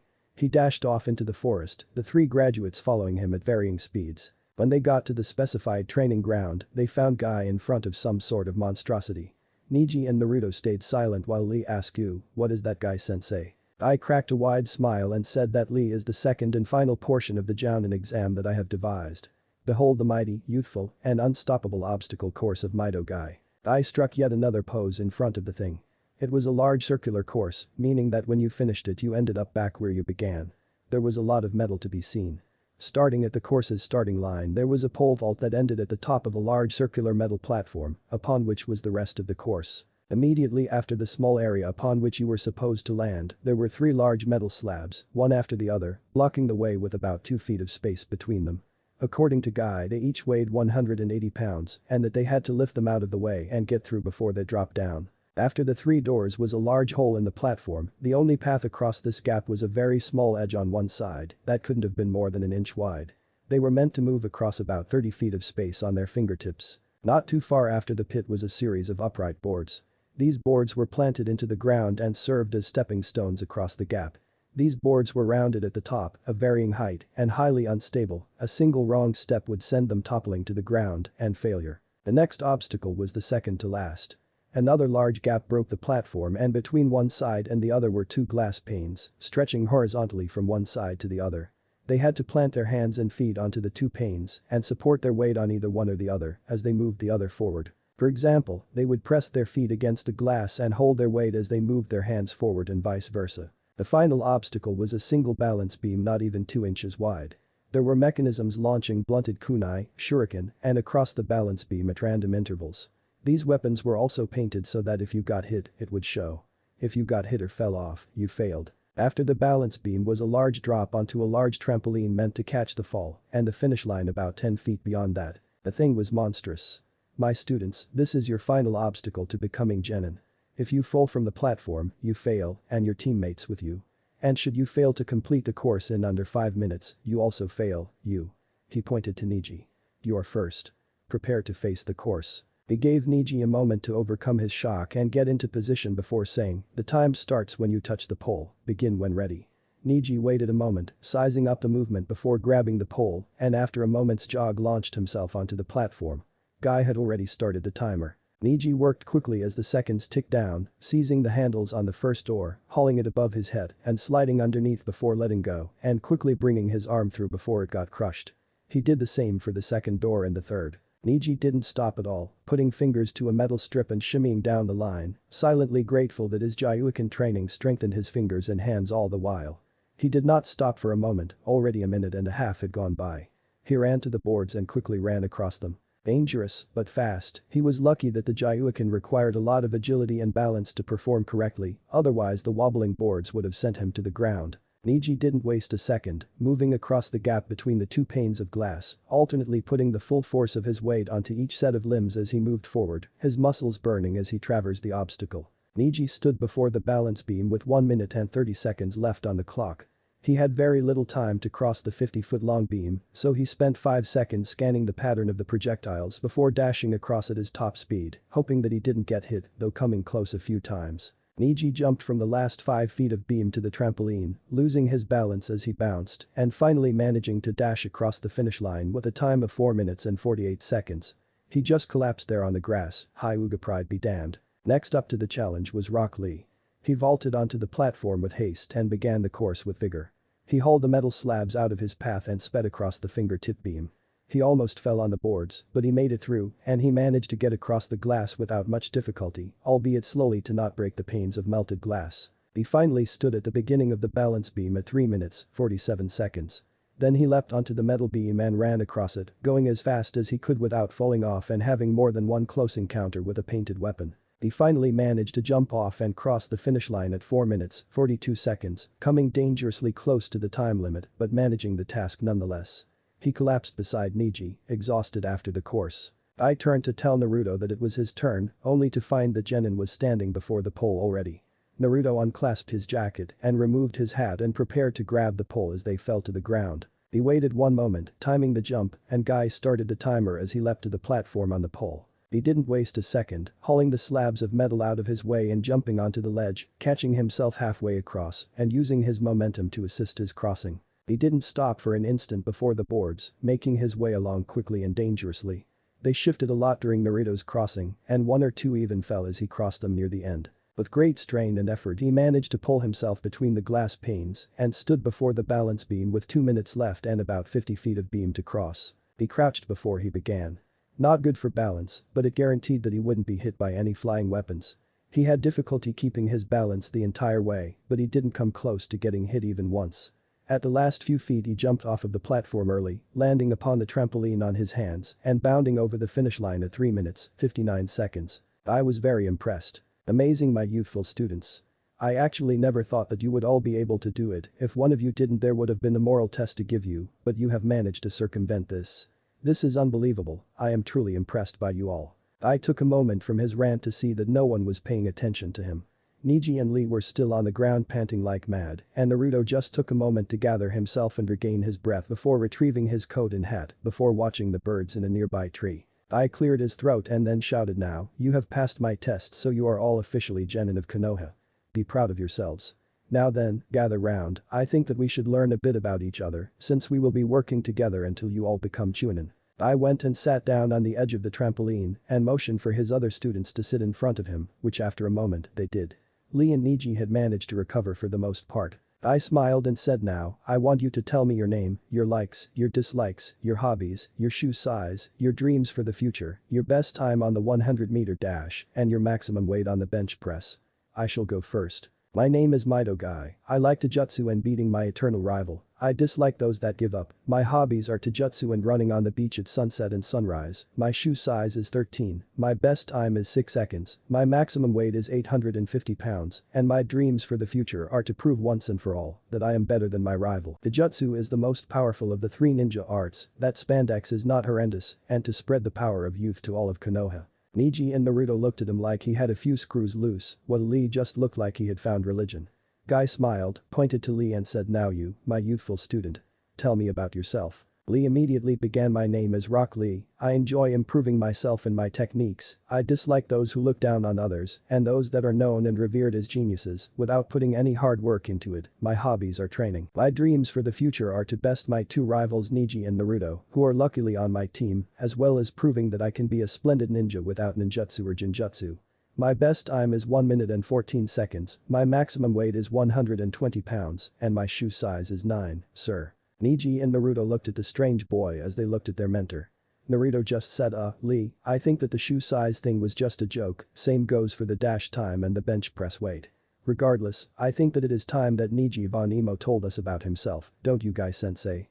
Guy just nodded and Neji sighed in a way that only a stuck-up douche really can. He began. "My name is Hyuga Neji. I enjoy beating hopeless fools into the ground. I dislike the Hyuga main branch, especially that weakling of Inaris and Kumagakure. My hobbies are training to prove that the main branch is inferior, and meditation, and my dreams for the future don't matter. All is already decided by fate, and nobody has any say in what she has written." I looked a little unnerved, but nodded nonetheless. Then he turned to Naruto and yelled, "Now, it is your turn, my most youthful student. Tell us about yourself." Naruto sighed lightly, not believing that of all the possible senses he got stuck with one of the 2 worst. Then he began. "My name is Uzumaki Naruto. My likes are darkness and shadow, any place out of the sun, and beating down those who deserve it. My dislikes are bigoted morons, and people who get incredibly stuck up just because someone died at some point. They act like it was never going to happen eventually. My hobbies are no one's concern, and my dreams for the future are immaterial until I achieve them. When I complete those goals I will tell you all about them." Guy looked happy, if a bit confused. He yelled, "Excellent my students. We are now officially Team 3. We will meet in training ground 3 every day at 10 am to receive our first mission." Dismissed. Lee and Neji got up and left, with Lee talking about Guy in an inspired sort of voice. Naruto however stayed behind. I asked him, "Yes, what is Naruto-kun? Do you have a question?" Naruto stood and looked at the spandex-clad man. "He just said you know who I am and what I can do, along with what I contain, correct?" Guy suddenly got a bit more serious, knowing that this was probably important. He knew all about Naruto's shadow abilities, a lot of people did. The ability to bring one's own shadow to life in addition to manipulating darkness and shadow like it was a living thing. They even protected him so effectively that he had never felt physical pain in his life. Oh yes, his abilities had become well known in Konoha. Guy just nodded in response to Naruto's question. Naruto smiled a bit and said, "I would like to have a spar with you, Guy-sensei." I looked a bit surprised. "A spar? I would be most willing, Naruto-kun, to match my power of youth against yours, but aren't you tired from the course?" Naruto smirked a bit and said, "You believed that?" "Yes, I did give the course my all, but I recovered quickly. I would like to spar against you, Guy-sensei, to find out just how great my abilities are and what my limits are. I really need to find this out, and you are the strongest person I know aside from Hokage-sama himself. You see?" I nodded, understanding the point. He stood up and smiled. "Very well Naruto-kun, I accept your challenge. I shall do my best to defeat you. Now come, we shall return to training ground 17, it should be vacant and should be an excellent ground for us to fight." Guy dashed off to the field where the team met earlier, Naruto following him at a slower, more mundane pace. When they stood across from each other on the field, Guy took the normal stance for the iron fist style of fighting that he always used. Naruto smiled and said before we begin, take off your weights Guy-sensei. I looked puzzled. Are you sure about Naruto-kun? The battle probably won't last long if I am using my full speed and strength. Naruto shook his head slightly and said I don't care about the length of the fight, but the quality of it, and the quality of it goes down tremendously if you are limiting yourself. I don't want you to hold back at all. I got out of his stance and took off his weights, tossing them to the side where they made large impact craters. If you are sure about Naruto-kun. Are you ready? Naruto's shadow came to life, becoming a solid black version of Naruto with bright wide eyes. Naruto nodded and Guy vanished. A moment later a large impact against a wall of darkness moved Naruto several feet to the side. Guy had already vanished again, but Naruto knew what was happening. Guy was moving faster than he could see, but not faster than the shadow could move. Guy was still obedient to laws of gravity and forces such as inertia, while darkness wasn't, so it could still move faster than all but the very fastest physical matter. This sudden impact happened several more times, both Naruto and his shadow looking for the fast Taijutsu master. Eventually Guy reappeared some few feet away, panting lightly as he said, well, Naruto-kun, your defense is quite impressive. At my current maximum speed I am unable to penetrate it. If your offense is as good as your defense, I may even lose. Naruto smiled at the slightly winded jounen and said that's the plan Guy-sensei. Now this fight gets interesting. He pointed one hand at Guy, palm facing the Taijutsu master, as the shadows all around the clearing suddenly began to move. Wisps of darkness were emitted from Naruto's hands and body which floated into the air, and the clearing suddenly got a lot darker, like it was twilight instead of noon. Darkness formed and swirled around Naruto's hand in a circle as Naruto only said one word, Karazu. Half an hour later, the three jounen senseis were reporting to the Hokage on the status of the jounen exams, or at least they were. Only two of them had shown up. Both of them had the same message, their teams failed. Sarutobi was actually expecting this, neither of the two jounen really wanted a team, so any team they were given were doomed to receive very difficult tests. The only one who hadn't shown up yet was Guy, he was strangely absent. A few minutes after he dismissed the other two, Guy stumbled into the room, heavily bruised and the spandex torn in several places. There was some blood dripping from his mouth. Sandaime got up immediately and went to the jounen Guy. What the hell happened to you? Guy smiled and waved the old man off.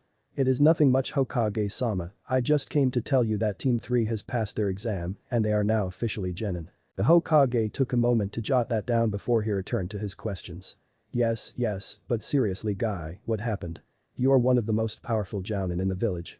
The only ones that could compare to you are Kakashi, myself, and Asuma on a good day. I coughed up a bit of blood before saying it happened during a spar with Naruto Hokage-sama. A spar? Sandaime was a bit skeptical, he knew the boy was well ahead of the others his age, but not by this much. I nodded and said yes, he requested one from me after the exam was over, he said that he wanted to find out his limit, where he stood in terms of the ninja hierarchy of strength in the village, and how much his defenses protected him from attack. He also had me remove my weights before the battle. It was the best spar I have had in years. The Sandaime was quite surprised and he did this to you? Just how strong is the boy? Wait, you didn't hurt him too badly did you? I shook his head and said yes, he did this to me and I didn't manage to hurt him at all, at least not directly. I never managed to penetrate his defenses, they're incredibly difficult to pierce, especially combined with his techniques. As for how strong the boy is Hokage-sama, it's incredible. I don't think that anyone in the world could take him down without help. His techniques and abilities make it impossible to stand any real chance unless you are able to be in two places at once. It really is amazing Hokage-sama, his abilities are so fluid, so lacking form or law, that the limits of his powers are more mental than physical, bound only by his own ingenuity. We eventually decided to call it a draw since I could not pierce his defenses, and he could not hold me down long enough to strike a finishing blow. I didn't even hurt him, at least not really. The worst he has are a couple of bruises from when I almost went through the shield. Now then, by your leave Hokage-sama, I need to get to the hospital about these broken ribs. As the jounen vanished, the Hokage returned to his paperwork. He put in the information for the new genin team, Uzumaki Naruto, Hyuga Neji, and Rock Lee, under Mido Guy.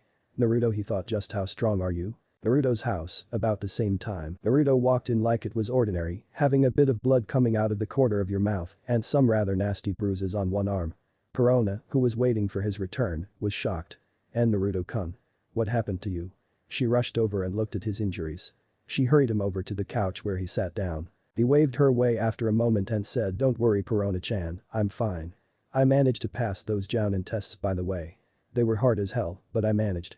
After that I managed to convince Guy to have a spar with me, I wanted to find out how strong he was and perhaps even find out exactly how strong my defenses are. I have been physically hurt for the first time in my life, but it wasn't actually as bad as I thought it would be. I actually think that it was a good thing that I was injured today. If I ever get hurt in battle, the shock won't affect me as it did in the fight today. It was a very enlightening experience for me. Perona just sighed and said, well, I suppose that it was going to happen eventually, but you're sure you're okay? He just nodded and she hugged him. I'm glad. All Naruto could say was that when she was scared for herself or anyone, her grip got about 5 times stronger. He eventually managed to pry her off of him and went down to the lab. His wounds would heal, Kyuubi would see to that. In the meantime he had to go see Hogback. The doctor had sent him a message that something was wrong. Hokage Mountain Caves. Naruto emerged in his usual spot and started looking for them all. The caves were quite extensive and they could be almost anywhere. He eventually stumbled upon 3 of the 4 residents near Hogback's main lab. Where's Hogback? He said something was wrong. The 3 were however oblivious to him and his questions. They were currently reading books of their choice. Out of curiosity and potential blackmail material, Naruto checked the covers. Absalom was reading the first volume of Uchiha, big shock, apparently the moniker Pervsalom was well earned. Yukino was reading the Kanazuki no Maiko manga. Given her personality and preferences, he wasn't too shocked. What actually surprised him was what Haruka was reading. Revolutionary girl Yatina, I am seeing a pattern here. He looked over to the blushing beast man and yelled in his ear, oh I Pervsalom, where's the doc? The beast man jumped and almost turned invisible on reflex. Oh, Naruto-sama, I didn't know you were here. Yeah, Hogback has found something really interesting and he wants you to find out the cause of it, something about one of the shadows. He said that he would be in one of the examination rooms. Naruto frowned and nodded. If this turned out to be a real problem, it could be bad, especially if it got to the generals.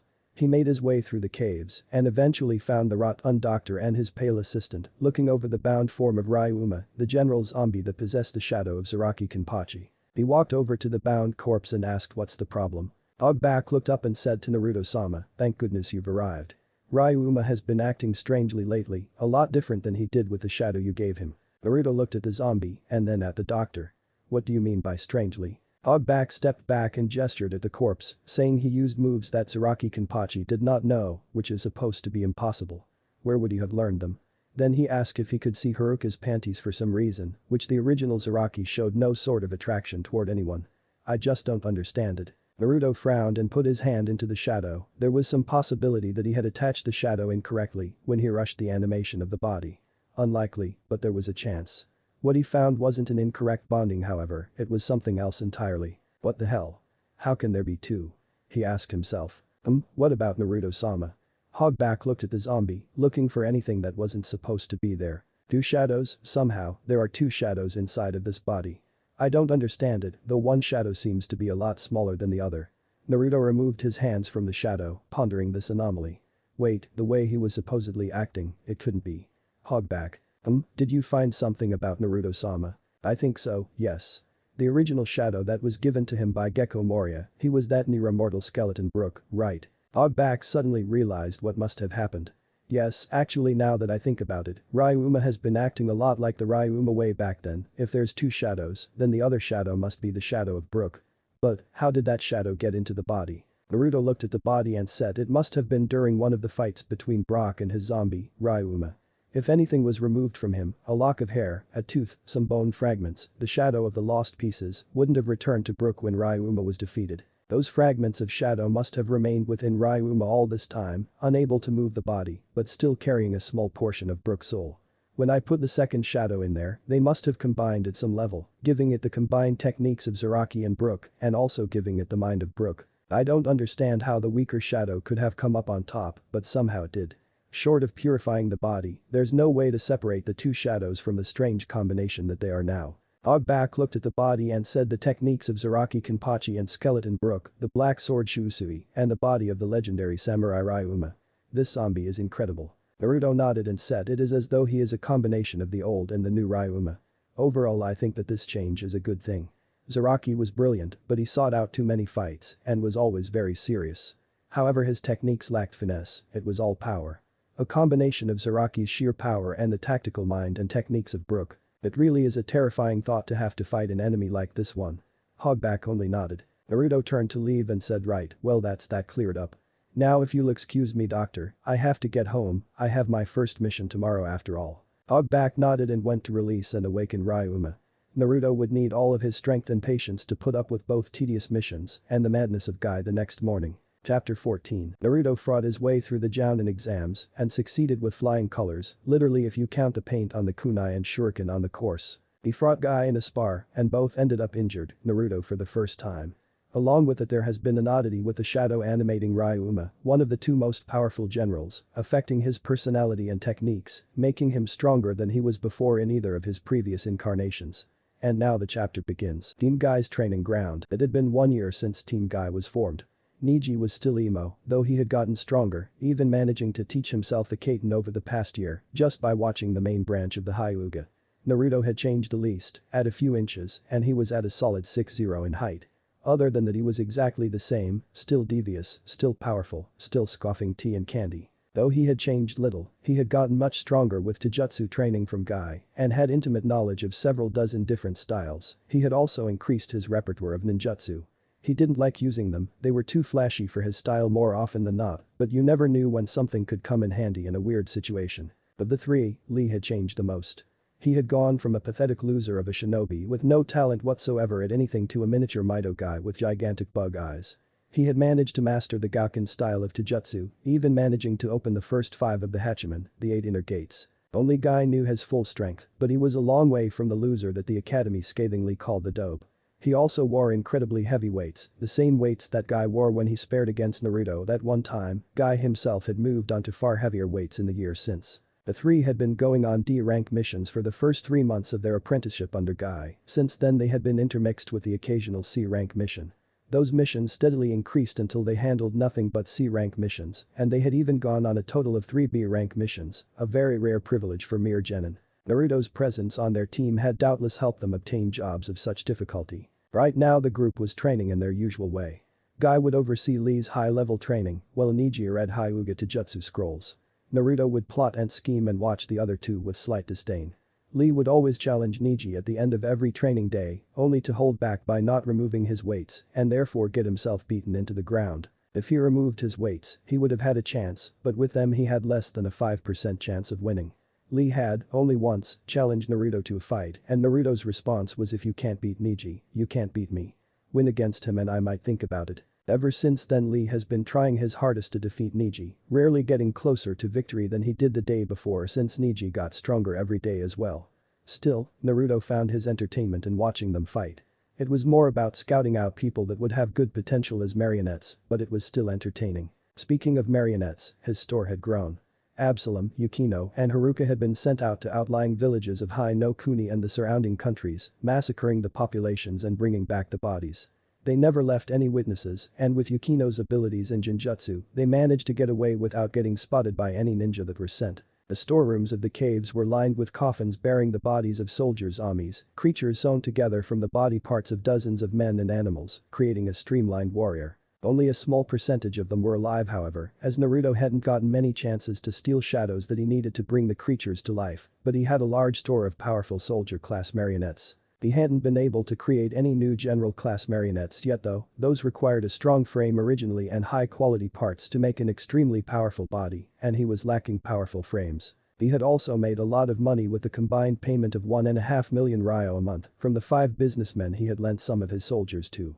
That amount of money over the course of the 4 years of his academy days and jounen training really added up. Since he had so much, he had relayed orders to the rented soldiers of 4 of the 5 businessmen.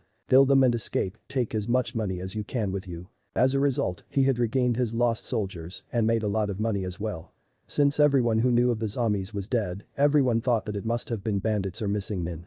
The only one left of the 5 was the first person he had lent them to, Gatu. He had put them to good use in the domination of Nami no Kuni, and he was the most trustworthy of the 5, so he decided to let the short man live a while longer. The last year had gone extremely well for him, all things considered. The only low point was that during one of the B-rank missions, his axe was broken by an enemy ninja.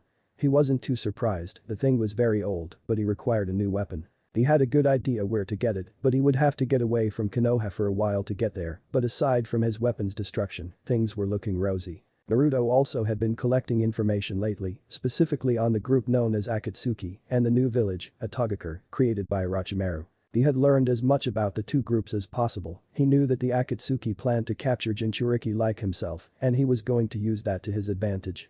The one he sought was in the group after all, the one needed to complete one of the generals, and in addition to that, all 9 of the members were powerful, they would make excellent marionettes or shadows. What he was most interested in though was Orochimaru. His curse seal was a work of genius that he wanted his hands on. Since the zombies couldn't die, if he could somehow use the curse seal upon them, then he would drastically increase the power of his followers. Also, there was the man himself. Orochimaru's shadow was right up there on his wish list. He may have been vile, pedophilic and repulsive overall, but he was devious and cunning as well as a scientific genius. The shadow of Orochimaru himself would be a valuable asset if he could get it. But more importantly was the plan he had to destroy Konoha in a few months, during the Chunin selection exams. He had looked over the idea and had realized that his plan had a very good chance of destroying Konoha. This would bother most people, but not Naruto. A lot of people in his situation would oppose Orochimaru, wanting to destroy Konoha themselves, but Naruto had no problems with allowing Orochimaru to annihilate the place. Yes, he would have had more satisfaction doing it himself, but he wasn't in this for satisfaction, he was in it for results, and at the moment Orochimaru's plan to assassinate the Sandaime and destroy the village with the Ichibi no Tanuki had the best possible success rate of any course of action that he had considered. All Naruto would do was watch the show, get out of the way, and make sure that his plan worked, acting as Orochimaru's guardian devil. No one would know that he had played a part in Konoha's destruction, and he had no problem with that, he preferred to remain anonymous anyway. But he had some plans today. Today was the Genin exam for the new guys, the next generation of Genin, and he wanted to see the show.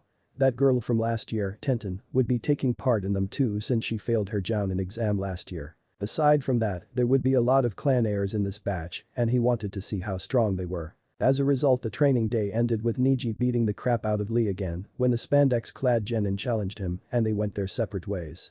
Neji headed home, Guy and Lee went wherever the hell they went after training, probably home, and Naruto went to the academy to watch the clown show begin. Konoha Ninja Academy, noon. The class began as it normally did that day, with most of the students talking about virtually nothing or trying to practice some chakra control for the graduation exam later on. None of them but Tenten knew this, but the exam had really gone down in difficulty.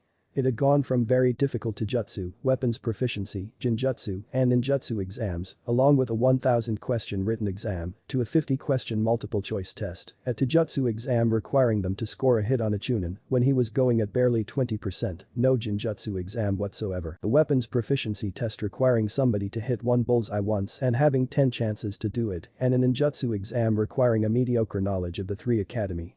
It was pathetic. What Tenten found even more pathetic was that some of these supposed ninja actually found the entire thing difficult. They made fun of her for not passing the year before, but she just shrugged them off. She knew that in a fight, she was definitely the most powerful kunoichi. The only people in the room that could defeat her would be Shino, Shikamaru if he tried, and maybe Sasuke if she was having an off day. What she found hilarious was that the little brat actually thought that he was the best just because he was at the top of the class. She knew for certain that Shino, Shikamaru, or herself could have taken the top spot if they wanted to, but Shikamaru was too lazy, and the remaining 2 didn't want everyone to know how strong they really were. If it weren't for Jounen giving them an impossible exam she would have passed last year, but of all the possible tests, the one that her team last year got was to make it through the forest of death to the tower and back 5 times in 5 minutes. It just wasn't possible, and she knew that the Jounen had it. Kakashi knew it too. Alas, she was forced to fail, and now she was stuck in a class full of fangirls and brats who thought that they were real ninjas with a few exceptions. There were plenty with real potential, but none of them could compare to some of the powerhouses she had in her class last year. There were some strong genin, but there were no Neji, and no sign of any of them coming even close to Naruto's level. She had seen the spar between Guy and Naruto when she left a clone behind in the classroom and followed Guy's team, hoping to see what she might be facing, and she followed the 2 of them after they left. The fight that she saw was unreal.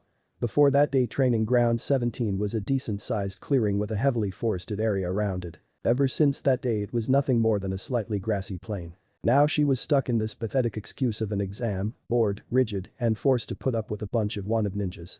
At least her boredom was somewhat relieved when super fangirls 1 and 2, Haruno Sakura and Yamanaka Ino, respectively, barged through the door at the same time and each declared that they got there first. She honestly thought that it was people like that which gave kunoichi a bad name. Then they proceeded to fight over which of them would sit next to Sasuke, despite the fact that there were 2 seats next to him. She was about to either kill the pair of them or leave the room when Iruka and Mizuki showed up at the door and began the exam. Tenten noticed that Mizuki was still walking with a cane. Naruto really screwed up his knee last year, and he hadn't been able to walk without support ever since. He had retired from being an active shinobi and took up a permanent job at the academy, which is very rare.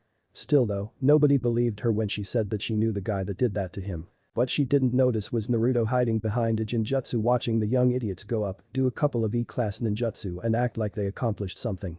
He looked over them all, the only ones of any use were Shikamaru, for his mind, and maybe Shino for the same.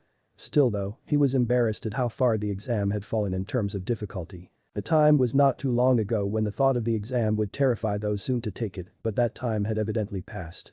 Supposedly the age of potent shinobi had passed too.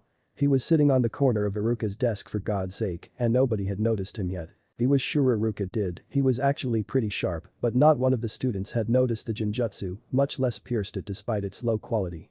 He wasn't surprised that Tenten didn't manage it, she sucked at genjutsu for the most part, but the Hyuga and the uchiha too. That was just pitiful, if it were Niji or Itachi, he would have been noticed within a minute. Eventually, as the last few were being tested, the Aburam's insects detected him. Shino noticed it and immediately knew what had been going on, his bugs told him something was off, but he couldn't figure it out until now. He went through several hand seals and mumbled kai, and the attention of the entire room was drawn to the strangely clad man sitting on Iruka's desk. Sakura, the loudest fangirl on this side of the country, immediately pointed at him and yelled, "Who are you?" Naruto looked at the pathetic girl's actions and chuckled lightly. He turned and said to Iruka, my, the quality of this year's ninja is atrocious compared to last year's, Iruka-san. You don't even have a difficult exam to weed out most of the trash anymore. I really feel sorry for you." He took a sip of his tea as Iruka recognized who the person was. The fangirl yelled again, "Who the hell are you?" Naruto looked at her and frowned. "I believe that it is only polite to introduce yourself before demanding the name of others. There are qualities to be observed in a young woman. Honestly, this year's shinobi have not only gone down in strength, but also in manners. Is there anything else that has decreased which I should know about?" The students in the room looked, as a whole, pissed. There were a few who didn't show it like Shino and Shikamaru, and then there was Tenten who knew what was going on. He was just trying to piss them all off, and she knew that he wasn't referring to her when he said such things. Sakura yelled, "I'm Haruno Sakura, the most beautiful ninja in Konoha, now who are you?" Iruka decided to end Naruto's little game and said, "Sit down Sakura, he's not an enemy. This is Uzumaki Naruto, the most powerful genin from last year's class, and currently the strongest genin in Konoha. Hell, he's stronger than most of, if not all, of us jounen." The class looked at Naruto with newfound respect with one exception. After all, if he was respected so much by Iruka then he must really be something. Naruto continued on, "Thank you Iruka for the introduction, but that doesn't change how disappointed I am in this year's batch of genin. None of them look anywhere near ready for what they have coming. Well, aside from Tenten, she knows the business pretty well, but aside from her." The class looked at Tenten before returning their gaze to the strange person among them. Naruto continued on. "Honestly, I have been sitting here all day watching them all make fools of themselves, pretending that they are ninjas, treating this pathetic exam like it was something difficult. It took a lot of them an entire day to locate and dispel the weak ninjutsu I put over myself. No offense Iruka, but I think you might have fucked up with this batch or something, how could they all be so weak otherwise? I mean come on, the rookie of the year would lose a match to last year's dope for God's sake." The class looked at Sasuke, waiting to see what he would do. He got up, looking slightly pissed, walked over to the blonde and said, "Fight me, now." Naruto smirked into his teacup as he took another sip and said, "You aren't worth my time, kid." Then Sasuke did what no one else had the balls to do, ever. He smacked the cup away from Naruto, and everyone watched as it fell to the floor with a slight crack. Naruto looked the angry Uchiha in the eyes and Sasuke, just then, realized that he fucked up, big time. He got up and walked over to the cup, picked it up, and gave it a once-over.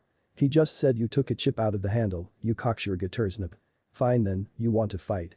You've got one, follow me." Naruto put the cup back into his coat and left the room, a smirking Sasuke following him. The rest of the class followed them all, wanting to see the fight between the rookie of the year and last year's model of perfection. They followed the two out of the building, onto the training grounds near the forest. Naruto leaned against one of the trees, folded his arms and said, "Come on, if you think you can take me." Sasuke blindly rushed forward. Sakura and Ino were yelling, "Yeah. Go Sasuke. Kick that loser's butt."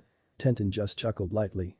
Ino asked what's so funny about Tenten. Tenten looked at the pair before saying, "It's funny that you think Sasuke has the slightest chance of winning this fight.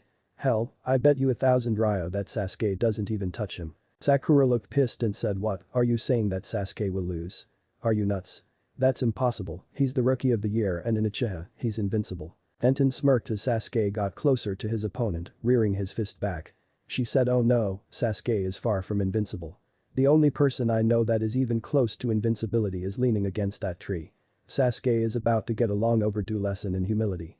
Until Guy, one of the village's strongest jounen, took him on in a spar he had never even been injured. Sasuke doesn't have a chance. The two girls looked on, hoping that Tenten was wrong. After all, Sasuke was invincible, right? Sasuke got to Naruto and threw a punch right into his face. Sakura cheered, thinking that it was a direct hit, only for everyone to see a moment later that Sasuke's attack was blocked by a wall of solid black.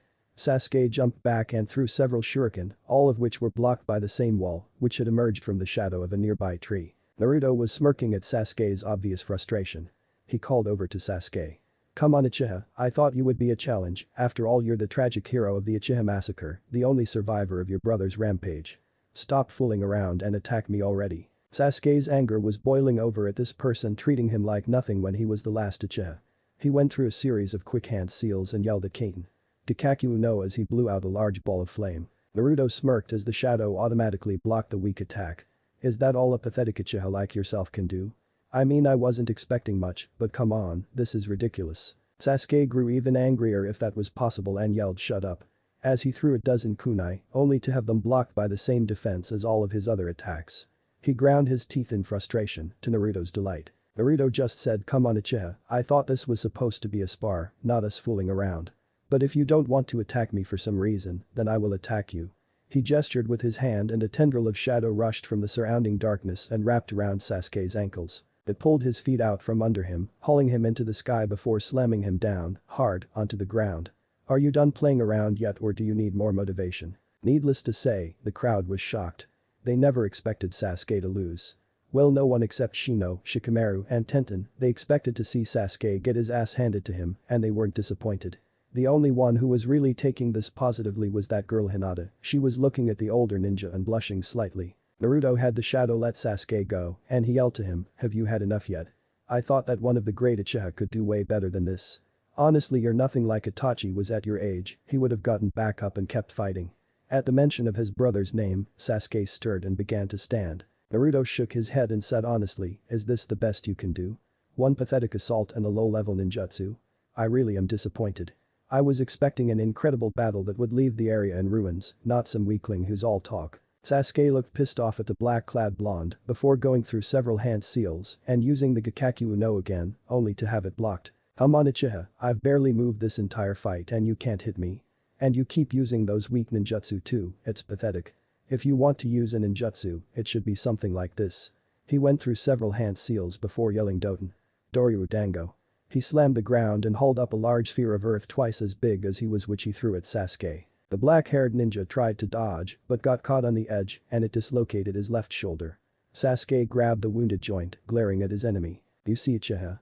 If you're going to use ninjutsu, make sure that you can damage your target with them. If I wanted to I could have made that attack more than large enough to kill you, but I am in a good mood so I didn't. Honestly, now I know why your brother left you alive, it was because you're so weak and pathetic that you aren't worth the time it would take to regain the chakra I put into the attack. Itachi doubtless thought that you were so pathetic that you weren't worth the time it would have taken to wipe your blood off of his sword. I can't believe that you actually think that you are anywhere close to strong. This match is over, you can't possibly fight with that arm. Good day to you Iruka. Then Naruto left as mysteriously as he appeared, simply vanishing. Iruka called in a medical ninja, while most of the crowd looked on in awe at the struck-down Uchiha. None of them had any idea that there was someone their age more or less that was that strong. Tenten smiled while Sakura and Ino fumed over the fact that somebody hurt their Sasuke. Sasuke just looked pissed, both at his defeat and what his enemy said. He would prove that person wrong. He would defeat Itachi, and he would defeat him. Chapter 15. More or less, Naruto watched the now pathetically easy genin exam and once detected got into a fight with Sasuke. Guess how that one turned out. Naruto's home. Naruto went home after beating the hell out of the Uchiha. He didn't really have much planned beyond that. He was more or less waiting out the clock until the chunin exams. After that was when things would get really fun. For once, he actually wasn't lumped by Perona immediately after walking in the door. Finding this odd, he searched around the house for her. If she wasn't trying to get as close to him as possible, something was probably wrong. Or not, he found her in his bedroom, fast asleep. He knew that he had no shot in hell of waking her up, so he just left. He had that latest soldier model to complete after all. The only question that was really plaguing his mind was where the hell did she get a plushie of me? I've only seen Neji and Sasuke plushies like that one before now and those were made by. Oh no. Fuck, if that thing were of the same design that means I've got fangirls. Fuck. Ninja Academy. The students weren't really reacting that well to Sasuke getting the shit kicked out of him. The guys, with the exception of Shino and Sasuke himself, was fucking pissed. I'm an Uchiha, I'm the best. How could I possibly lose against some commoner like that? Oh well, it doesn't really matter.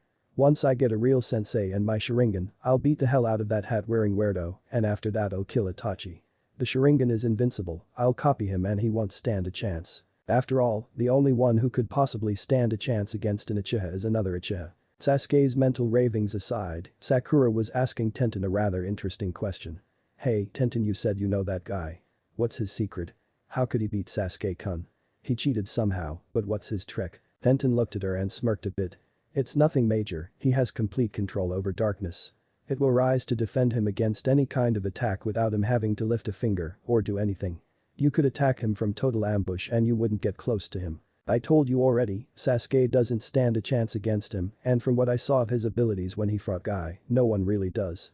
Not alone at least. Sakura looked enraged and shouted, what, you think he's the strongest in the world or something? Tenten closed her eyes and sighed. It's not Sakura, he's nowhere near being the strongest in the world, it's just his techniques and strategy. His unique abilities and the way he uses them make it almost impossible for a single person to win. You need at least 2 people to have a real chance. Sakura looked puzzled and curious. What do you mean? What are his techniques? Images of battle flashed into the brunette's mind. The images of a man clad in green spandex running from tendrils of darkness and creatures made of nothing but darkness, and Tenten running for her life as the entire forest around her was crushed by seemingly nothing as it sank into the ground covered in darkness resembling heatless black flame so black that it could be mistaken for a hole in the ground, which spread all across the training ground from its epicenter, Naruto, who was coated in an aura of shadow, as more darkness emanated from his body, expanding around him and rising into the sky like a column of black smoke. Sorry Sakura, it's hard to explain. For you to understand, you would have to see him fight for real. It's just something that you have to see yourself to really grasp. Now if you'll excuse me. Tenten got up and left, the exams were almost over, so the 2 senseis didn't mind.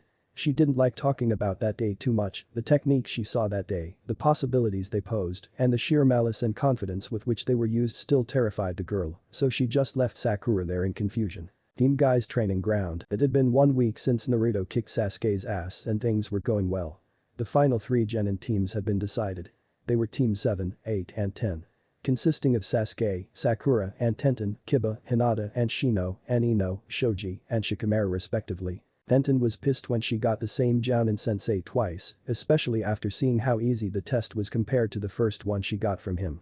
Something just told her and Naruto that the only reason that team passed was because the Uchiha was on the squad. Not that there was any proof of that of course, but it was pretty strange how they were the first team in Kakashi's history to get a passable examination. The poor bastards had been stuck doing D-rank missions non-stop for a week, and judging by how things normally worked, they would be doing it until the Chunin exams were here. By that time they would probably get to do a C-rank. Naruto knew that D-ranks were fucking irritating, and that was why he joined in. Naruto regularly disguised himself and hired ninja for D-rank missions, always coming up with the most disgusting and horrible stuff for them to do that he could imagine.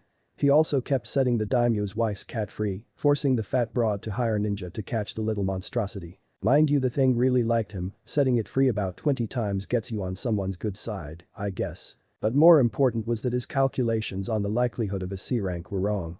He heard just today that Team 7, Sasuke's team led by Hada Kakashi, was heading out of the village on a C-rank. Normally this wouldn't bother him much, what was concerning him was the fact that it was Tanami no Kuni and the client of the mission, Tazuna. He knew of Tazuna's efforts to build a bridge connecting Nami no Kuni and Hai no Kuni in order to break Gatu's monopoly, and that wasn't something he wanted. If Gatu is threatened, he'll bring out the zombie squad that he sold the businessman. They were good, but their bodies were older models, so someone like Kakashi might be able to beat them. If that happened, then the whole zombie business would be put under a fucking microscope, and that was something that he couldn't let happen. So Naruto devised a plan to get to Nami no Kuni before the zombies were brought out and monitor the situation. With any luck, Gatu would hire a nuke strong enough to take down Kakashi and nip the problem in the bud, but there was a possibility that that plan wouldn't work and Kakashi would go up against his undead. If that happened, he would just destroy the zombies, it wouldn't be too hard, but it wouldn't change the fact that Kakashi saw them, and if he reported what he saw, which he would, investigations would be launched. So Naruto would go to Nami no Kuni for a week or so, and finally tie up loose ends with Gatu. If he had some spare time, he might even be able to get the replacement weapon that he had in mind. The situation could get really bad if he was found, so it would have to be a stealth mission. After training, Naruto packed a bag and prepared for his temporary escape. Since Guy knew that his shadow didn't have a shadow, and neither did he when they were separated, he couldn't use the trick that he did with the Sandaime 4 years ago. He would have to rely on Itsuchi Bunshin instead.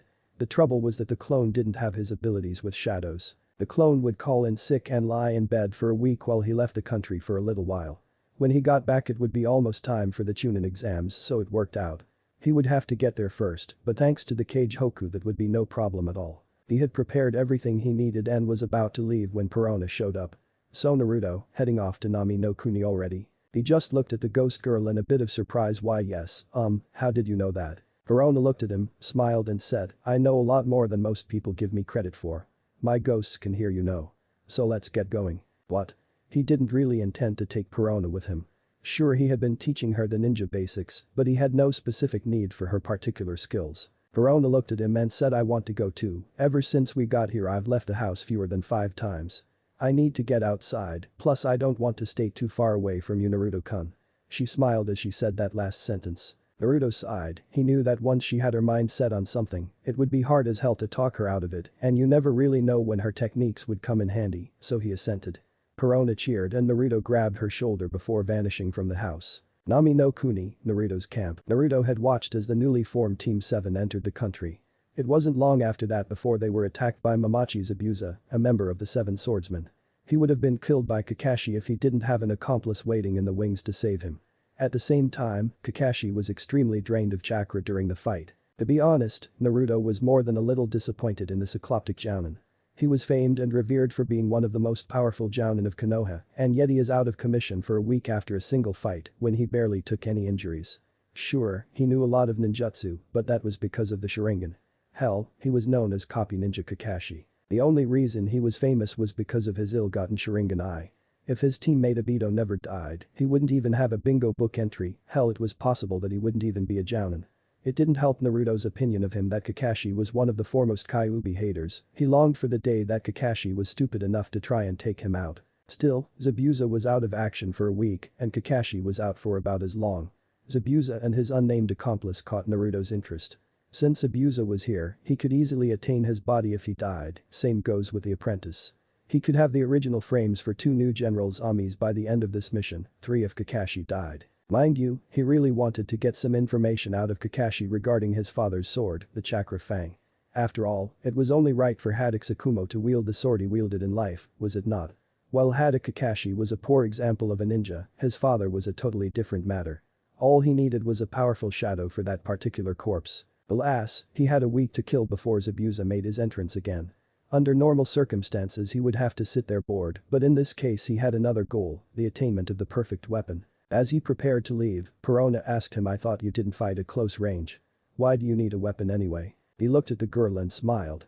You never know when something may come in handy, Perona-chan. I am actually well versed in Kenjutsu, I just need a powerful sword to wield.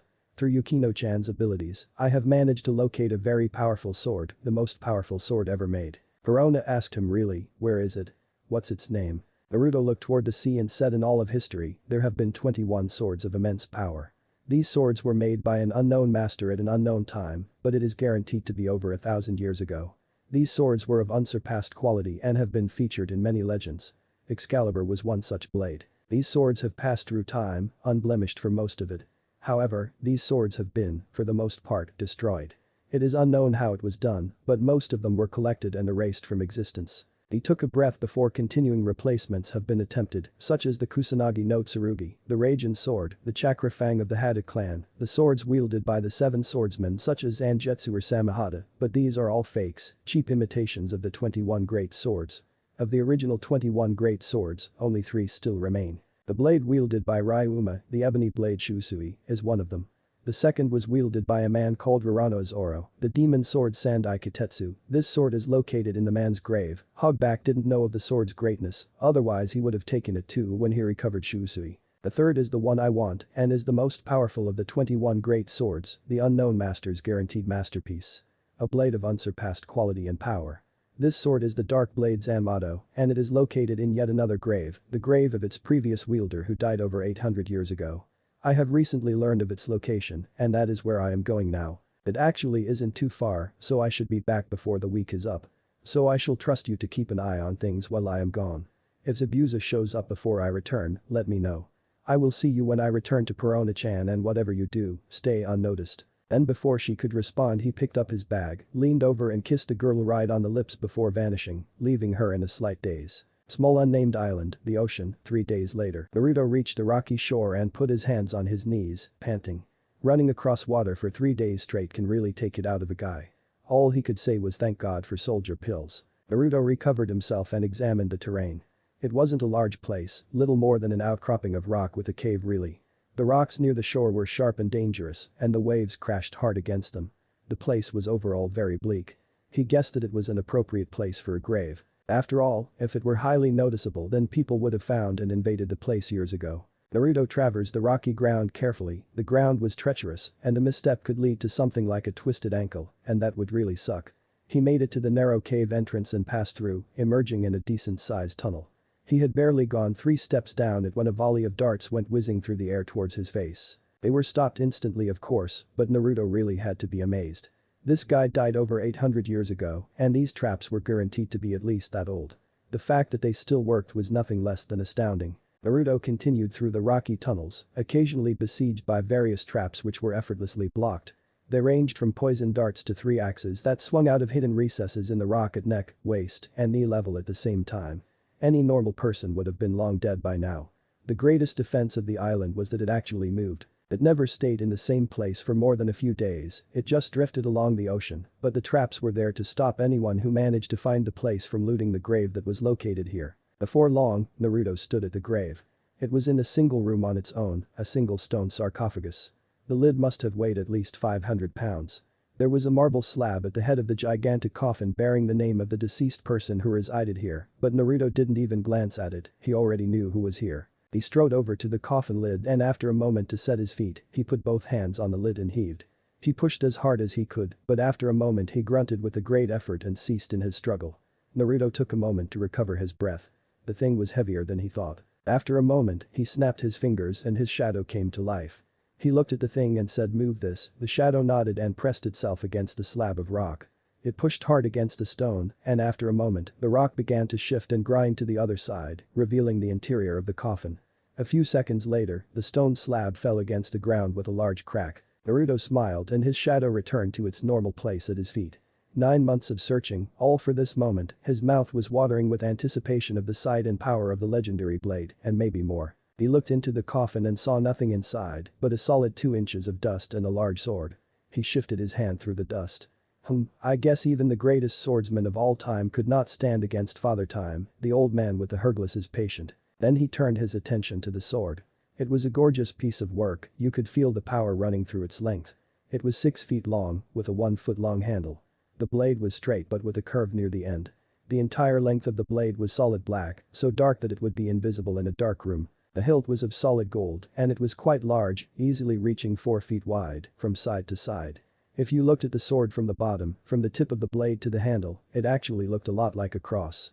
Despite the 800 years of captivity in a stone box, it had lost none of its luster, none of its power. It truly was the greatest of the 21 great swords. Naruto reached into the coffin and tentatively touched the handle of the sword.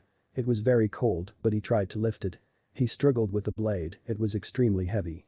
He could feel the sword rejecting his attempt to wield it. Regardless of that, he struggled on to lift the blade and brought it into a guard position. He fed his chakra into the sword, attuning it to his energies, forcing it to accept him as its new master. He felt immense resistance from the blade itself pressing the chakra away and rejecting him as an individual, like a wild horse that refused to be mounted, seeing no human as its master. He continued regardless, and he could feel his own power, slowly but surely, overwhelming that of the sword, his chakra pressing against and subduing that aura of power around the blade. It was difficult to press his chakra into such a resilient thing. The sword was almost alive in its own right, and it refused to see someone as its master without a fight, pressing his chakra away and turning its handle red hot in an attempt to force him to let go. The battle of will took hours before a winner was decided.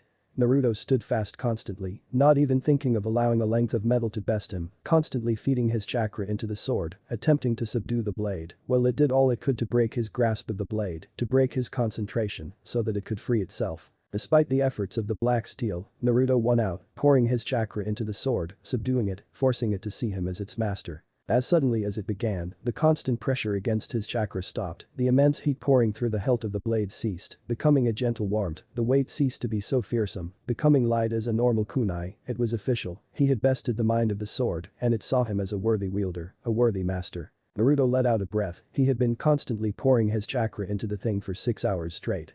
He knew that the obtaining of one of the great swords would not be easy, but that was still far more difficult than he had anticipated. He placed the newly submissive sword in the same ceiling area that he had placed his axe in before, in the shadow pressed into his right sleeve. The blade vanished and he went to the entrance of the room, pausing only to look back at the pillaged coffin. He just said 4 words before departing the tomb, beginning his journey home. Those 4 words were "Thank you Dracula Mihik." Naruto's camp, Nami no Kuni, 3 days later. Naruto managed to get back to the camp in roughly the same amount of time that it took him to get to Mihik's grave. The sword was sealed into his sleeve, and he was fucking exhausted. Perona looked up from the fire and said, "Naruto-kun. I'm so glad you're back. How was the trip? Did you get what you were looking for?" Naruto just staggered to the bedroll and mumbled, "Found sword, tired, needs sleep," before collapsing onto the portable sleeping apparatus. Perona just smiled and put a blanket over him. Then after a while she snuggled up next to him and fell asleep as well. About 12 hours later, Naruto struggled back to the world of the awake and immediately shut his eyes. It was at least noon and the sun was blinding. He woke up Perona after waking up fully. Naruto-kun. What time is it?" Perona slowly rose and rubbed the sleep from her eyes.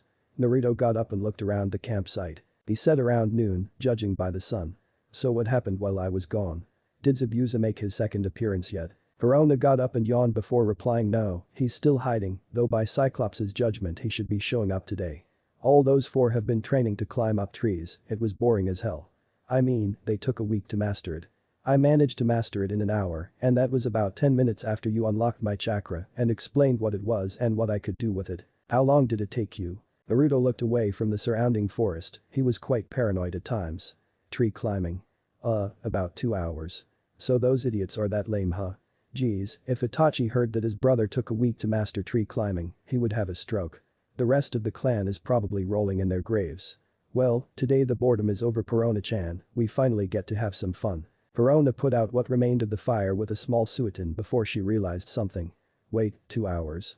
That means I mastered it faster than you." Naruto smiled a bit before approaching her. "Yes, you did, you are quite the little genius." He kissed her right on the lips before saying, "Now come on, it would be best to pack up camp now so that no one finds it later. After today we finally went back home.